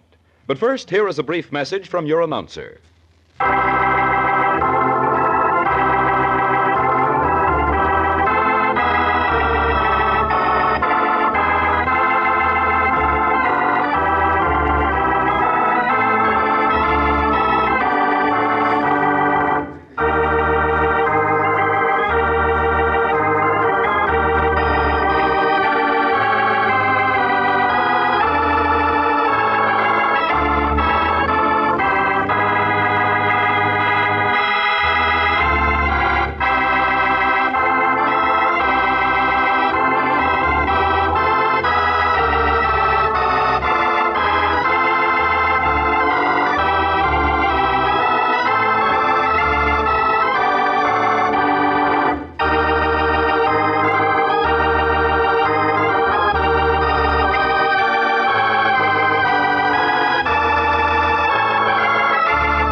And here again is Warren William as John Francis O'Connell in East of Hudson's Bay. After a month had gone by and no further message came from Angela Nelson, I took matters into my own hands. After all, there was a limit. I telephoned Commissioner McTavish and told him I'd fly to Lac de Flambeau to help him organize a searching party. Things had gone far enough. Meanwhile, Pierre and Angela were having their troubles. Well, this blizzard never stops. It's been snowing for 3 days. She won't stop until the snow is 6, 10, maybe 12 feet high. Now I am late with my traps. The minks, the otters, the beavers, they will all run around the snow and say, "Where is this great Pierre Baptiste Leblanc, ho-ho?" They will think I'm dead.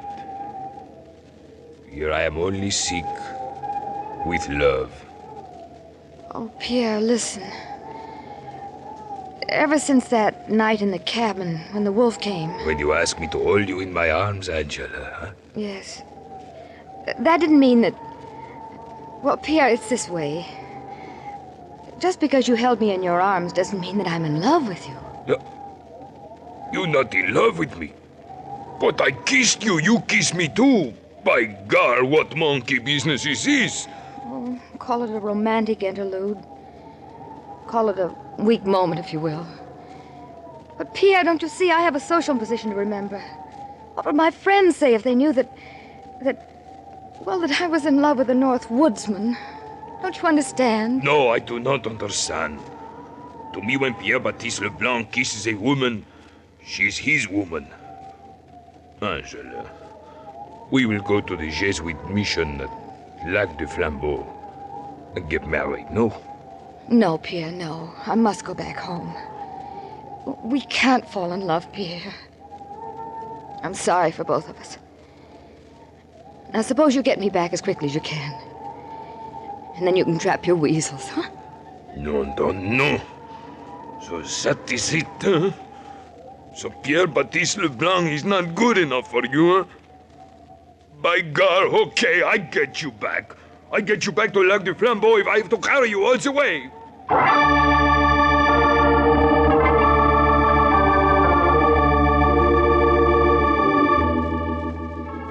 Well, while all this was taking place, I was over 100 miles away, trying to keep warm in Mr. McTavish's home.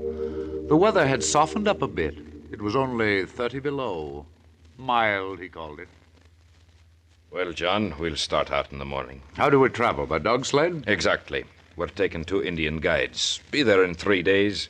The snow is as slick as glass. We'll make good time. You won't be able to make it any too fast to suit me. Walking or riding 100 miles when it's 30 or 40 degrees below zero isn't exactly my idea of fun.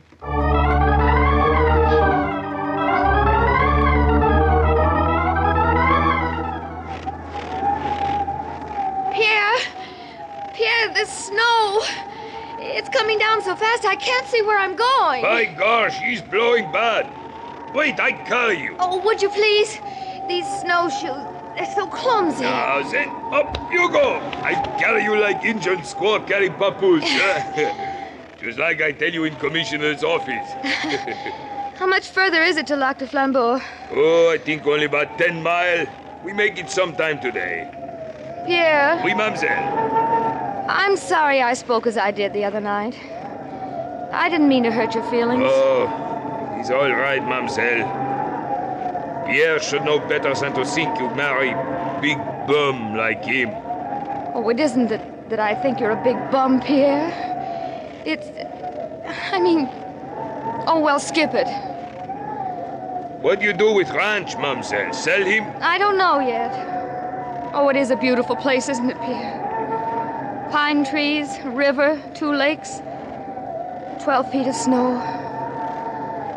But spring will come someday, even up here, won't it, Pierre? I love the snow, mademoiselle. To me, it's like God's blanket of forgiveness. It covers over all nature so it can sleep and grow strong again. You will come back here again, Pierre. Oh, just so soon I take you to Lac du Flambeau, I will get my traps, my dogs, and come back to Leaf River. Won't you get lonesome? Get lonesome? Oh, Pierre-Baptiste get lonesome. Oh, no, mademoiselle. Now, I have got so many things to remember. Such as? Like the night I have Indian make wolf call to frighten you. It was very, very funny. Well, it wasn't funny when the real wolf came. No, by gosh. Wait, Pierre, your dogs. Listen. Someone come on dog sled, maybe look for us. Oh, Pierre. Oh, then you won't have to carry me anymore. Just when I was beginning to like it, too.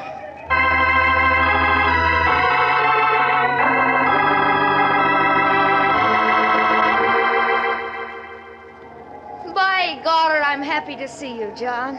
And you too, Mr. McTavish. By God. You all right, Angela? Oh, by God, I say I am. Got caught in the blizzard, though. That's why we're late, isn't it, Pierre? Oh, I'm very, very sorry about this thing. But we get back, okay, mademoiselle? We thought you were snowbound, and Mr. O'Connell insisted we come to your rescue. I hope, Angela, that you enjoyed this grand and glorious frozen north. Oh, it's been wonderful, John. Just wonderful, every single minute. But at least for my sake, next time, pick out a place like Palm Springs or Tampa. You know how cold it is? Only about 30 below. I told John it was still mild, but he doesn't seem to believe me. Well, Commissioner, my job, she's through. The young lady, she's safe. Now I go to town, get my traps, and sacre bleu, I come back in a hurry. I am late to catch the weasels.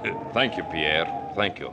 We'll see you at Lac du Flambeau. Well, Pierre, knowing Miss Nelson as I do, you must have had your hands full. Oh, no, monsieur. She's one fine girl. Just like, what you call... Viking.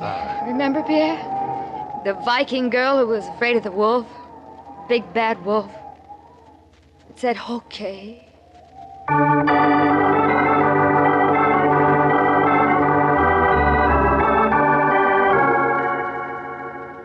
Next afternoon, back at McTavish's house, we were all sitting around the huge open fireplace, watching the last of the blizzard wearing itself out.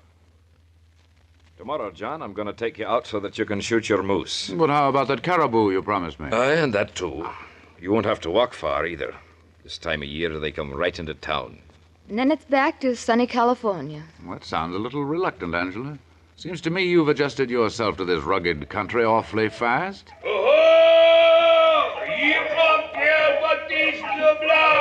It's Pierre.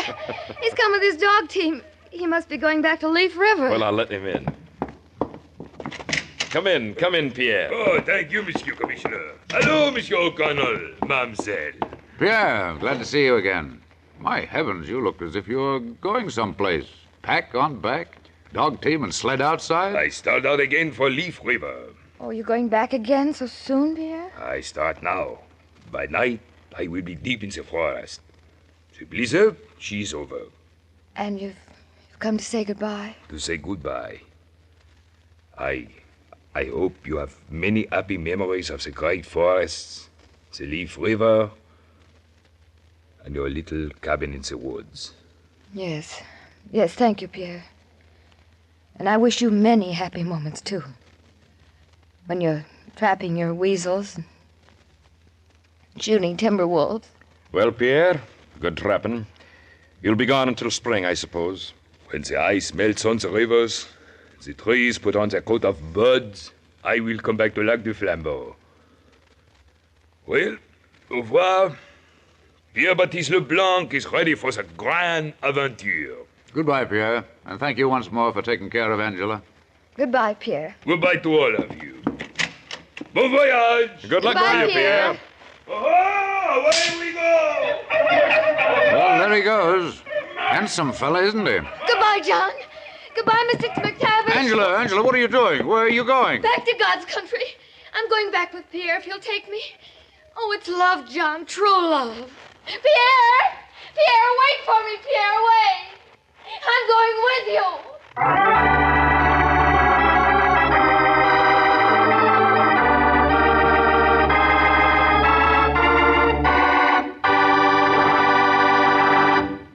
Warren William will be back in just a moment to tell you the rest of the story of East of Hudson's Bay. But first, here is a brief message from your announcer.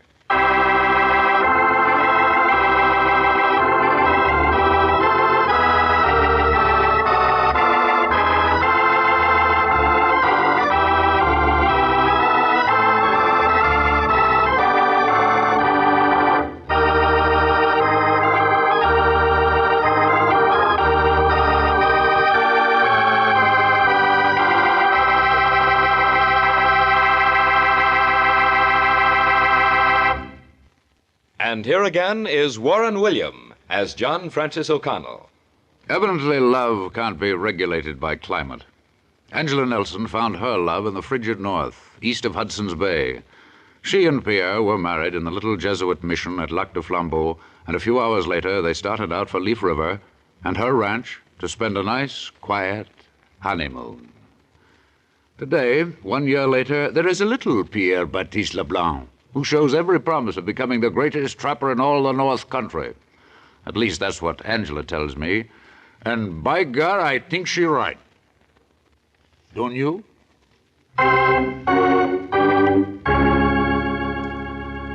Next week, we have a story for you straight from Hollywood. Well, I mean, as straight as anything can come from this fabulous city of make-believe. It's the story of a man, a young, handsome, and dashing motion picture star who wrote his autograph for a beautiful young lady. Now, we know, of course, that signing one's autograph in Hollywood is an everyday circumstance, but not this one. No sooner was Peter Layton's signature down on that piece of paper than things began happening. We call this intriguing story Autograph Girl. This is Warren William, inviting you to listen again next week.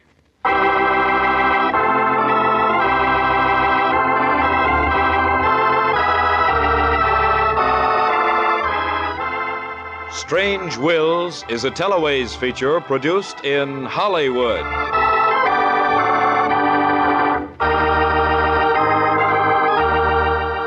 Any similarity between names used on this broadcast and those of living persons is purely coincidental.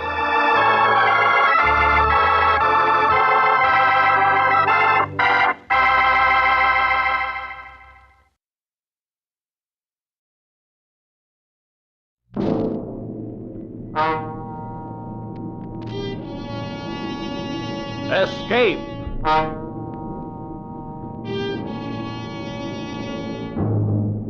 You are fighting your way through a frozen wilderness, torn by the icy blast of an Arctic blizzard, and driving you on towards certain death is a man with a gun, from whom you cannot escape.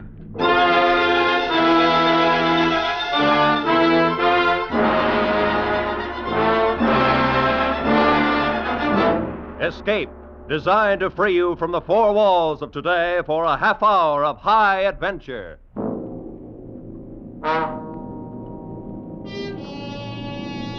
Tonight we escape to the Canadian North Woods, to a lonely wilderness where justice finds strange paths, as James Oliver Curwood told it in his famous story, The Match.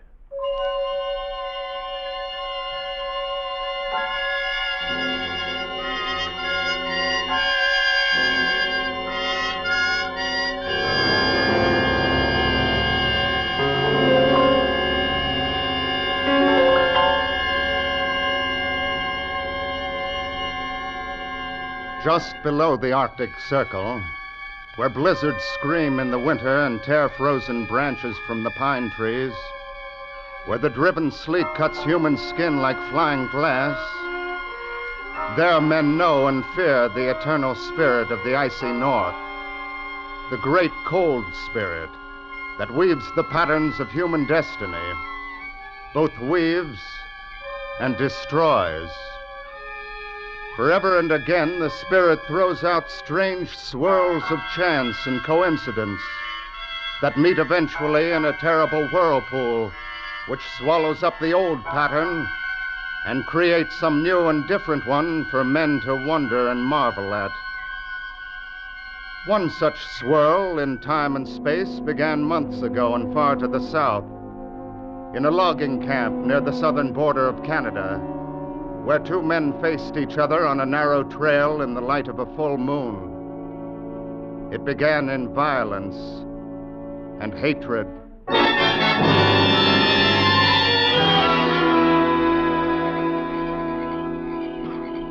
What do you want, Loring?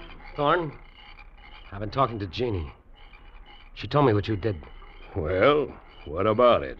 She told me all of it, the whole thing. Too bad, Loring. But if you can't keep your wife from casting her eye around, then that's your tough luck. There were no eyes cast around, and you know it. All right, then. What are you going to do about it? I'm not sure yet. Then I'll tell you. Nothing. You haven't got a leg to stand on. I'm running this camp and every man in it. And if you don't like what I do, then get out. I'm planning to stay. In that case, you'd better get used to the way I run things. Men and women. And the next time I drop Why, in... you dirty... That's it, eh? Well, then... Drop that knife, Thorne. Drop it! Get up, Thorne. Come on, get up on your feet. Get up, Thorne. What's the matter with you? Thorne. Thorne. That rock under his head. He's dead.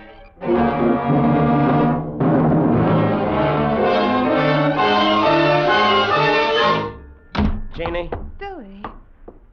Billy, what's wrong? Jeannie, I ran into Thorne a few minutes ago. Oh, Billy. Your hands. What did you do? I hit him, Jeannie. He started to pull a knife, so I knocked him down. His head hit a rock when he fell. He's dead. No. Oh, no. They probably won't find Thorne till morning, so I've got to get out of here in the next half hour. Leave? I'm new here, Jeannie. They don't know me. It's just my word. I wouldn't have a chance. Where'll we go? Not you. You're going to take the baby and go back to the cottage in New York State. Well, where are you planning to go? North, honey, a long ways north. I'll have a better chance up there in the woods. They'll catch you, Billy. They always do. Don't worry, they won't catch me. And somehow, sooner or later, we're going to be back together again. Believe me.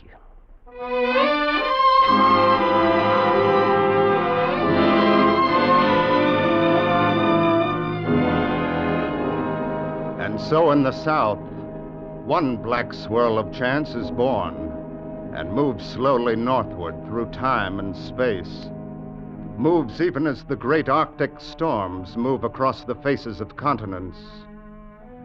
And there ahead of it, among the tumbled ridges of spruce and pine, another swirl of human fate moves at the whim of the bleak spirit of that frozen land. Moves first one way, then another, but centers always near one certain red-coated uniform of the Royal Canadian Mounted Police. Centers on the hard, lean figure of a man called Sergeant Brokaw. Nice shot, Sergeant. Thanks, Trooper. The captain sent me to... Wait. There's one of our targets still up out there. Dead center. Brother, I wish I could shoot like that. Work on it. Good shooting's something you'll need if you stay in the Mounties. I guess it's helped you plenty of times. Yeah, a few. What have you got there, telegram? Oh, yeah. It's an order the captain told me to bring out to you. Here. Let's see. Special assignment for apprehension and return of a fugitive. Name, Billy Loring. Height, 5 feet 11 inches. Weight, and so on and so on. Last seen near Hobbs Landing on October 3rd and reported heading north. Wanted for murder. Sergeant Brokaw signed. Instruction, bring back fugitive. They make it sound plenty simple, Sergeant. Bring back fugitive. That's just the way it ought to sound. When you're assigned to bring a man in, you bring him in. That's all there's to it. There's no excuse and no alibi for not doing it. You can take my word on it, Trooper. I've been doing it for 12 years. And so far, you've never missed getting your men? Not so far, not ever. When I go after a man, I'm going to get him, sooner or later. And one way or another, I'm going to bring him back. Every time. And that goes for this, what's his name, Loring. You can bet your life on it.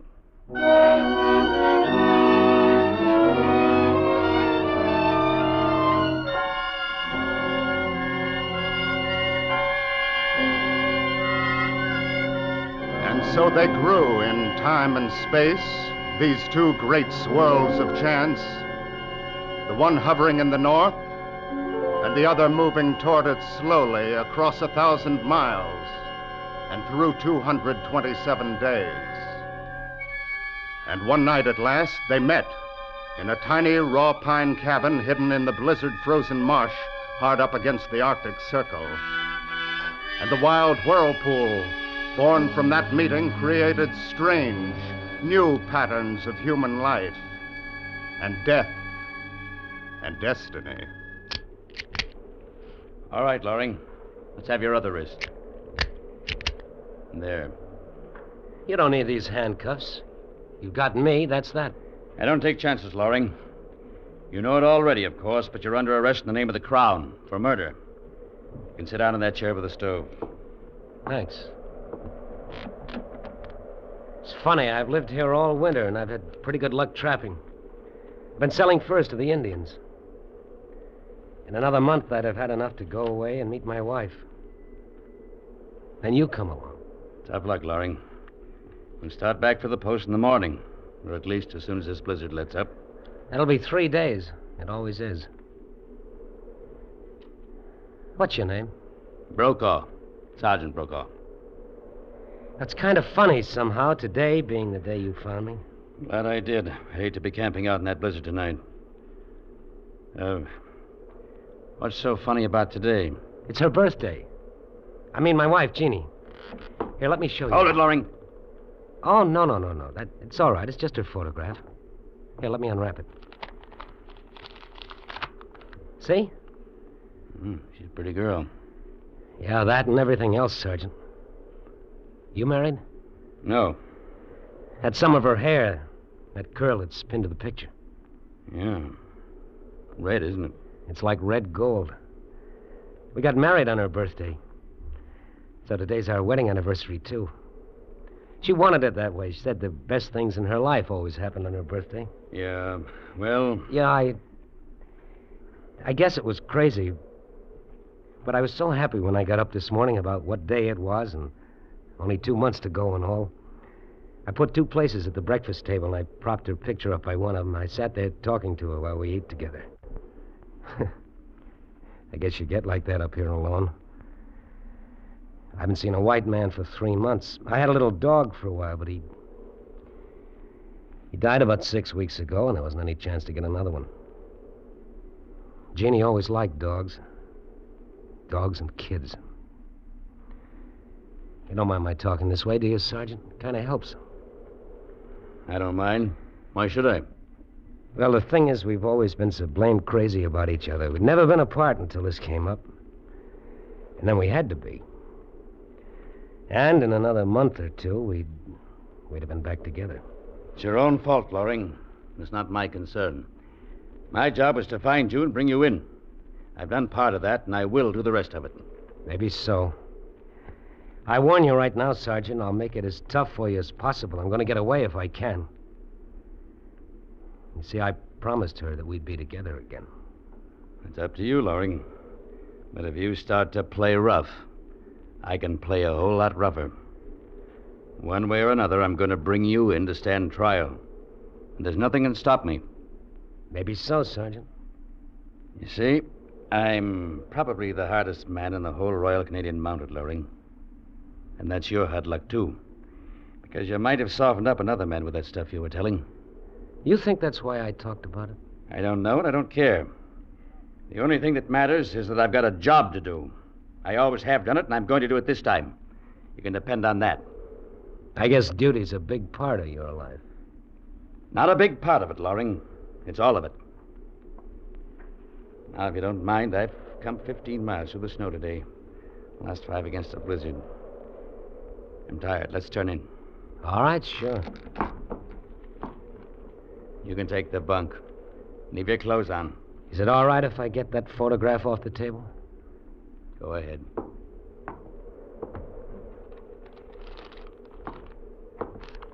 All right. Put your feet together. Huh? What's the chain for? It's another reason to call me hard. I'm going to padlock it around your ankles. You are cautious. That's right, Loring.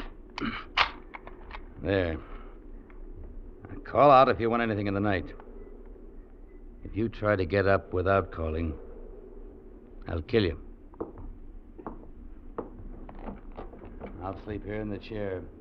And this gun happens to be cocked. Thanks for warning me. Good night, Sergeant. Good night. By the way, Sergeant Brokaw. Yeah? It's too bad you never got married. Why? Because when you go to sleep, you've nobody to dream about.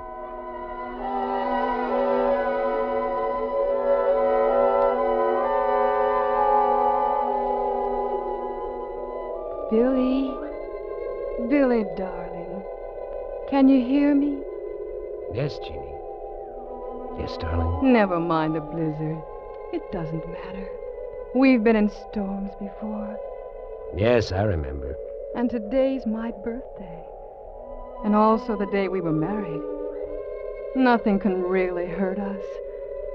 Everything's going to be all right. Yes, Jeannie. Yes, everything is going to be all right. Billy. Yes, Jeannie? Remember one time in the fall, we built a bonfire and roasted ears of corn. That was in the field back of the cottage. Oh, yes, 2 years ago. That was on your birthday, too. Yes. And do you remember how the smoke would always get in your eyes? And how it would follow you around and make you cough and sneeze? Sure, I remember. Remember? The smoke, Billy. The smoke. Sure, I remember. Billy. The smoke. The smoke. What? Smoke. The cabin's on fire. Sergeant. Sergeant Brokaw.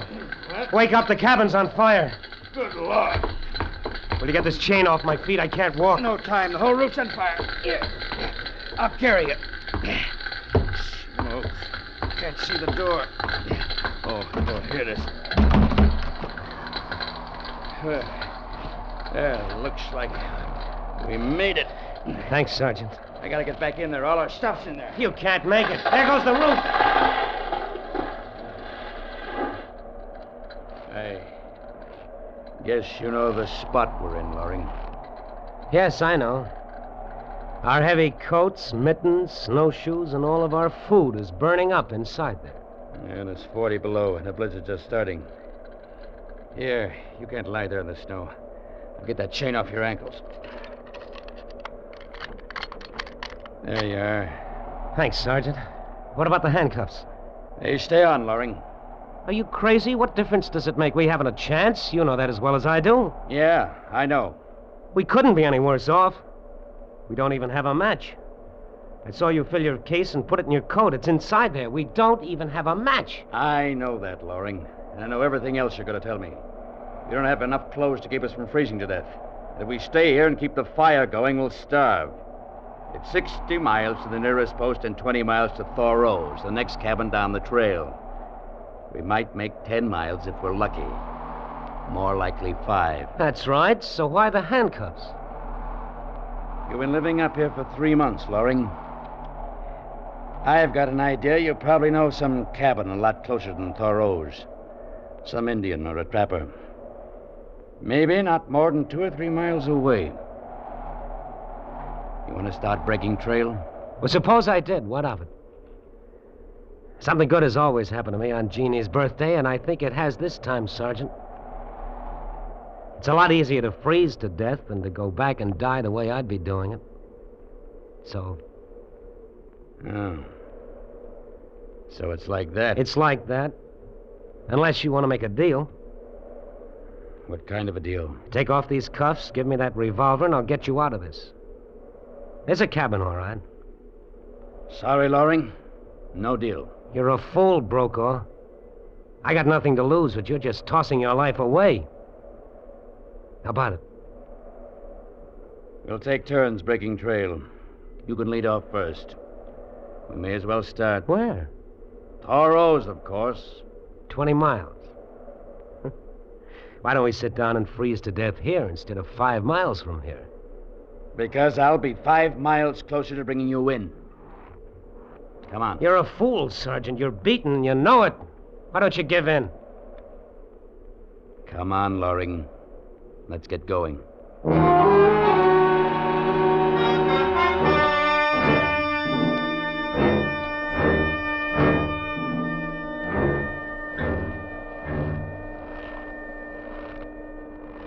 Loring, how far do you think we've come by now?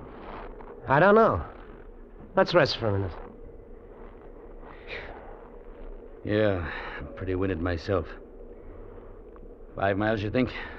I'd say about 4. 16 more to Thoreau's. Think we'll make it, Sergeant? We'll try it. If we only had some way of building fires, we could stop and get warm once in a while. Not even an Indian could build a fire in this blizzard without matches. Yeah. The wind is slacking off a bit. Which means it'll get colder. Now, we better move on. Sergeant, how about taking off these cuffs? They're freezing to my skin. Look, I'm bleeding on both wrists. Then why don't you take us to that cabin you know about? Want to make that deal? No deal. No deal, no cabin. Then I'm sorry for you, Loring. But the cuffs stay on. Why? What difference can it make? We'll both be dead in 2 hours anyway. If we are, you'll still be wearing those cuffs. And this gun will still be in my holster. Dead or alive, you'll still be my prisoner. The hardest man in the Mounties. Are you ready, Loring? Sure, why not? I'll let out for a while. Come on, let's go.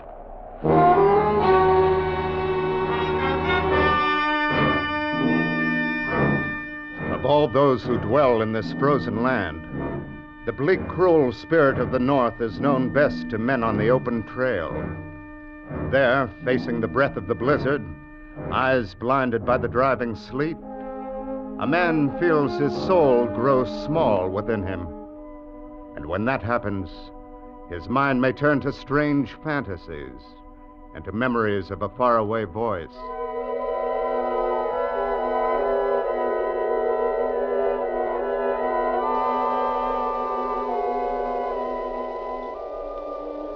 Billy, can you hear me, Billy?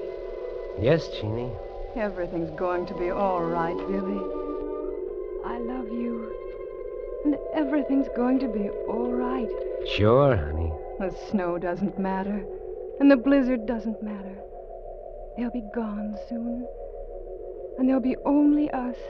Yeah. I can see you now standing there at the gate. In front of the cottage. That's right, darling. Don't look at the snow and the icy trees and the storm. Look at me instead. See? Yeah. It's spring. And the sun's shining. And I'm wearing my hair the way you've always liked it. It's in curls, all tumbled. See, Billy? Yeah. Oh, Jeannie.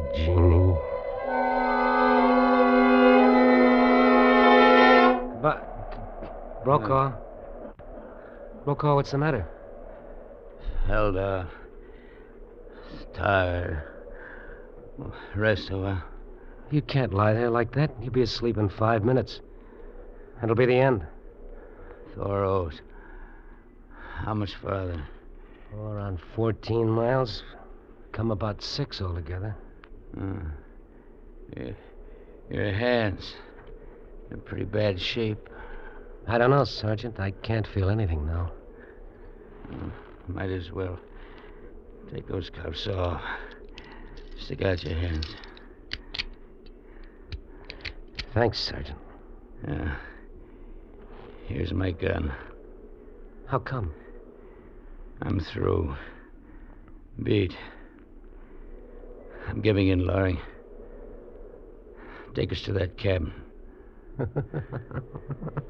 What's wrong with you? You're too late, Sergeant. What do you mean? The cabin's about 2 miles from where mine was. We're over 4 miles from it now.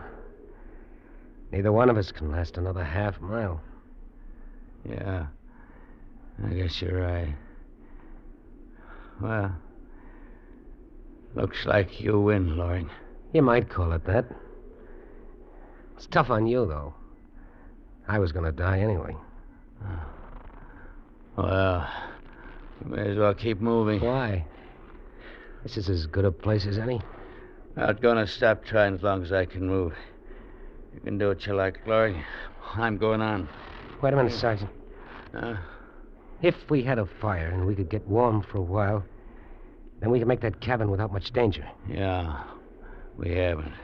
Suppose I say the word that'll save both of us, get us out of this. Will you go back to headquarters and tell them I'm dead? No, I can't do that. In 12 years of the service, I haven't run up a white flag once. I'm not going to do it now. Dying or no dying. Duty, huh? Call it whatever you want. We'll make you a square offer, though. Pull us out of this, and I'll give you 24 hours head start. As soon as we're both on our feet again. You're all right, Brokaw. Funny, I don't even know why I'm doing this. I could have let you go on down the trail there. You'd stumble into a drift and be dead before you'd made half a mile, and I'd have been safe then. Funny, I don't know why I'd do it. Maybe it's on account of her. What's your plan, Lloyd? What have you got in mind? I'll take the offer of 24 hours, Brokaw. I've got a match. A match? Yeah, just one. I remember dropping it in my pants pocket yesterday. It's on this side. Maybe you can get to it. Your hands are in better shape than mine. All right. I can't seem to... Yeah, here it is. It's dry, too. Don't drop it. It's the only one. Yeah, we gotta have some branches. Dry bark. Here, you hold it while I get some off that birch tree. All right. Mash. Don't drop it, Lauren. Hold it careful. Yeah, I got it. Bark's dry underneath. Ought to be all right to start it. That should burn all right. We ought Ought to have some dry paper, just to make sure. I've got some. Hold the match. Paper wrapped around that photograph. Here you are. Funny, I was thinking about her when I remembered the match. I guess she's the one that's really going to light this fire. Well, there it is. You want to strike it? Or you want me to? You go ahead. My hands are still pretty stiff. All right. You want to have something dry to scratch it on? There's a gun file in my same pocket. Reach in and get it. All right. Yeah, here it is. All right. Well, it's up to her now. All right, Jeannie, strike the match. Oh. Brokaw. Oh. Brokaw, what's the matter? The match. Loring, it went out. No. Our only chance, and it went out. So that's that. I gotta get moving. I gotta get to Thoreau. Brokaw, you can't make it. I gotta go on.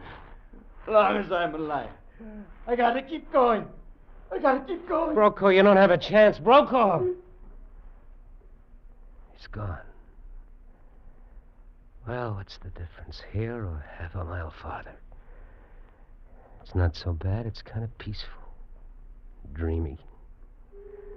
So peaceful, it's just like going to sleep. Billy. Don't go to sleep, Billy. Wake up. Everything's going to be all right, Jeannie. Wake up. Darling. You can't go to sleep. You've got to wake up. Everything's all right. The smoke, Billy. Don't you remember the smoke? Huh? We're going to be together again. Open your eyes. Huh? Together again, Billy. Open your eyes. Huh? What? Smoke. The fire. It's burning. The spark from that match must have caught. Jeannie! The fire, it's burning. The fire!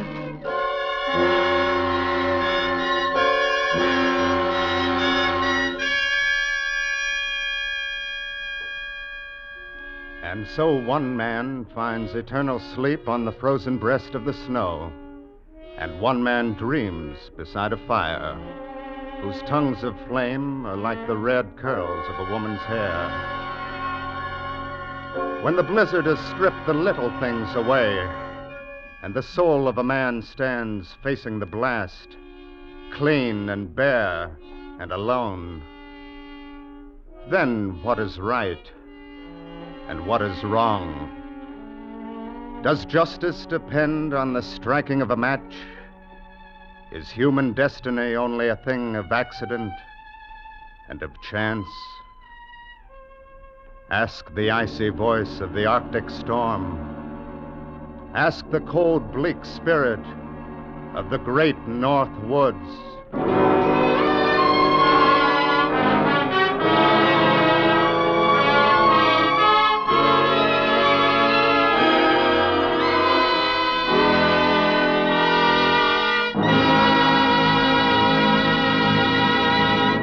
Escape is produced and directed by Norman MacDonald, and tonight brought you The Match by James Oliver Curwood, adapted for radio by Les Crutchfield, with Frank Lovejoy as Billy, Wilms Herbert as Sergeant Brokaw, Cynthia Corley as Jeannie, Nestor Paiva as Thorne, and Clark Cuney as the trooper, with Stan Waxman as the narrator. The musical score was conducted by Wilbur Hatch. Next week. You are trapped on a remote plantation in the crawling Amazon jungle, and an immense river of ravenous ants is closing in on you, swarming in to eat you alive, a deadly black army from which there is no escape.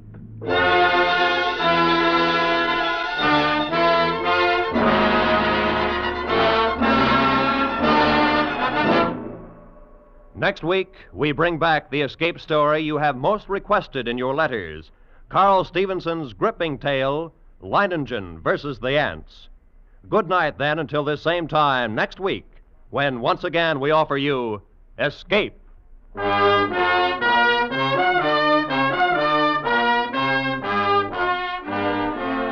This is CBS, the Columbia Broadcasting System.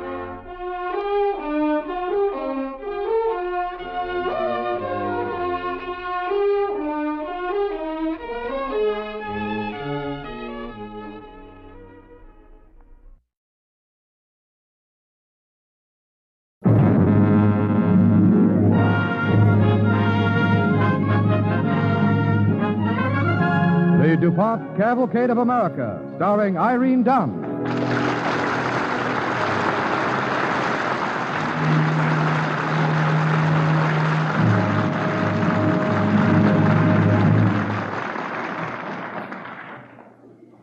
Good evening. This is Irene Dunne.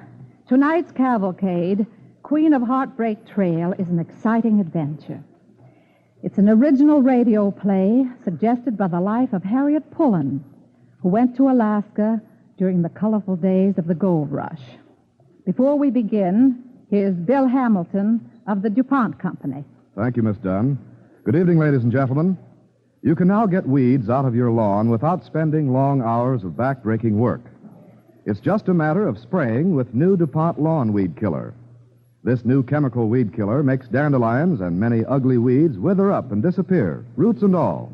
And it doesn't harm most of the common lawn grasses. For a more beautiful lawn, go after those weeds the easy way. Use DuPont Lawn Weed Killer, one of the DuPont Company's better things for better living through chemistry.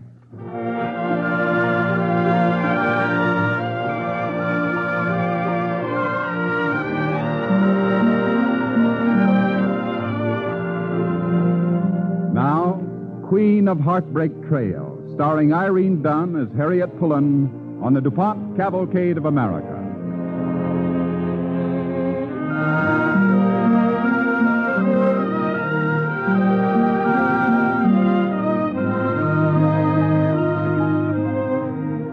(1897). The year gold was discovered in the Klondike. It was midsummer of that year when Harriet Pullen first saw the coast of Alaska. I took the boat up from Seattle. It was jam-packed with prospectors, hard, cruel men mostly, who came looking for something, gold, success, adventure. But not me. All I wanted was a job. I had to have a job because, well, I had my reasons. 4 good ones. You'll hear about that later. We anchored in the bay at Skagway. A scow drew alongside, and a sailor shouted, "All passengers to Skagway will take the scow to the beach. All right, you men, down that Jacob's ladder to the scow." Let me off first. Wait a minute, quick. Out of the way. Stand back, I tell you, I'll mash your faces. "Gentlemen, no fighting, please. You, mister, you're crushing my hat. Please, will somebody... Please. Hold that out, you men. Let the lady off first. Give me your hand, ma'am. I'll help you down the ladder. Oh, thank you, Captain. Wait a minute, ma'am. Are you sure you want to get off at Skagway? Yes, why? Well, ma'am, Alaska's a pretty rough place for a lady. Won't be much like the life you led back in the States. I don't want it to be, Captain. I'm going to build me a whole new life up here. Just help me down this ladder, please.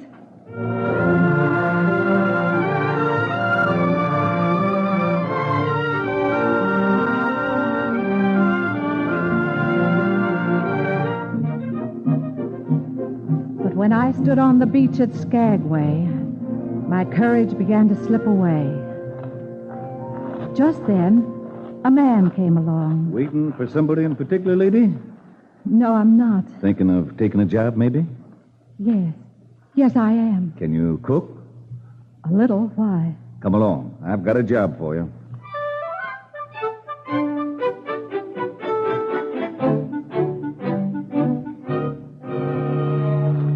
My name's McDaniels. Everybody calls me Mac. I've got a gang of 18 lumberjacks cutting timber for a wharf on the beach. When these boys come out of the woods, they're hungry enough to eat a raw dog. Well, here we are in my tent. Go on in. Why, you can't stand up in here. Men eat sitting down. I can't cook sitting down. That's what the Jap used to say. My, how'd this place ever get so filthy? I guess the Jap never cleaned it. Look at those tin dishes. They haven't been properly washed in weeks. Nothing stopping you from washing them, ma'am. Where's the soap? I don't see any. We don't have any. Soap's $1 a bar in Skagway. Use ashes. Ashes? That's what I said, miss. Or is it Mrs.? Mrs. Pullen, Mrs. Harriet Pullen. Tell me, whatever happened to this Jap? He quit. Couldn't stand the gaff. Well, I'm smarter than he is. I'm not taking the job. It's none of my business, lady, but what'll you do? How'll you live? I don't know. This is a rough country, Mrs. Pullen. Full of hard men, criminals, and gamblers. And the women, they're definitely not your type. Tell me, you ever worked for a living before? Well, not exactly. I didn't think so. Where's your husband? He died last winter. Mr. McDaniels, I know what you're thinking. That I ought to go home on the next boat. But I'm not. I'm staying. I've got 4 good reasons to keep me here. 4? 3 boys and a girl. My children. As soon as I make enough money, I'm going to send for them. I see. Well, lady, if you don't work for me, there's only one other job that's open. Yeah? What's that? Come outside the tent. You see that dance hall the other side of the mud bank, Big Jim Collier's place? Yes, I see it. See that sign in the window? Yes, I see it. Female vocalist wanted. Must sing high soprano and look good in tights. Inquire within. Well, Mrs. Pullen? Well, Mr. McDaniels, I sing a pretty fair high soprano, but I've never worn tights. To tell you the truth, though, I've often wondered what I look like in them. Thanks for the suggestion.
Give your attention to the professor here. He'll entertain you with his justly celebrated pianistic virtuosity. Thank you. Come in, Mrs. Pullen. Come in. Collier, how did I do? You were great. Sensational. You had them all trying in their drinks. Yeah. And that introduction for the professor. Pianistic virtuosity. Yeah. That's a humdinger. I heard a man say that at a circus once in Seattle. You got class, Mrs. Pullen. Real class. Thank you. I'd consider it a favor if you'd use big words like that when you're sitting at the table with the customers. When I'm what? Sure, that's part of your job. You make yourself pleasant to the customers, and they buy you drinks. Oh, no. No, I couldn't do that. Oh, sure you can. It's easy. Now, come along, and I'll introduce you to some of the big spenders.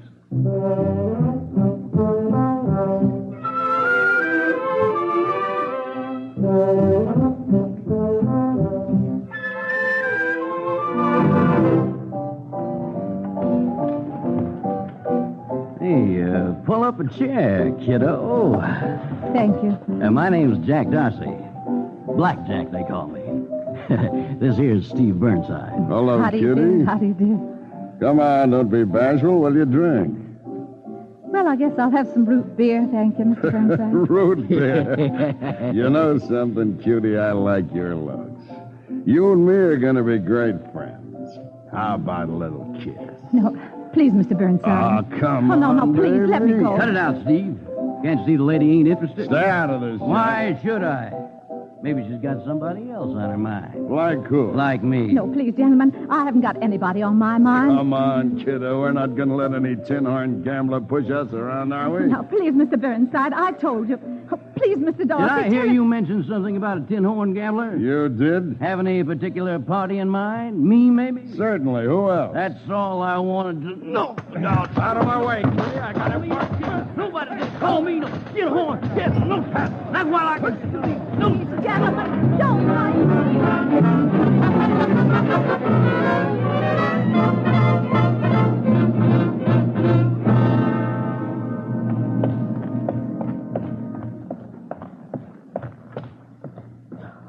McDaniels. Well, Mrs. Pullen, hello. I've been looking for you, Mr. McDaniels. About that job you offered me. Is it still open? Sure, it's rough work, though. You'll be cooking for 18 men. Well, after what I've been through tonight, it'll be like a vacation. Just lead me to it.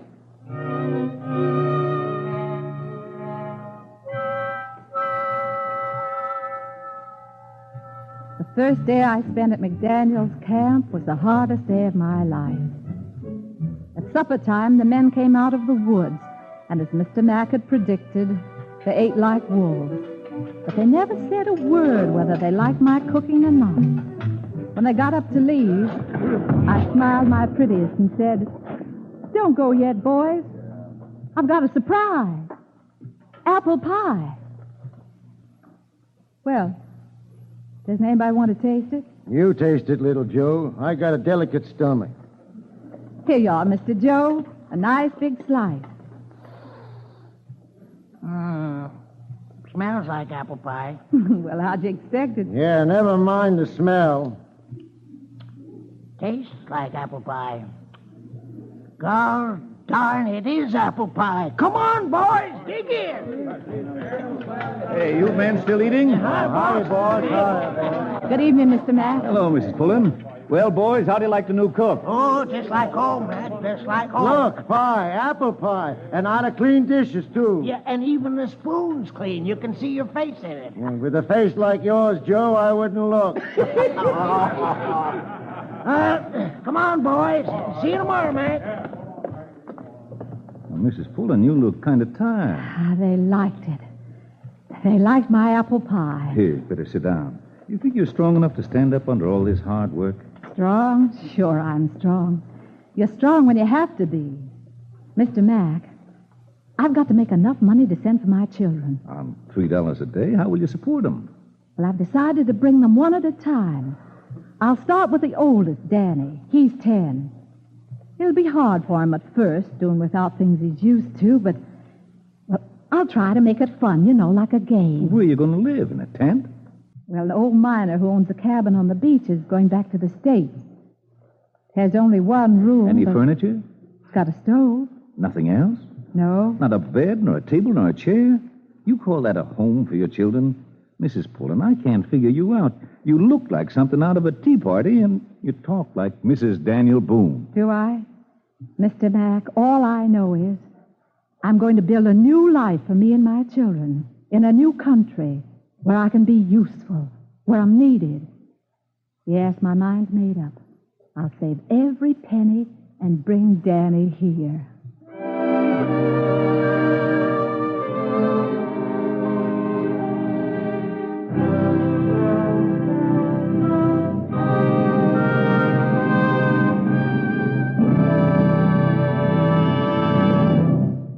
You are listening to Queen of Heartbreak Trail, starring Irene Dunne as Harriet Pullen on the Cavalcade of America, sponsored by the DuPont Company, makers of better things for better living through chemistry.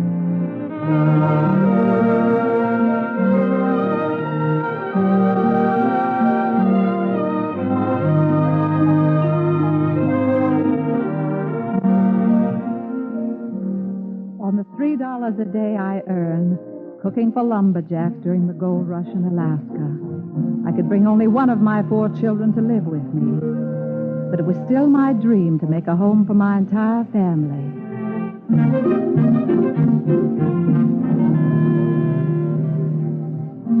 That first year, the winter set in the 1st of November. At night, the wind howled, and in the morning, the cabin walls were covered with frost. My boy, Danny, was both a consolation and a problem, since I had no time to watch him. He was always wandering off someplace and scaring me half out of my wits. A dozen times a day, I'd run to the tent flap and yell, "Danny! Danny, where are you?" Over here, Mama. Over where? In front of the Gold Nugget Saloon. You sway back, spattering old nag. Get up. Come and play here where I can see you. I'm coming. Get up, you gobbling, flea-bitten varmint. Whoa, mange bag. Whoa. Danny, stop using that language. What have you got in your hand? A tobacco plug. A miner told me it's good for what ails me. Give it to me. Do I have to? It'll make you sick. Now remember, I don't want you going near the saloons. Why not, Mommy? I told you, they're not nice places for little boys. Now, come over here. I want you to stay right here in this tent until... You tin-horn gambler! Holy smoke! A gunfight! I'll be right back, Mama. Oh, dear, oh, dear.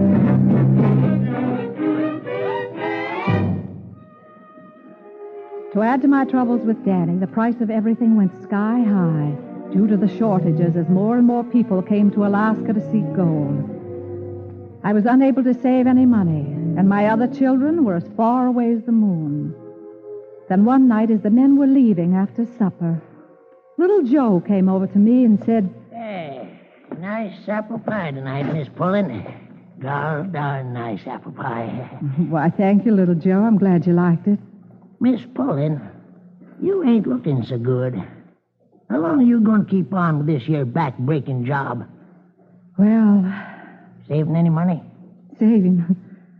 I'm lucky if I can get through the week without borrowing. You know, Miss Pullen, I've been thinking maybe you could sell some of them apple pies. Way I figure it is, there's 3 things this town of Skagway ain't got enough of. Hotels, pack horses, and apple pie. Hotels, pack horses, and apple pie. Well, I'll remember that, Joe. Well, you could get $1 apiece for them pies. Well, it sounds good, but I simply haven't got the time. Oh, well, I want to say goodbye, Miss Pullen.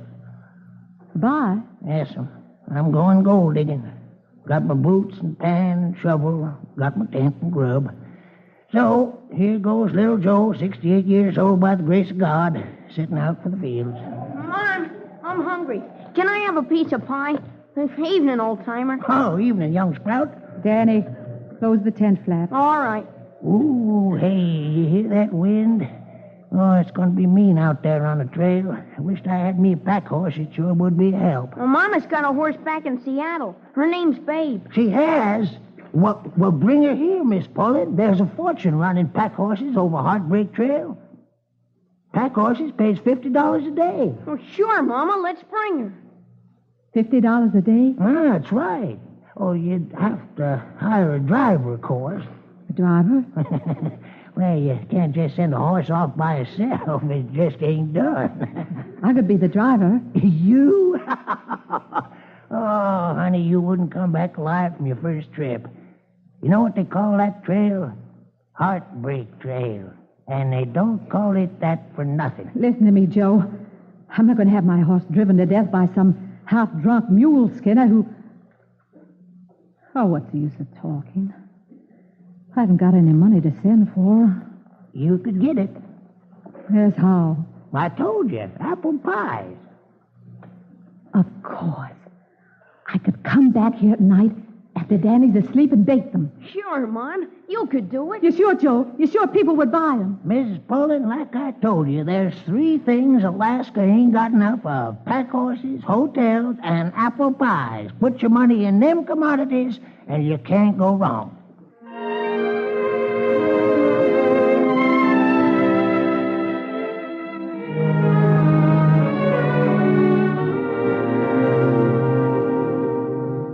Of course it wasn't easy. Every dollar earned meant long hours at night stolen from sleep. But at last, early in the spring, Babe arrived on the boat from Seattle. I couldn't get the scow or even the teamster to bring her ashore, so I borrowed a skiff and rowed out to the steamer anchored in the bay. Your horse is right down there in the hold, ma'am. Follow me. How are you going to get her off? I don't know yet. Well, you can't take her ashore in the skiff. I'll think of something. You better do it fast, lady. There she is, right in there. Babe. It's me, Babe. Don't you remember me? She remembers me. I knew she would. I knew it. Oh, hello, Babe. Hello, honey. Listen, Babe. Babe, we're in trouble. I've got to get you off this boat. And the only way I can do it is to swim you ashore. Will you help me, honey? Will you? Swimmer? Why, you're crazy. It's a quarter of a mile. That sea's rough. It's the only way. You lead her out on the gangplank over the water. I'll row my skiff off your port side and call to her. But what if she... She'll jump to me. I know she will.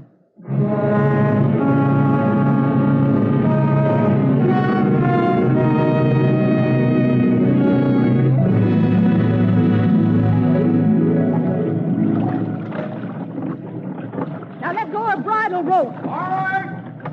Babe, I'm here waiting for you. Come on, honey. Jump. She's scared. Don't be frightened, babe. I'll tow you ashore with a skiff. You won't jump, I tell you. I'm here, babe. I'm waiting for you. Come on, jump to me, honey. Look at her eyes roll. She's running. She's backing up. Jump, babe. Jump. I knew you'd come, babe. I knew you would. Swim over here, Pet. We'll be in a warm stable in no time.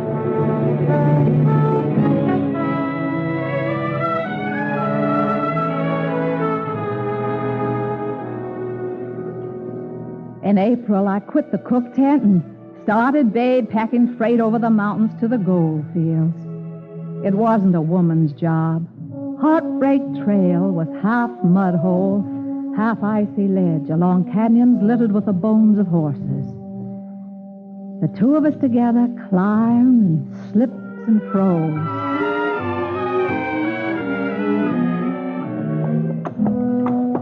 Come on, babe. You can make it. Come on, honey. Come on.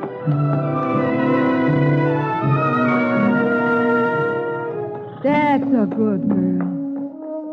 It's easier now, isn't it? You've learned a lot in 2 months, babe. You're a good girl.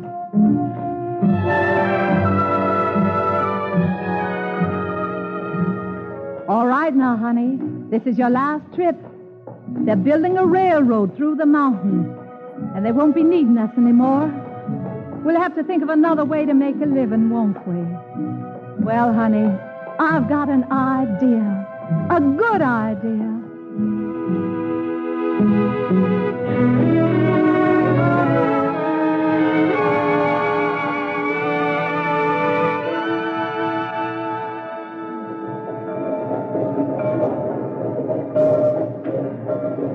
Gagway! Watch your step getting off. Gagway! Well, this town sure has changed. Little Joe! Huh? Little Joe! Well, look who's here. Miss Bullen with a horse and wagon. That's Babe. You remember Babe, don't you? Yeah, my, don't she look slick and shiny? She ought to, the way the children take care of her. They're all here with me now. Oh. Where are you staying tonight? Well, I don't know. I do. Come on, get in. Where are we going? You'll see. Get up, Babe.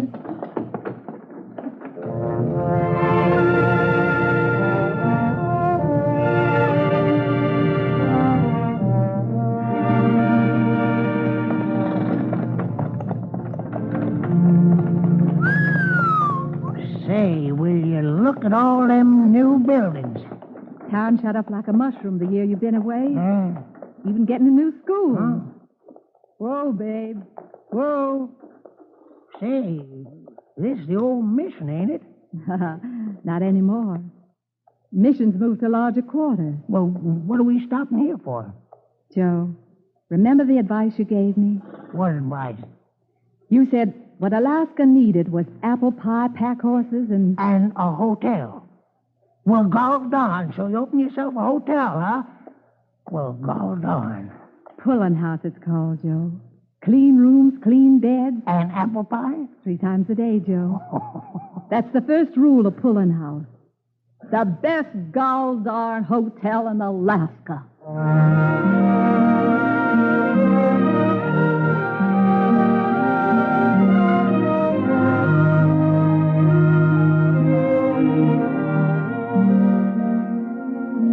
Yes, Harriet Pullen had her hotel and a home for her children in Skagway, Alaska.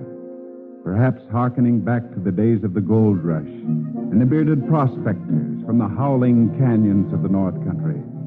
But certainly keeping alive the invincible spirit of Harriet Pullen, the woman who made Pullen House a source of pride and an Alaskan institution.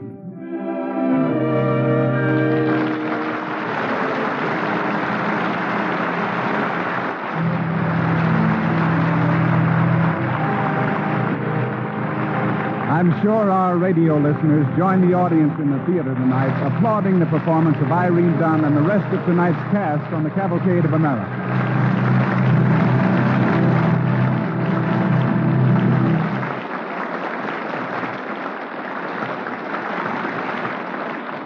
And now, here's Bill Hamilton of the DuPont Company. This week, more than 250,000 people are expected to attend the International Petroleum Exposition at Tulsa, Oklahoma. Nearly all of these visitors will be men and women directly concerned with petroleum or its products. 250,000 visitors gives you some idea of how great this industry is and how dependent, in one way or another, all of us are on oil and the many things made from it. For many years, the DuPont Company has been keenly interested in the growth and development of the petroleum industry and its better things to which DuPont chemistry so often contributes. Industrial chemical companies like DuPont buy and use petroleum products as raw materials. DuPont Chemical Science adds hidden values to many of the petroleum products you use. Tetraethyl lead, the important ingredient of anti-knock gasoline, has been manufactured by DuPont for 25 years. DuPont antioxidants, made by Chemical Science, control gums in gasoline which might otherwise clog the engine of your car. DuPont fuel oil stabilizers perform the same service for your furnace oil. Special DuPont finishes protect gasoline storage tanks, guarding against corrosion and reducing losses through evaporation by reflecting the heat of the sun. Hoses of DuPont neoprene rubber are used by oil tankers and gasoline stations. DuPont nitramon blasting agents aid in seismic prospecting for new oil wells. A special nitramon formulation works efficiently even when the oil deposits are located underwater, miles out to sea. The oil industry also turns to the chemical industry for acids and scores of other chemicals which it needs in great quantities. At no time in our history have we in the United States depended on petroleum and its products as we do today. As a result, the search for new oil deposits is much intensified, and the petroleum industry is making every effort to produce better and more efficient fuels and lubricants that last longer and perform well under all conditions. In these endeavors, so vital to all of us, the petroleum industry is aided by the products and the know-how of Chemical Science, the DuPont Company's better things for better living through chemistry. Next week, Cavalcade presents the popular Hollywood star Franchot Tone in The Enlightened Professor. It's the story of a courageous 19th century professor at Yale who believed that science would one day make this nation great. We invite you to listen.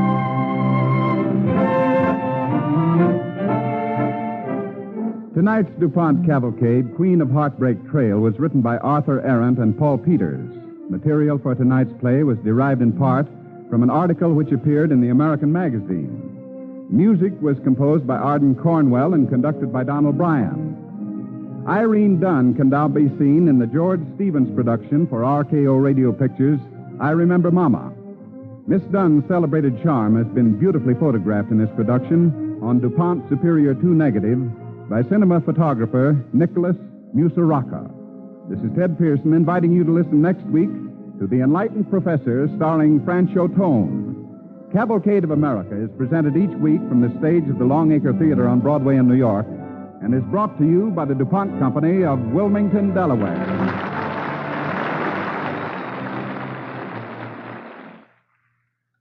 This is NBC, the National Broadcasting Company.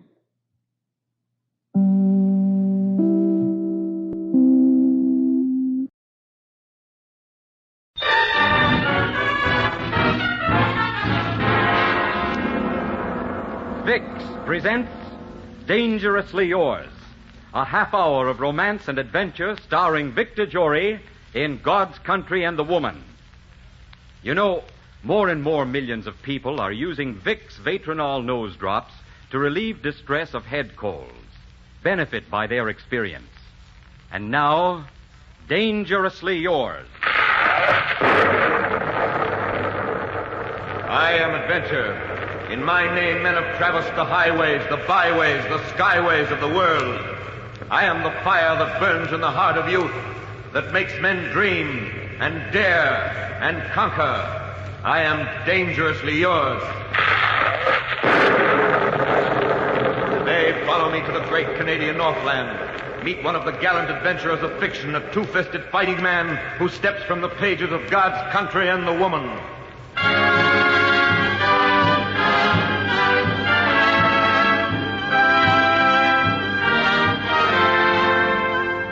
If coming events could actually cast their shadows before, I would have known the answer and the end and the solution to the whole problem the first time I heard their cries.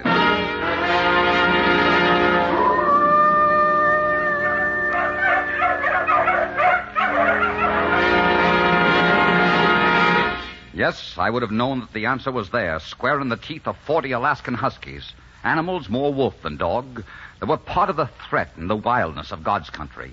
Animals that knew but one authority, the girl of God's country, Josephine Adair. I met her late one summer afternoon. I was headed for Montreal after 18 months far above the Arctic Circle. I came around the bend of a lake, and there she was, Josephine Adair. Her copper-colored hair touched with sunlight, and behind her the birches, the blue sky, and the snow. And a phrase I had known all my life became rooted and full of meaning. No country is God's country without a woman. And here, without a bit of warning, was the one woman in the world for me. I knew it instantly. Well, say. Well, what in the world are you doing here? I thought you were someone else. Now, wait just a minute. Where are you going? What are you doing out here? I live across the lake. I'll have to go. No, please don't go. I've been looking for you for a long time. Looking for me? You mean you know who I am? Oh, no, I was speaking strictly from the heart. I've been up in the Arctic, and I'm just coming down. I haven't seen a white woman in 2 years, and so you can't blame me for being a bit enthusiastic, can you? No, perhaps not. Gosh, you're beautiful. I used to do a lot of thinking about a girl like you up there, but I never thought I'd find one. I think you'd say that to any woman you met right at this moment. I might, but I wouldn't say it to any woman. You're the kind of a girl that belongs in my particular scheme of things. A girl that looks well against a lake and a northern sky and... Hey, wait a minute. What are you crying about? Oh, I'm sorry. I didn't mean to frighten you. I'm not frightened. I don't know. It isn't important. What's your name? Josephine Adair. Well, Josephine Adair, my name's Philip Wayman. Is something wrong? Is there anything I can do to help you? No. I thought for a moment that you might help me, but I can't ask you. I simply can't ask you. Why can't you ask me? Who do you want killed? Oh, look, I'd really like to help you. Maybe I can. What's the trouble? Tell me about it. I can't. I just can't. Oh, now listen, sister, it can't be anything that bad. It's hard to believe that a girl who looks as fine and honest as you, as fine as honest as you are, can be in too deep. But I haven't. Then let me help you. You don't know what you're letting yourself in for. You might have to fight for me, and you might have to fight for your own life without knowing why. And you'd never find out the truth or the reason in 1,000 years. Okay. I still want to help you. What do I do? What would you say if I asked you to become my husband for a month? A month? I'll take that on for a lifetime. No, seriously. I want you to come with me to my home. I want you to pretend to be my husband for 1 month. And at the end of that month, my problem will be solved. And then you must go away and never come back, and I'll tell all the people who have met you that you met your death in the forest. I think I'd rather marry you and live. That can never happen. All right, Josephine, you're a nice kid, and you're in trouble. And I always did have an eye for a lady in distress. I'm yours for a month. But you can't blame me for hoping that before the month is over, I can make you fall in love with me. If I did fall in love with you, it would still have to end in the same way. I'm telling you that very frankly and honestly.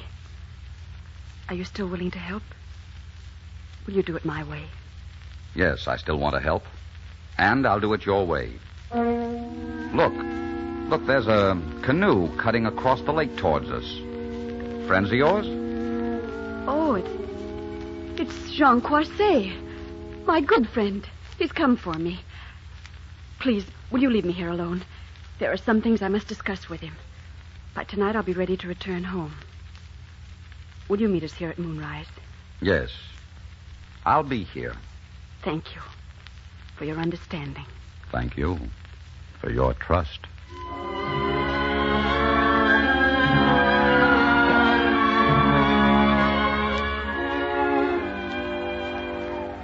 Monsieur Wayman? Yes?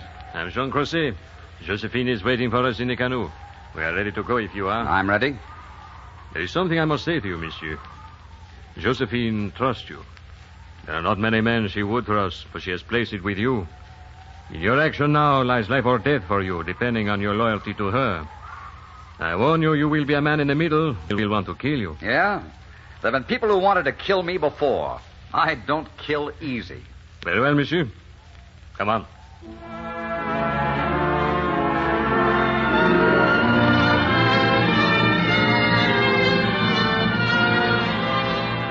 We started off across the lake, Josephine and Jean Croisset and I. The lake was silver with moonlight and stars that were like a silver frosting on the sky. And skimming across the glassy smoothness of the lake into mystery and unknown danger, I was full of determination to solve the mystery and win the girl, or die in the attempt. Philip, you're so quiet. What are you thinking? I was thinking of you. You know, I'm beginning to be sorry that I asked for your help. You're going to hate me when you reach Adair House. This afternoon, that didn't matter. Or at least I thought it didn't. And does it matter now? Yes. Yes, it does matter now. It matters so much that suddenly my heart is like ice. Josephine, I love you. Don't you understand that? Whatever I find at Adair House will make no difference. I wish I could believe that. Oh, Philip, I wish I could believe that. Tell me what is wrong. Let me try to help you. Let me try to find the solution. Let me try to find the answer. There is no real solution. There is no answer.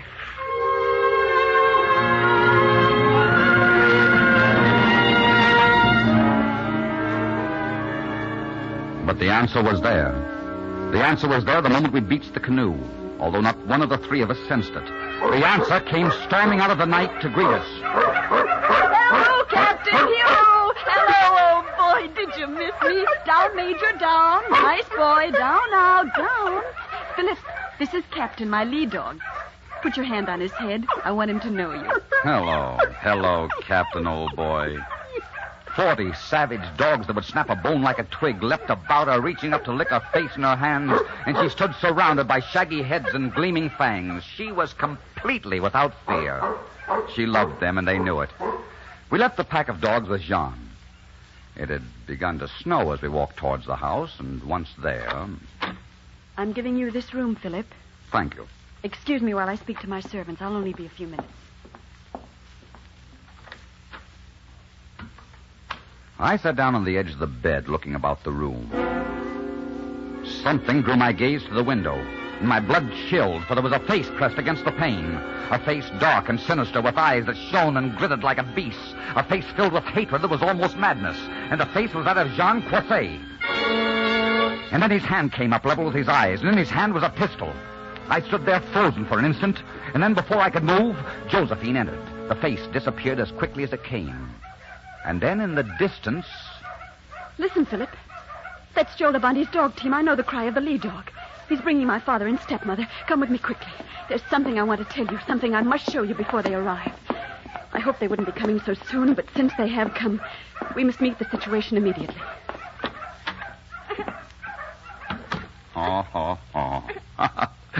Gosh, what a cute baby. He isn't very well. He's had a touch of fever. He's my little boy, Philip, 2 years old. Now do you understand? Yes, now I understand. This is to be my son. Yes. If you wish to change your mind, if you hate me now that you know, it's all right, Philip. I wouldn't blame you. Will you look at that little beggar holding on to my finger? He and I are going to get on great together. Hey, darned if he doesn't even look like me. A little bit. Philip. Your father and stepmother, they don't know about him? No, they've been away. My father's been ill.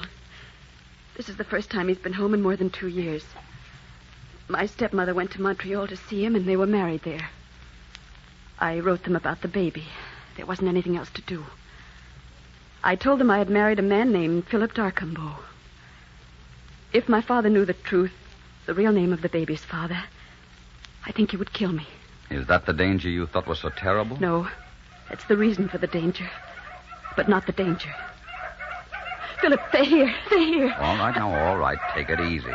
Come along and introduce me to my father and my mother-in-law. Do you hate me now? No, darling, I love you. And I don't believe one word you've said about this baby. There's a reason for all this, and I intend to find it out. You'll never find out anything more than you know right now. My problem has no answer. There is always an answer. Josephine, where are you? Come on, honey. I'm going to like my father-in-law. I can tell by his voice. Father! Oh, Father, darling, I'm so glad to see you. Josephine, well, my dear. You look like a picture, doesn't she, Miriam? She looks beautiful. Father, this is Philip. How do you do, sir? I'm mighty pleased to meet you, Philip. Miriam, this is Philip. My stepmother, Philip. How do you do? How do you do? Could we see the baby now, Josephine? Why, of course. He's right here in my room. Say now, isn't that something? May I hold him just for a moment? Just for one moment? Why, of course. Of course, Miriam. Neither John Adair or Miriam could take their eyes off that baby. And there was something in Miriam's face when she reached out her arms for the baby that made you want to weep. I left them there and went back to my room. I had left the lamp burning, but now the room was dark, and a cold wind swept through it from an open window. I lit the lamp, and then the shot came through the window. It hit my arm. I was so mad I hardly felt it. I jumped through the window and ran through the snow. I could see a man darting in and out of the trees ahead. I followed him. And as I ran, I could hear him shouting to his dogs. And then I was upon him. I've taken enough of you, Quossé. You fool, I kill you. Yeah? Well, you dirty, rotten snake. You filthy... Drop that rifle. Sorry, I do not have the time to fight with fish, monsieur. Oh! So sorry, monsieur, for the blow on the head. Someone is coming. Thoreau will return, and we will fight this out some other day when I have more time. Push, monsieur! Push!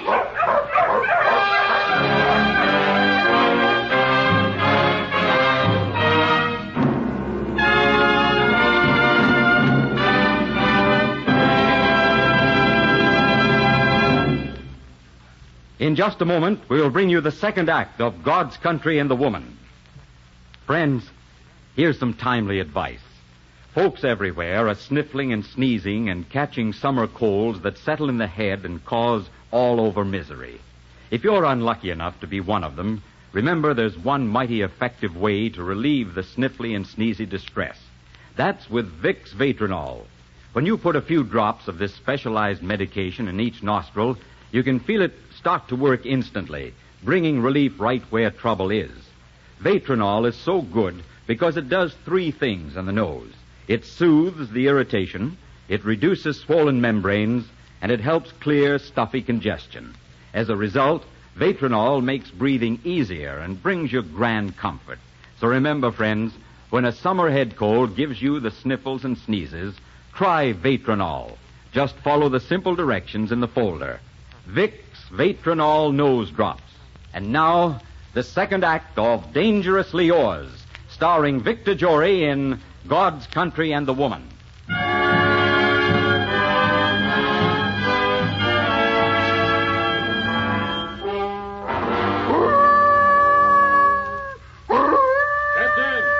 Captain, quiet!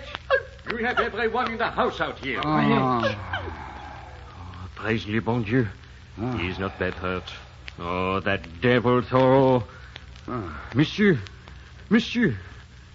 You've had a bad blow in the head. Here, have a swallow of brandy. I don't need your brandy, Quossé. Let's finish the fight. Fight, monsieur? Yes, you were ready to fight a moment ago. I was not fighting. I just found you. I hear Captain howling from the house. I come out to see what was the matter. I found you. You're a liar.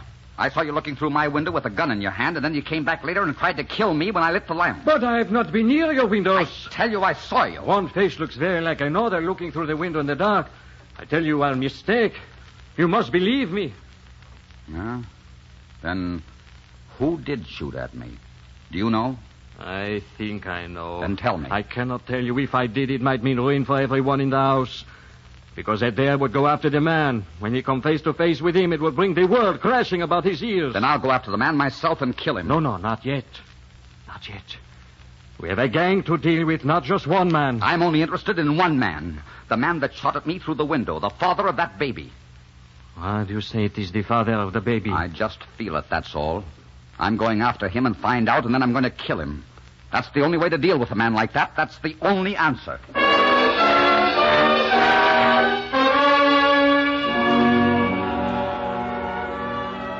Josephine, where are you going?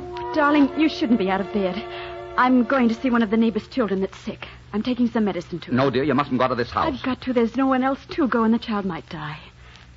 Philip, how do you feel? I feel all right, just a little banged up, that's all. I was so frightened last night you might have been killed. Philip, I've been thinking this over, and I've decided that you must leave. It isn't fair for me to endanger your life. No, you don't.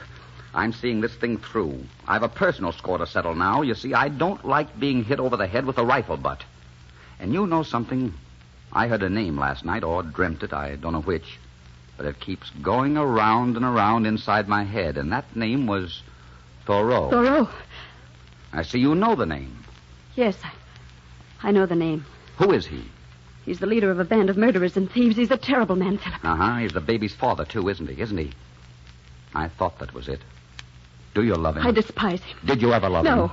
Is that your baby, Josephine? I've told you that it is. I know, but I don't believe you. You agreed not to ask questions. You agreed to help me and go. I told you you'd never understand. No, but you're mistaken. I'm beginning to understand a lot of things, and before I'm through, I'll understand a good deal more. Philip, I don't want your help anymore. Please, will you go and let me fight this out alone? No, I will not. Then you'll be forcing me to go to Thoreau. That is ridiculous. It happens to be true. Josephine, who is the mother of that baby? Please, not so loud. Josephine, do you want your father to hear you? I'm sorry, Miriam. Philip, there's no point in continuing this discussion. You don't seem surprised at what I've been saying, Miriam. Miriam knows about the baby, Philip. I told her. In the name of heaven, is there anyone who doesn't know? John knows, Miriam knows, Thoreau knows. My father doesn't know. Oh. If he did know the truth, I think it would kill him. Yes, that's the whole point, isn't it? Your father. Your father must not know. You have a rather understanding father, Josephine. My father loathes Thoreau. He'd never understand for a moment. Why are you looking so frightened, Miriam? What's wrong?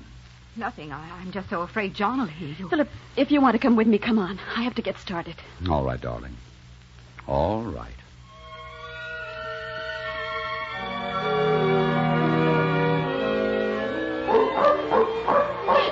Oh, Philip, I'm all out of breath. Oh, we've been running for over a mile. We have to stop. Anyhow, there's a log across the road. Stop, Captain. Stop. It's a wonderful day, isn't it? The sun and the snow in the sky and you beside me. Say, if your name was not Josephine Adair, if it was Mary Smith and you had no problems, what would you say to me at this moment? I suppose I would say, I love you, Philip. But we'd better hurry home because the children will be hungry and I have to start dinner. And I'd say, I wonder if Johnny got in the jam again. Josephine, I was trying to be gay, but I just can't seem to manage it. Do you know how much I love you? Have you got any idea at all? I think I have. I know how much I love you. You've never said that before. Philip, I'm only saying it now because I know I'm never going to see you again. It seems only fair to tell you that I loved you the first moment I saw you. And I think I'll continue to love you as long as I live. What do you mean, you're never going to see me again? I've decided what to do, Philip. I think I've known all along that I had to do it, but somehow I kept fighting and hoping and praying. But now I know it isn't any use. Oh, Philip, if only I'd met you a long time ago. What are you going to do? I'm going to go to Thoreau. Oh, no, you're not. You're going to marry me. I'll never let you go now. Philip! Look out behind you! Well, Monsieur Span, Monsieur Decambeau, we meet again. Oh, do not bother to try anything. As you see, you are one man. Over there, you see, we are 30. Oh, pardon. I have not introduced myself. Don't bother, Thoreau. Thank you for looking after my Josephine for me. I will take her off your hands now. I'll kill you for this. You are very amusing. I like your spirit. You! Philip, don't. They'll kill you. You haven't got a chance. You're a great fighter, Thoreau. You really like fair sport, don't you? Like shooting at a man through a window and knocking him over the head with a rifle. What's the matter with you? Are you afraid of skinning your knuckles? I can do things without skinning my knuckles. There has never been a man that has defied me or disobeyed me that has lived to brag about it. And I have no time to stand here arguing with you. Take care of him, Henri. Oh, Philip!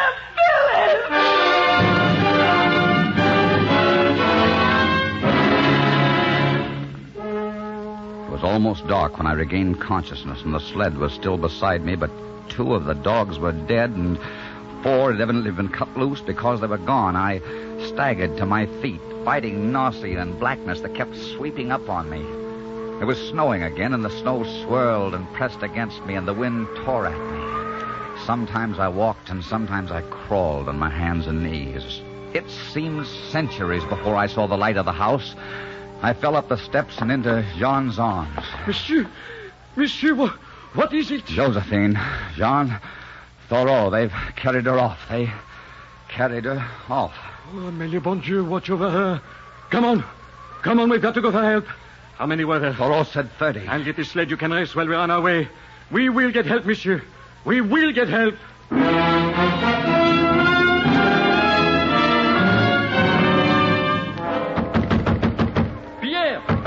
Pierre Caravel! Yes, Thoreau has carried off Josephine. Will you come with us? I will come at once. Is there anyone home in there? Is there anybody home? What do you want? Thoreau has carried off Josephine. Will you come with us? The dirty swine, you bet I will come. We need your help. Thoreau has carried off the girl. Will you come with us? Thoreau has taken the girl. Come with us. Thoreau, the girl.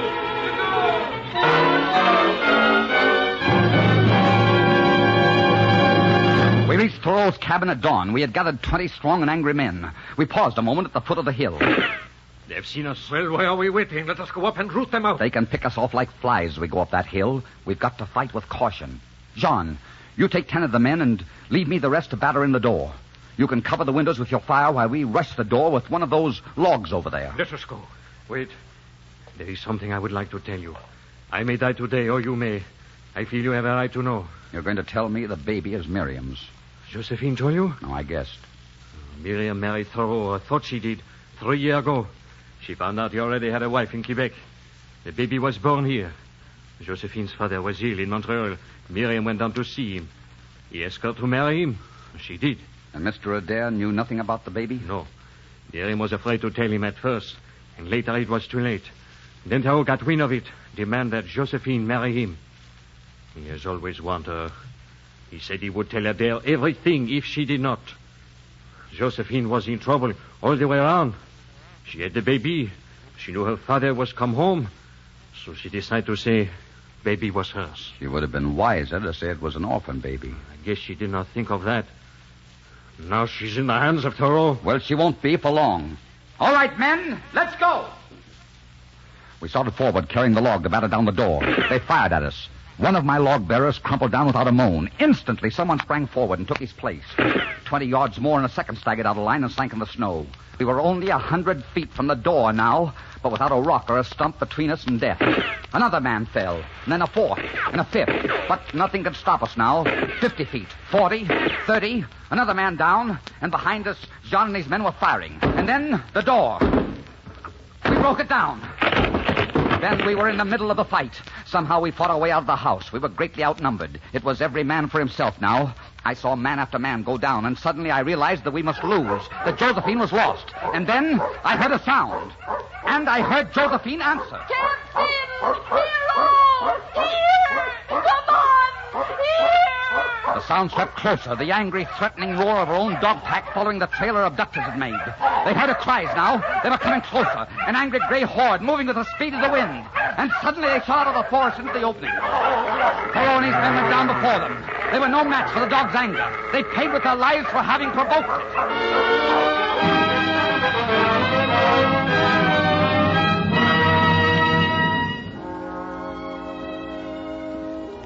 Well, you're free, Josephine. Yes. It was a terrible thing. But they were terrible men, and they had it coming for a long time. That thing you said I would never guess in 1,000 years. I've guessed it, Josephine. But you'll forget it? Yes, I'll forget it on one condition. Are you going to practice blackmail, too? Just once and then never again. I'll forget it if you'll marry me. You still want me?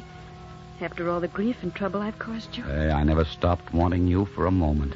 I never will. You see, I want to stay up here and live the rest of my life. And I can't get a certain phrase out of my mind. Makes a lot of sense. What phrase is that? Something I remembered when I first saw you. No country is God's country without a woman. Will you marry me, Mrs. Darcumbo? Yes, Mr. Darcumbo.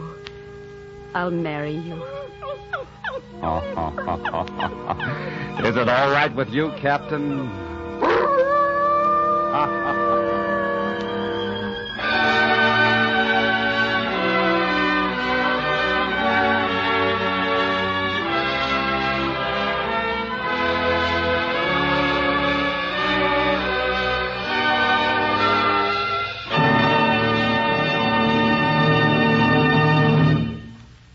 And now, a special message to the ladies.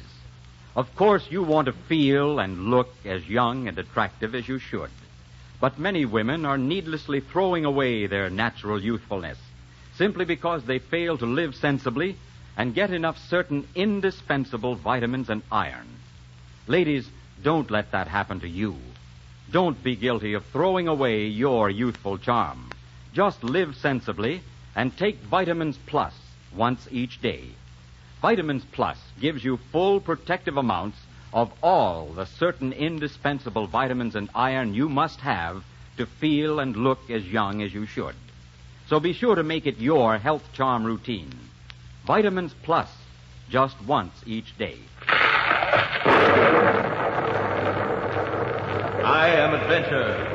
Next week, meet a dashing, debonair French prince who masqueraded as a barber to find an honest Cinderella. Booth Tarkington's famous story, Monsieur Beaucaire.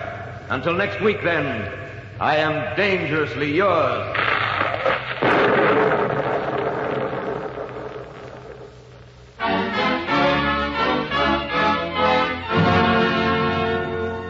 Our script was written by Gene Holloway from the book by James Oliver Curwood, God's Country and the Woman, and directed by Richard Sanville. Music for the series is under the direction of Mark Warno.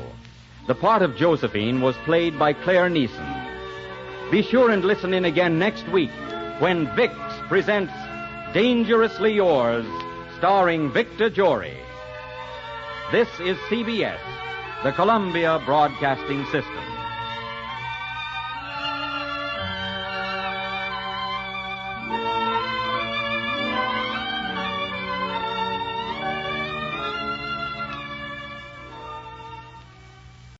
Tired of the everyday grind? Ever dream of a life of romantic adventure? Want to get away from it all? We offer you Escape. Escape, designed to free you from the four walls of today for a half hour of high adventure.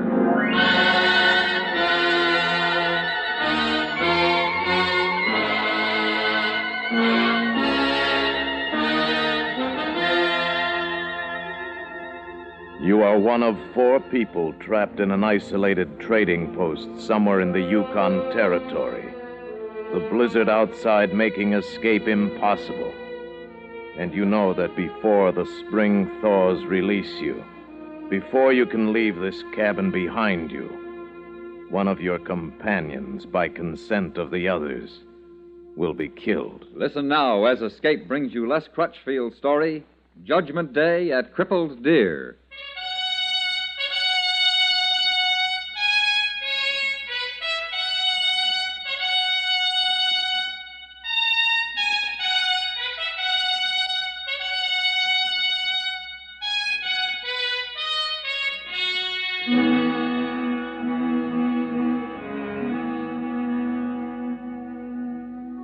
I think it most unlikely that you ever heard of Crippled Deer Crossing, and you would have great difficulty locating it on a map, even though the Yukon, for the most part, is vast and empty. Crippled Deer is a trading post, one sprawling pine log building, nothing more.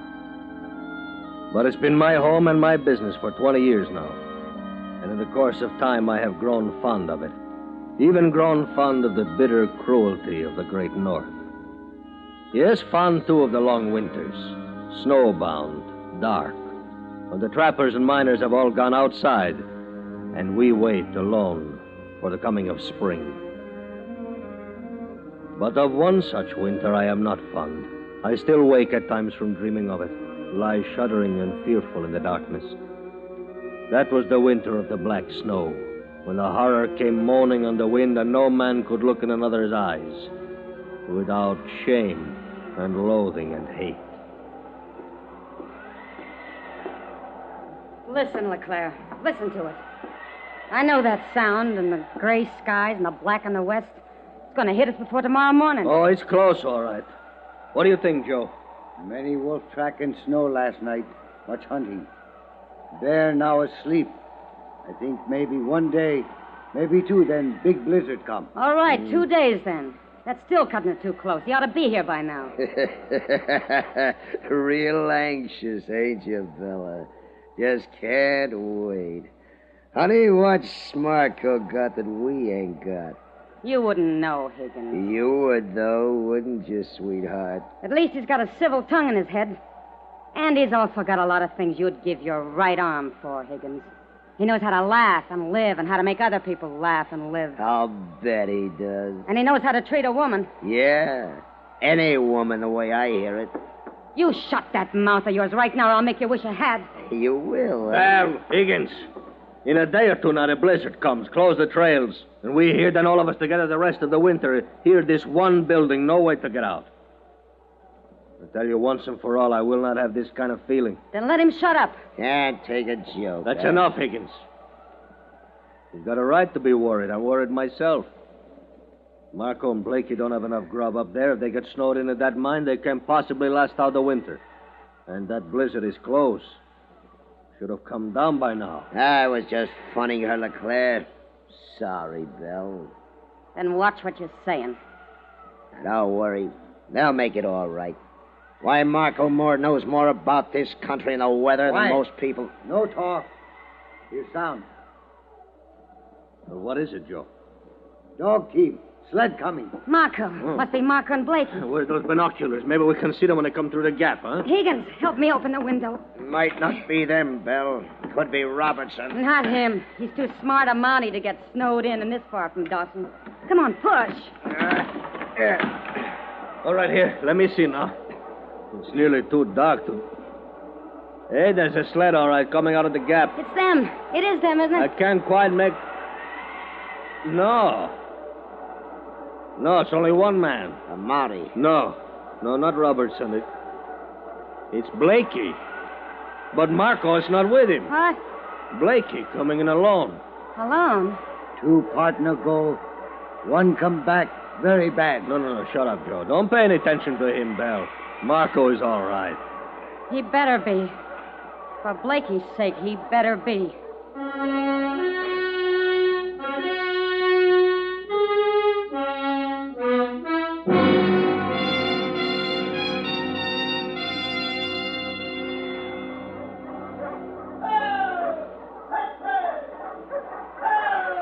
They've been partners 3 seasons now, Belle. There's no reason to think anything is wrong. You look dog team, lead dog. Marco's dog. What? He's right. It's that big husky with the white star. Marco got him 2 years ago.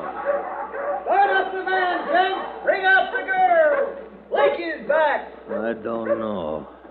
I just don't know. Prodigal son, gents. Starved for a fatted calf and maybe a glass of 2 rye whiskey. Blakey. Well, Leclerc, uglier than ever. Indian Joe, what do you have in the tribe, huh? Oh, Higgins, look at that paunch.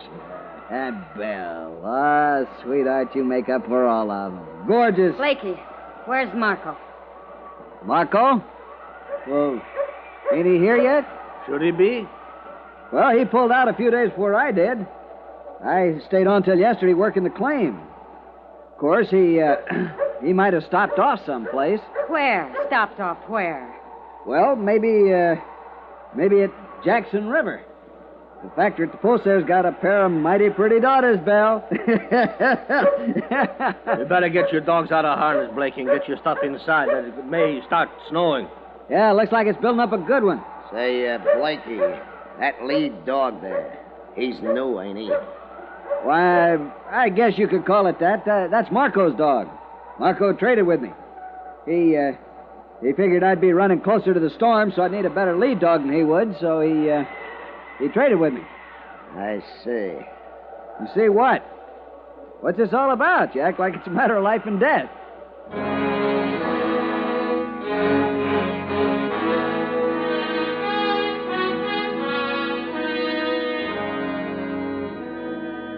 The 4 of us talked it over while Blakey was unpacking his sled. It didn't add up. We agreed on that. At least it didn't add up the way Blakey was claiming. He was a born liar, we knew that, and Marco should have been at the trading post by now, even if he had stopped off at Jackson River. When Blakey came in, we ate, and then we waited some more. Still no sound of another dog sled or Marco. Wind seems to be slacking off some. Blizzard ain't far off. Wind always slacks off first. Who's for a game of pinochle? What's the matter with all of you? You ain't spoke one decent word to me since I got here. Anybody think I was a wolf that sneaked in out of the woods or something? Well, why don't somebody say something? How'd you get that bruise under your eye, Blakey? How'd you get that bruise? You sit around and stare at me for a couple of hours, and then the only thing you can think of to say is, how'd you get that bruise? What happened? Did you get in a fight with somebody? I got the bruise from a rock. But how? I was working in the tunnel we drove. Some rock fell out of the roof, and a piece of it hit me. That's how I got it. You're lying. What's the matter with you, Belle? You're lying, I said. You fought with Marco. That's how you got it. I ain't fought with nobody. Why would I fight with him? We was partners. Was, Blakey? I mean, are. We still are. What did you fight about, Blakey? Nothing. We didn't fight about nothing. You gotta have some reason, Blakey. Partners don't start fighting over nothing. I mean, we wasn't fighting. Look, I don't know why Marco isn't here. I ain't his mother. Maybe he changed his mind. He said he was going to be here. That's all I know about it. Then why isn't he? He left before you did. You said so yourself. Where is he, Blakey? I don't know. What's the matter with all of you? You think I killed him or something? Yeah. What? That's right, Blakey. We think maybe you killed him. Oh, come off of it. You're out of your mind. You're kidding. That's what it is, a joke, huh? Me killing old Marco. That's a laugh for you. You're going to tell us about it, huh? About what? There ain't nothing to tell. Now, look, if I had done something, why would I come straight here where you're all friends of his, where you're expecting him? Where else would you go? Well, to Jackson River. They don't have room to put a man up. All right, I could head for Dawson or south to Whitehorse. Storm too close. No time. Here only place. All right, answer me one thing. Why? Why do you think I'd kill him? Show him, Leclerc. Yeah. This might be the reason, Blakey. You've been going through my stuff. You got no right. We did it anyway. Now, what about this? I was going to tell you about that. I figured I'd wait and make it a kind of surprise. Surprise? It's rich quartz, Blakey. Must have opened up quite a pocket. It's the richest lode between here and Mackenzie Bay. Not rich enough for two? Marco didn't even know about it. I stumbled onto it after he'd already left. That's why I was keeping it for a surprise. These two, Blakey? Were you keeping these for a surprise? I gave him those gloves and that writing tablet. And I knitted that pair of socks last winter. Well, he told me to pack up anything he'd missed, bring it along. That proves he was figuring to come here. Why?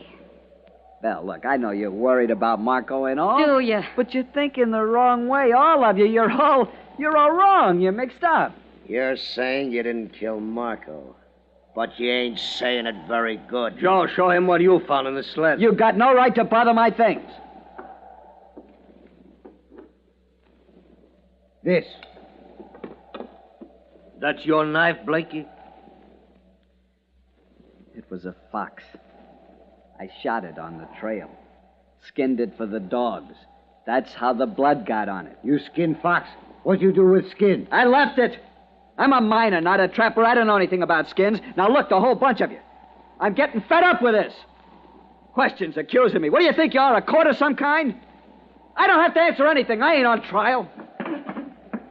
I'm going to turn in.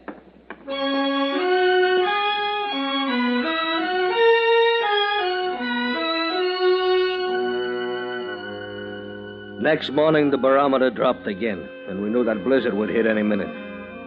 All that day, we sat huddled around that wood stove, not talking, just thinking about Marco and Blakey.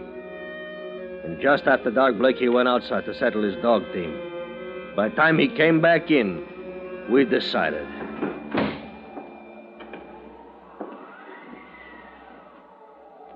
What are you all staring at? Blakey, we're going to give you a trial. A trial for what? Jury of your peers. That's the only law we got. That's all we're likely to have till spring. Robertson bypassed as he got on through to Dawson to beat the blizzard. It's just you and us, Blakey. You're crazy. You ain't the law. If you got anything to say in your own defense, any explanation... I ain't doing no more talking. You can't do nothing to me. Whatever you say, Blakey. Let's vote. Get it over with. If he won't talk, there ain't no use asking him anything else. I say he killed Marco. 1 vote guilty. 2. Of course he did it. Joe? He killed.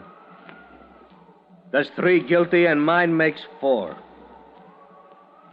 That's unanimous, Blakey. And just what do you aim to do about it? Well, we got to decide. Well, I'll decide for you. You ain't gonna do nothing. And you know why? Because of this. Grab him, Joe. Hold it. But don't none of you move. Looks a little different now, don't it? Put it down, Blakey. That rifle won't get you out of this. It won't, huh? Well, I'd say it's made some changes already. 4-1. You felt mighty big, didn't you? Well, how do you feel now? Things is kind of even up a little, ain't they? You can't hold us at gunpoint all winter. I ain't figuring to. I'm getting out of here. And none of you better try to stop me. Where are you planning to go? That's my business. But I sure ain't going to stay around here no longer. Now, all of you, stay right where you are. He's crazy. Where could he get to? Nowhere's maybe, but he ain't thought that far. All he knows right now is he's going to get away. Well, what are you going to do about it? Get your rifles. We go after him.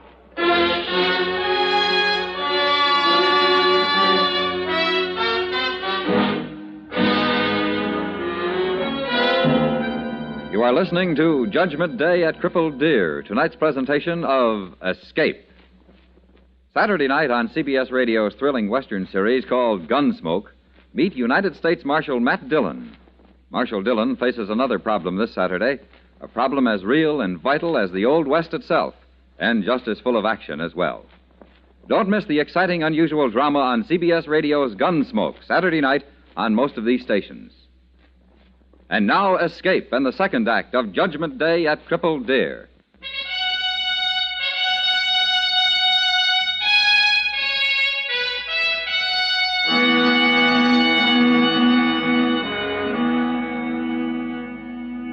Tracking down a fellow man is not a pleasant thing, even though he's crazed with fear. But there was no choice. The four of us stood a moment longer looking at the door that had slammed shut behind Blakey, and then... Ready? Yeah. Yeah, let's get it over with. Come on. Don't let him get away. Joe, you see, can you pick up his trail? He couldn't have got far. He ain't had enough time. Here. What? Tracks start here.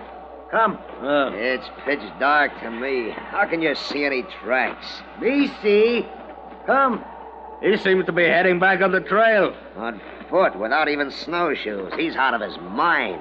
Guilt and fear, they do funny things to a man. Leave trail now. Turn this way. Into the woods. Come. Run. Get away from them. That's all he could think about there in the cabin. Crazy. Clean out of his senses. Go on back.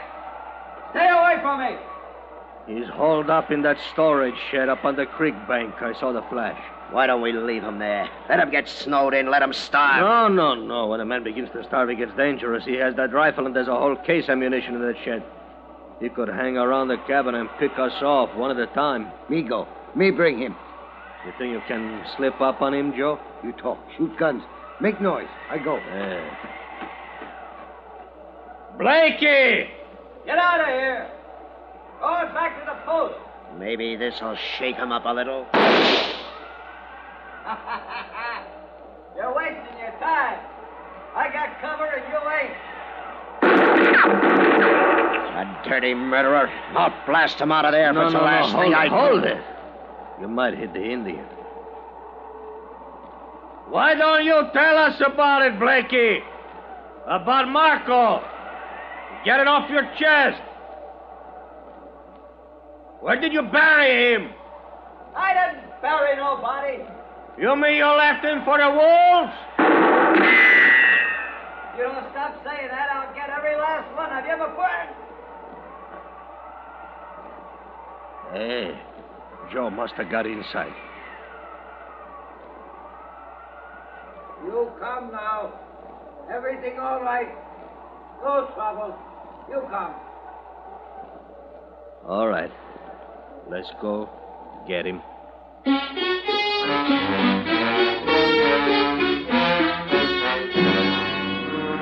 We dragged him back to the post.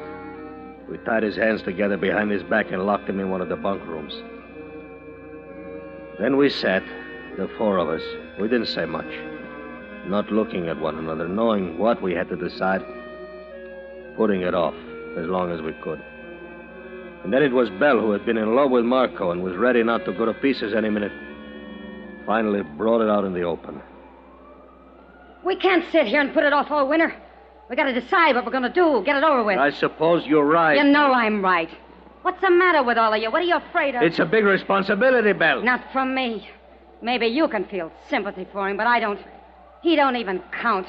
100 of him would make up for Marco. Perhaps you're right, Belle, but what I was thinking, storm ain't hit yet, and as long as there's a chance Robertson will still come, well, maybe we ought to wait and leave it to him. After all, he's a law. It's his job. Redcoat no come now. Blizzard too close. He go very fast to Dawson. No one spend winter here. Joe is right. We can't figure on turning Blakey over to the police. Robertson's already probably in Dawson.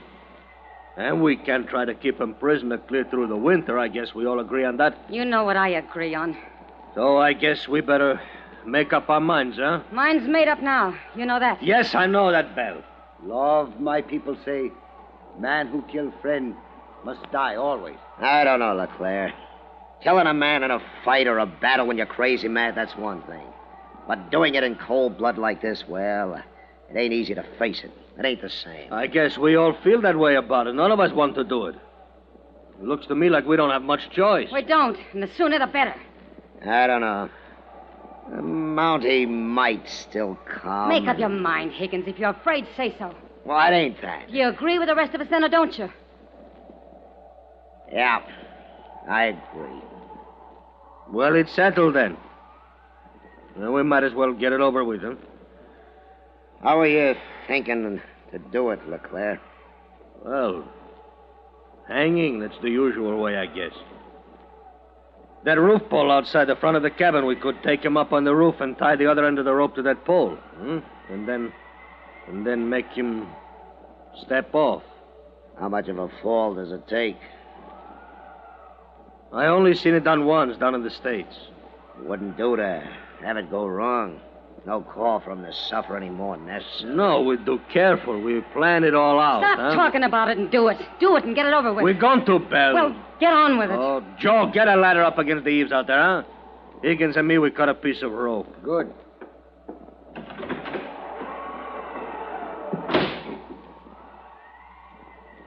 Now, I guess we better tell him.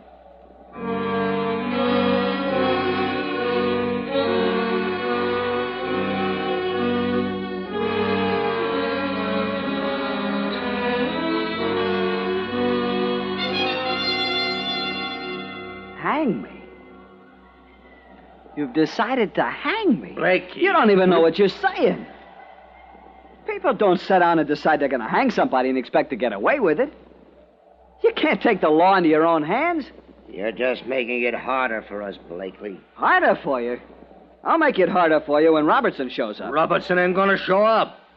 You're out of your minds. We going to have to drag you, Blakey? You'll drag nobody. I'll walk. See just how far you're planning to go with this. All right, we go out through the main room. Belle, you know what they're figuring to do? Yeah. Well, do something. Stop them. You're a woman, Belle. You're different. I wish there were 10 of you, Blakey, so they could hang you 10 times instead of once. Belle. Get him out of here. Take him out and get it over with. Yeah, come on. She's crazier than the rest of you. It's all crazy, like a nightmare. Watch your step, LeClaire. That crust is freezing. It's slick. Yeah. Like it ain't real. It really happening. Not to me, anyway. You know, that wind has died down some. Always does just before the blizzard hits. All right, Blakey. Climb up on the roof. Roof? Yeah. And you climb the ladder, or you want us to help you? I can climb. You go up there by the ridgepole, Blakey, up there where Joe is standing. Yeah, better let me help you. A lot of snow on the roof. Ain't easy with your hands tied that way. All ready, rope tied. Everything ready. Oh. Well, might as well we get on with it, huh? Maybe you better tie it around his neck, LeClaire. Huh? You seen it done once. If I can remember. Hey, Blakey, come stand closer to the edge here, huh? Careful, LeClaire. It's dark. Don't slip. Yeah, that's fine. Right there now. Well, it's a joke, huh? That's what. You gents are just trying to scare me so we can laugh about it after. Hold still, Blakey. A joke. Hold still. A real good joke. All right, that's time. That's very funny. Well, looks like we're ready. Yeah. Well, you got any last words, Blakey? I guess you better say them now. You jump now. Joe. You jump. Stop pushing. You jump now!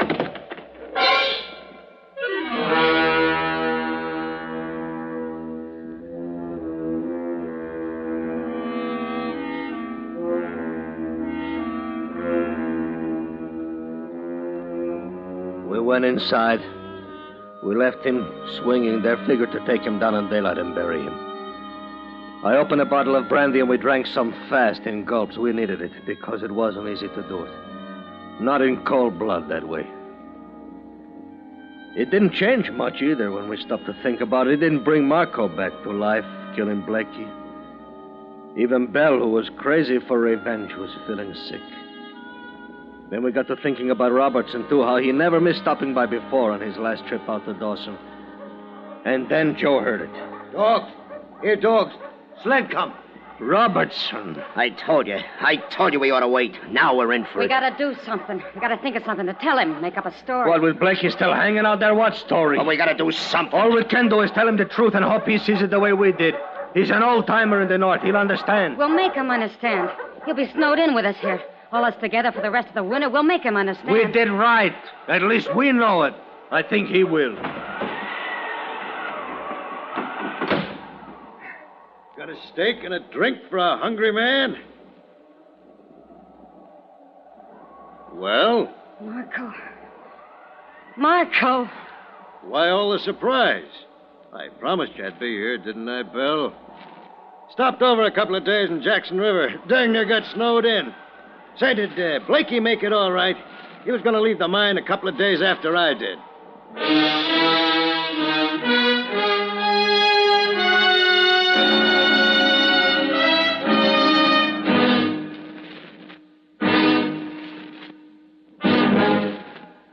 Under the direction of Norman MacDonald, Escape has brought you Judgment Day at Crippled Deer by Les Crutchfield, starring Lawrence Dobkin with Harry Bartell.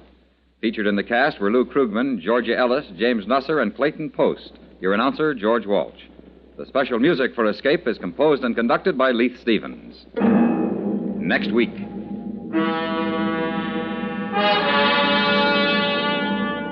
You are standing alone in a mountain village somewhere in the puppet country of Andorra, the high crags of the Pyrenees trapping the last of the daylight.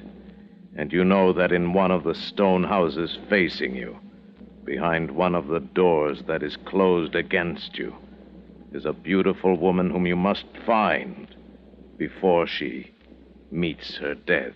So listen next week when Escape brings you Kathleen Height's story, The Wall.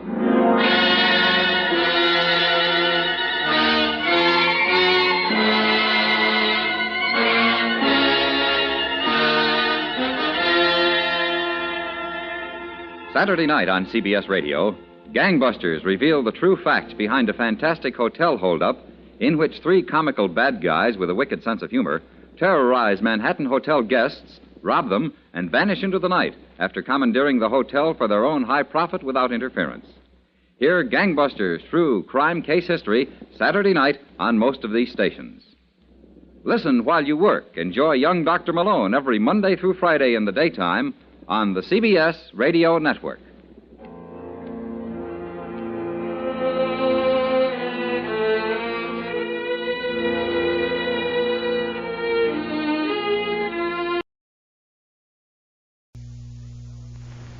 The challenge of the Yukon. Its king, swiftest and strongest lead dog of the North Country, blazing the trail for Sergeant Preston of the Northwest Mounted Police in his relentless pursuit of lawbreakers. On king! Run, you husky! Gold discovered in the Yukon. A stampede to the Klondike in the greedy race for riches. Now back to the days of the gold rush, when Sergeant Preston and his wonder dog King battled through storm and snow to preserve law and order as they met the challenge of the Yukon. In a small cabin hidden in the mountains about a half-mile from the trail that led south from Dawson City, three men sat around a pot-bellied stove. Buck Nelson dominated the other two. The look of cunning in his face contrasted with the weak and small stature of Pete Remus, one of his companions, and the stupid look of the other, Mike Abel. Buck sneered as he listened to the whining voice of Pete. I ain't trying to tell you what to do, Buck, but we got enough money on that last job to quit for a while. If we stay here any longer, they're bound to find us. So you're getting yellow, are you, Pete? No, Buck, no, I ain't getting yellow. No, you ain't getting yellow. You've been yellow right from the beginning. Well, if it wasn't for me, you wouldn't have had a lead on the last man we robbed. The one I played poker with in Dawson. You didn't help much with the robbins. I'll say you didn't. The only reason you're any good to us is that nobody would suspect a little sniveling twerp like you to be part of this gang. I'm just being cautious, that's all. We stay in one place too long, the Mounties are going to get us, sure as shooting. This hideout is the best we ever had. Why, every prospector out of Dawson has to go over this mountain pass when he's leaving for the States. And they're all loaded with gold. Nobody can find this cabin. Not with a lookout on the trail. Of course not. With one of us sitting behind that big rock on the trail, we can see who's coming for miles either way. Well, just the same, the Mounties know about us.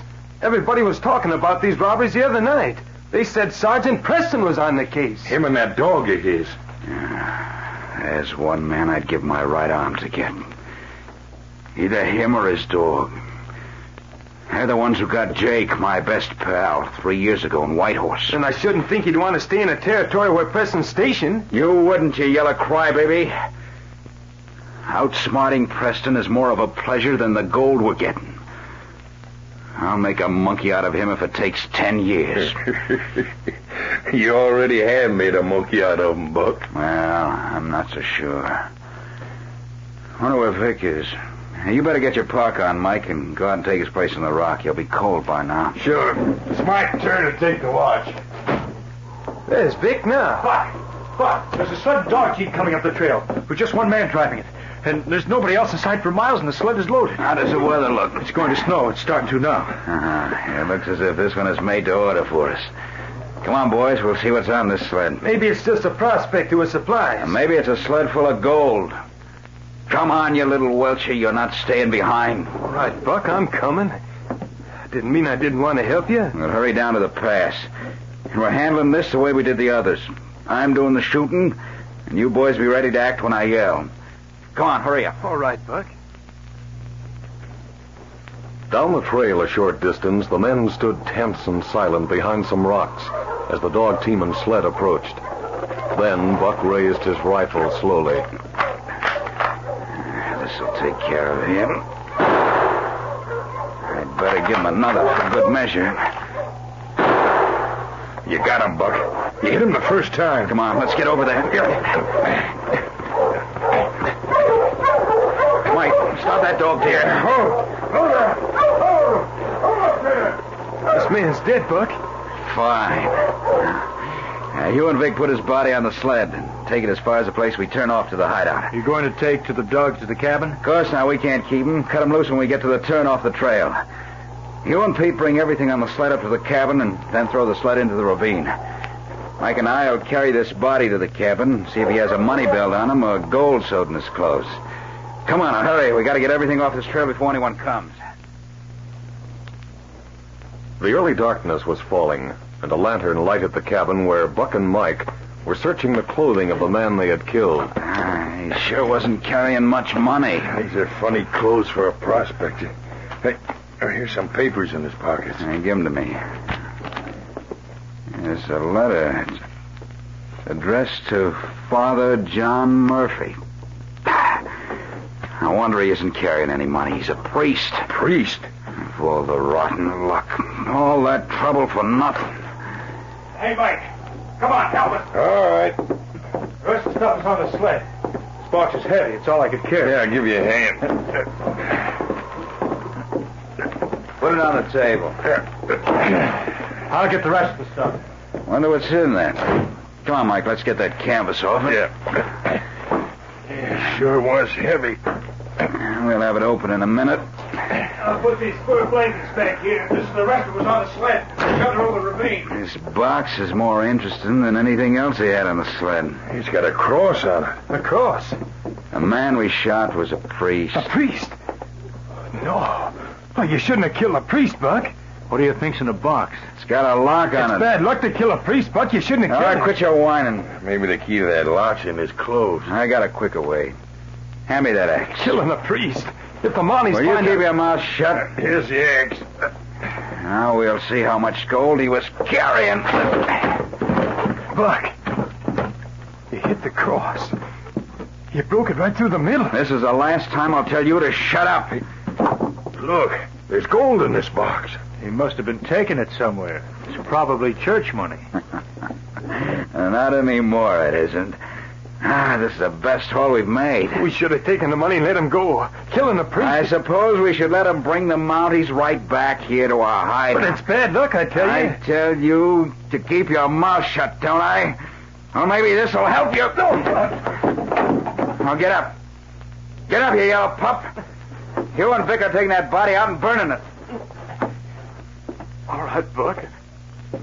I didn't mean nothing. I'll do it. Hurry up about it. Come on, Vic. Sure. You take his feet. Get those bags of gold out of there, Mike. Yeah. Divide that stuff right now. It's hot in here. I'm going to take my park off. Hey, there's 9 bags of it. 9 bags, huh? Kind of hard to divide 4 ways. Be a lot easier to divide it 3 ways, wouldn't it? What do you mean? I mean I'm getting rid of Pete and that canary-colored streak up his back. I'm sick of him. You mean you're going to kill him? No, I'm just going to kick him out. But he might tell the Mounties about this hideout. He can't do it. Not without putting a noose around his own neck. He's been in on 2 other killings, remember? I don't see why you worry about killing him.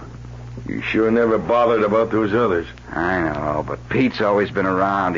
He's always doing things for me. I hate the little twerp, but I don't want to kill him. We'll send him packing tomorrow.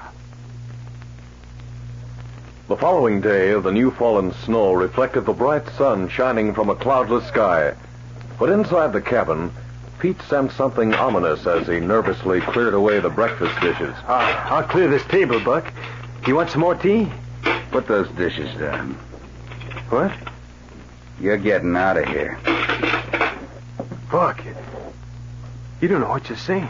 You mean you're throwing him out, Buck? Yeah, that's just what I mean. But, Buck, why? I've been with you for so long, you know I'll do anything for you. You're yellow, that's why. No, I ain't, Buck. I just got excited about killing the priest and seeing you hit that box with an axe and hitting the cross like that. Golly, Buck, I'm just scared, I guess. You're always scared of something. Now get your parka on and get... Buck, please. I'll do anything for you if you let me stay. Honest, Buck, I won't ever say nothing again. I'll do anything.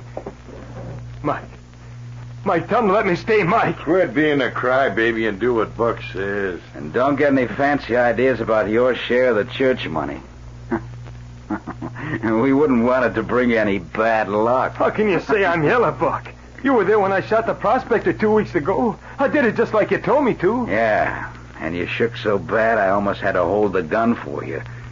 And you didn't stop shaking for a week. And just in case you get any ideas about telling the Mounties where this hideout is and collecting the reward for Buck Nelson, just remember that killing. And remember how it'll put a rope around your neck. You know I'd never tell where you were, Buck.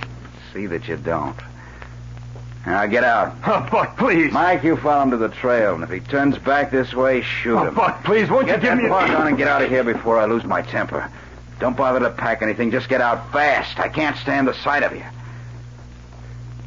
All right, Buck. I'll go. And if you should happen to see our friend Sergeant Preston, you might tell him that someday I'm going to get him and that fancy dog of his.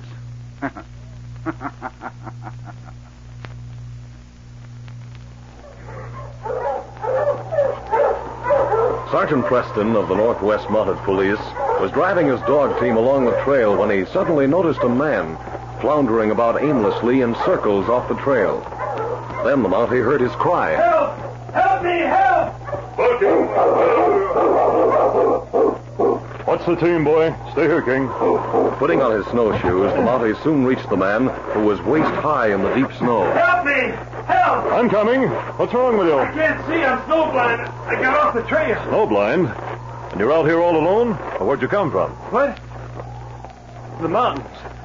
I don't know where I am. I forgot my sun goggles in the sun. You couldn't help but go snowblind on a day like this without your goggles here. I'll take your arm and get you back to the trail. Are we far from the trail? No, not very. You've been going around in circles. What time is it? Late afternoon. Where do you live? I'm on my way to Selkirk. Selkirk? But you can't get to Selkirk without a dog team. You haven't even got a pack. I lost it somewhere after I went blind. Oh. You had anything to eat? Not since breakfast. Is that your dog team? Yes, it is. Are you going south? No, I have to go north of here to an Indian village, but it's too far for you to go. You're half frozen and your eyes need attention. But I can't see. I can't go out alone. There's a roadhouse on the trail a couple of miles from here. You can go there. You mean you'll take me back? Well, no, I can't do that. It would take too much time. But I can send my lead dog back with you. I won't need him. I may be back late tomorrow night. I can pick him up then. You sure you know where to take me? Oh, yes. He knows Jim Taylor's name. He'll know what I mean. Now, you better sit down and rest. I'll bind up your eyes. Yeah. It's a good thing you came along.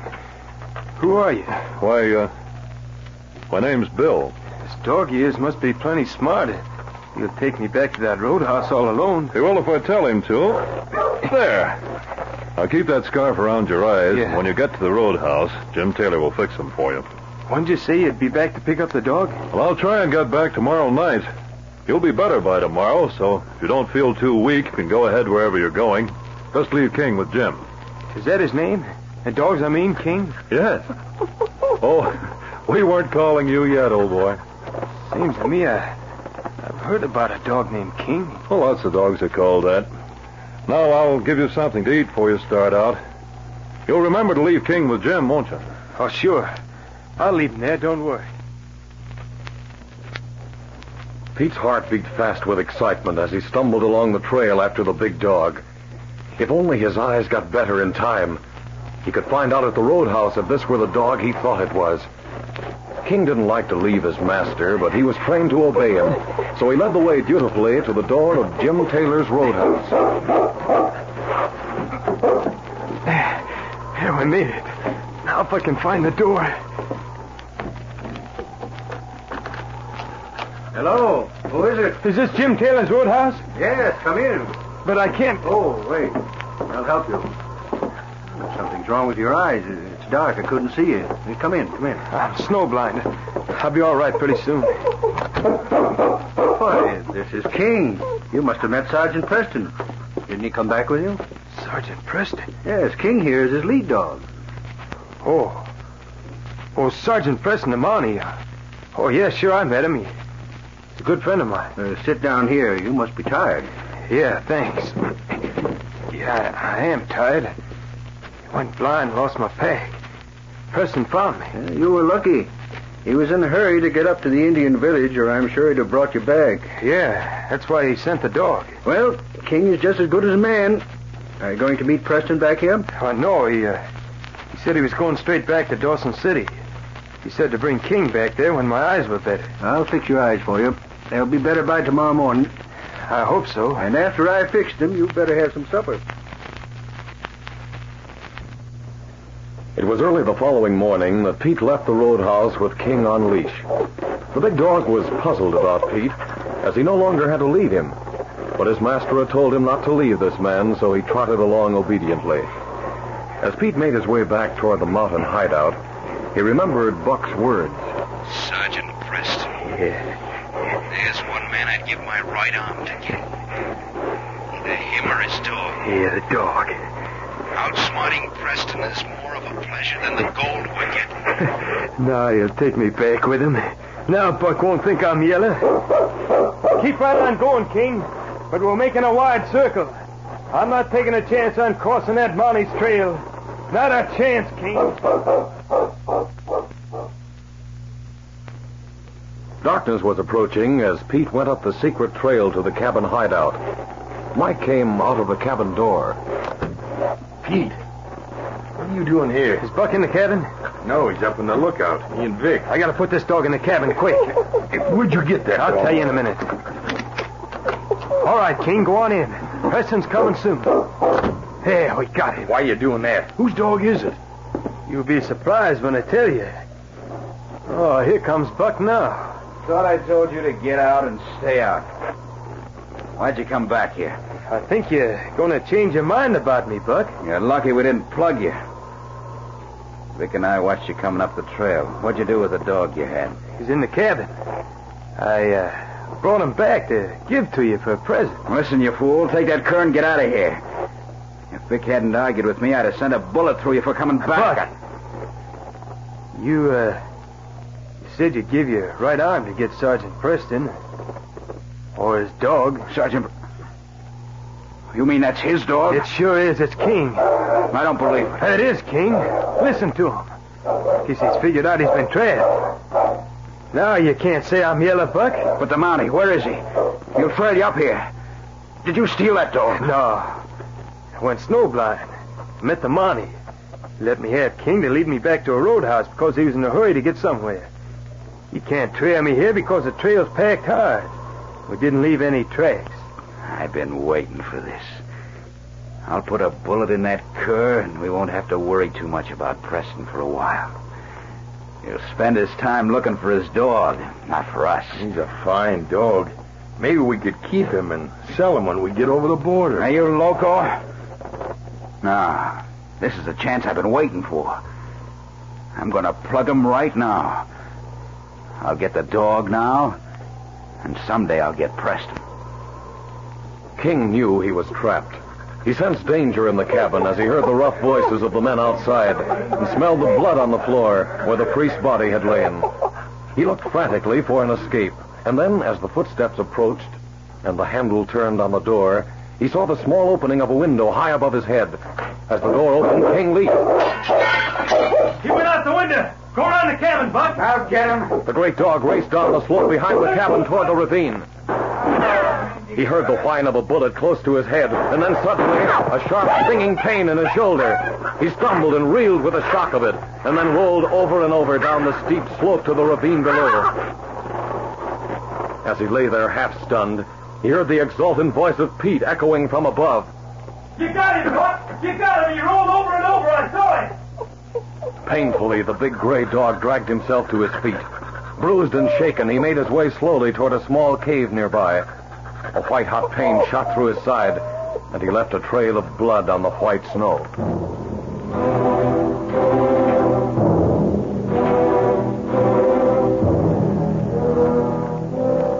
It was later that night when Sergeant Preston got back to Jim Taylor's roadhouse. Jim, you here? That you, Preston? Yes. Came back to pick up King. King? But he's gone. He isn't here. What? Didn't the man bring him here and leave him? The man was snowblind? He must have misunderstood you. He said you told him to bring King back to Dawson, to the police barracks. But he didn't know who I was. I didn't tell him I was a Mountie, and he couldn't see. I purposely didn't tell him. But why? Too many people are anxious to get King away from me, Jim. I told this man to leave King here with you. Oh, Sergeant, it's all my fault. I asked him if he'd met you. That's how he found out the dog was yours. He couldn't have taken King away from here for any other reason except to kill him or steal him. Oh, Sergeant, I'm sorry. It's all my fault. I better get back to Dawson. If King gets away, that's where he'll come. Don't you think you'd better wait till morning? No, there's a bright moon. Well, don't worry about it, Jim. It wasn't your fault. I'll start for Dawson right away. King lay quietly in the cave, licking his wounds. The bright moonlight cast black shadows on the snow in the ravine. Suddenly, the form of a wolf emerged from one of them. His nose sniffed the air as the smell of fresh blood drifted to him. He was lean and hungry, and he followed the scent until he came to the trail of blood in the snow. It was then that he threw back his head, and a long howl broke the stillness.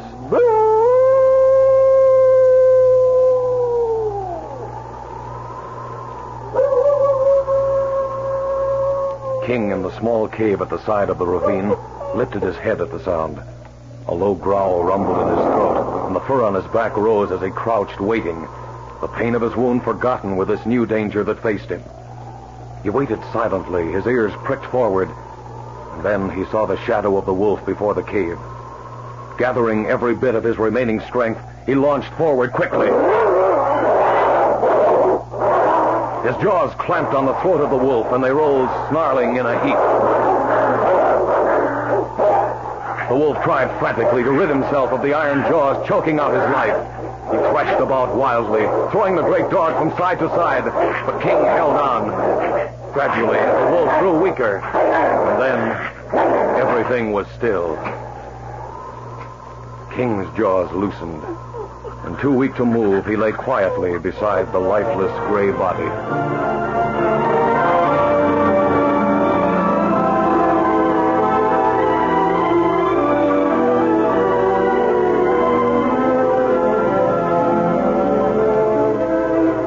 For 2 days, Sergeant Preston has searched for King. Night had fallen, and the Mountie sat before the stove in his cabin at the barracks in Dawson City.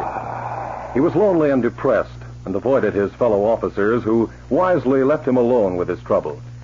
He was startled when suddenly there was a knock at his door. Oh, come in. Hello, Sergeant. Any news of King? Hello, Pat. No, there's no news. I'm afraid it's no use. Well, we'll form a searching party. There's not a man among us that don't owe something to that animal. I'm afraid it's no use, Pat. If King were alive, he'd get back to me somehow. Guess you're right. Did you come here for anything special, Pat? Sure, Sergeant. Hate to add to your troubles, but we're worried about Father Murphy. He was due here 2 days ago and he ain't showed up. Father Murphy? They're moving up here from Bear Landing to the new mission. Just been built here. Oh, yes, I know about that. Wasn't very far, and he was bringing the church funds himself. Uh-huh. Of course, maybe something delayed him, and he'll show up tomorrow. Pat, did you hear something, or am I just imagining it? It's King. That's his bark.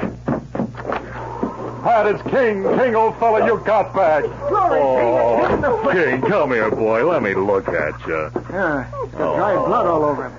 Look at his chest. Yes, his head's cut. He's been shot. Bullet grazed his sides, quite a deep wound. Poor fella. This blood here on his chest, I guess that's some other animal. He must have fought with something. Who would shoot King, do you suppose? If I find out, I pity him. Let's have a look at you, fella. Poor King. Now, hold still, boy. Well, you've done a pretty good job of fixing this wound yourself. Kept it clean by licking it. Easy, fella. These cuts on his head need attention, though. Lie down, old boy. You're tired out. Easy. Let me get some of the boys together, Sergeant. We'll get the devils that did this. I'll have to fix these cuts on King, and he's going to need rest. We'll have to take him with us. He'll show us how to get back to the place where he was hurt. I think if he rests all night, he'll be able to go. Is there any sign of snow, Pat? No, there's not a cloud in the sky. Then we'll wait till morning so King can rest. There's just a chance we can backtrack King and find the people responsible for this. I'll round up some of the boys. They'll all want to do it. You know, there's a reason someone would try to get King. This may be the gang of men we've been after, Pat. The men committing the robberies in the mountains. Maybe they got Father Murphy. Get the boys together if you want to and tell them to come armed. We may have a fight on our hands. The following morning, Pat and 2 other men went with Sergeant Preston as they backtracked King. The great dog seemed to know where his master was going and led the men back the way he had come. It was afternoon when they finally reached the ravine after a difficult trip cross-country. Look, boys, here in front of this cave. It's a wolf. This is what King fought. Must have tried to kill him after he was shot. It's a big one, too. King must have holed up here for a day or two until he was strong enough to travel. Look, Sergeant, up that slope. Something's rolled down it. Look at the snow. Well, that must have been where King was shot. Think we can get up there? Sure, that ain't steep. All right, boys, come on. Come along, King. As the men reached the top of the slope, they hid behind some fir trees when they saw the cabin hidden in a hollow. Here's the hideout we're looking for. It's back from the trail. They must have lookouts watching the trail from the other side of it. I wonder if anyone's in the cabin now. Pat, you take the boys and circle around. See if you can find the place overlooking the trail. I'll take King and go to the cabin. Keep under cover of the trees if possible. If we find anyone watching the trail, we'll take care of him. Come back to the cabin afterwards. Come on, boys. Right, sir. We'll get him over. Quiet, King. Quiet, boy. This way, fella. We'll go around to the door.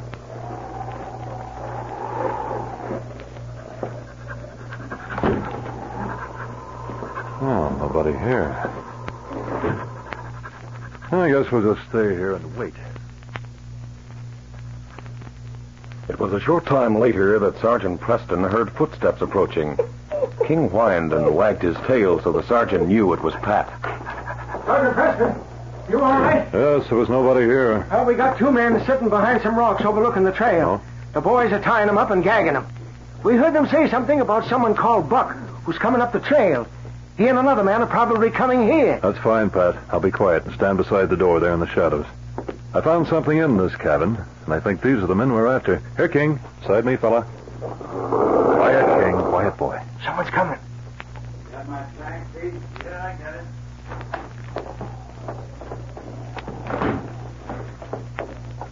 We better get Mike and Vic down here from the lookout post. Probably freezing. I will as soon as Put up your hands. You're covered. Why are you Preston? And that dog, I thought you shot him. You're not taking me alive, you tin horn. On a chair, the murdering thief. What, you should... Keep this man covered, Pat.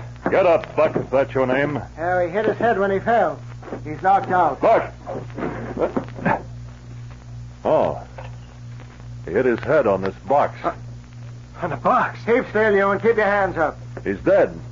He hit his temple on the corner of it. I told him it was bad. Look, now it's killed him. What's the matter with you? What are you talking about? The box. Box with a cross on it. Sergeant Preston, do you think Father... Yes, Pat, I do.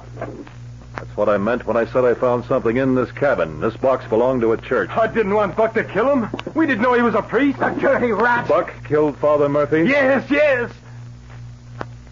Now the box killed him. You're under arrest for robbery and murder. Pat, you take care of this body while I go and get the other 2 members of the gang. Sure, Sergeant. What's your name? Pete. But Sergeant... You were all a part of it, and you're all equally guilty. Come along, we'll pick up the others. Watch him, King. Yes, King. Thanks to you, this case is closed.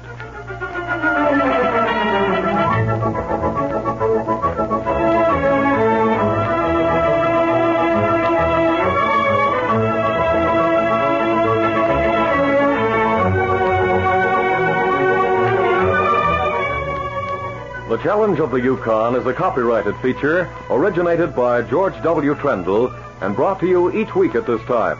All names and incidents used are fictitious. Listen again next week to another exciting adventure during the days of the gold rush. The part of Sergeant Preston was played by Paul Sutton. Fred Foy speaking. This program came to you from Detroit. Out of the frying pan into the fire. That's a saying that can readily apply to John J. Malone, the hero of ABC's Saturday night thriller, Murder and Mr. Malone. This fabulous lawyer and criminologist, whose favorite hobby is playing detective, no sooner gets himself disentangled than he becomes involved in another grisly mystery adventure. Blackmails, beatings, and bad characters. They are 3 B's not uncommon in the life of Mr. Malone. And speaking of characters, Malone meets up with many.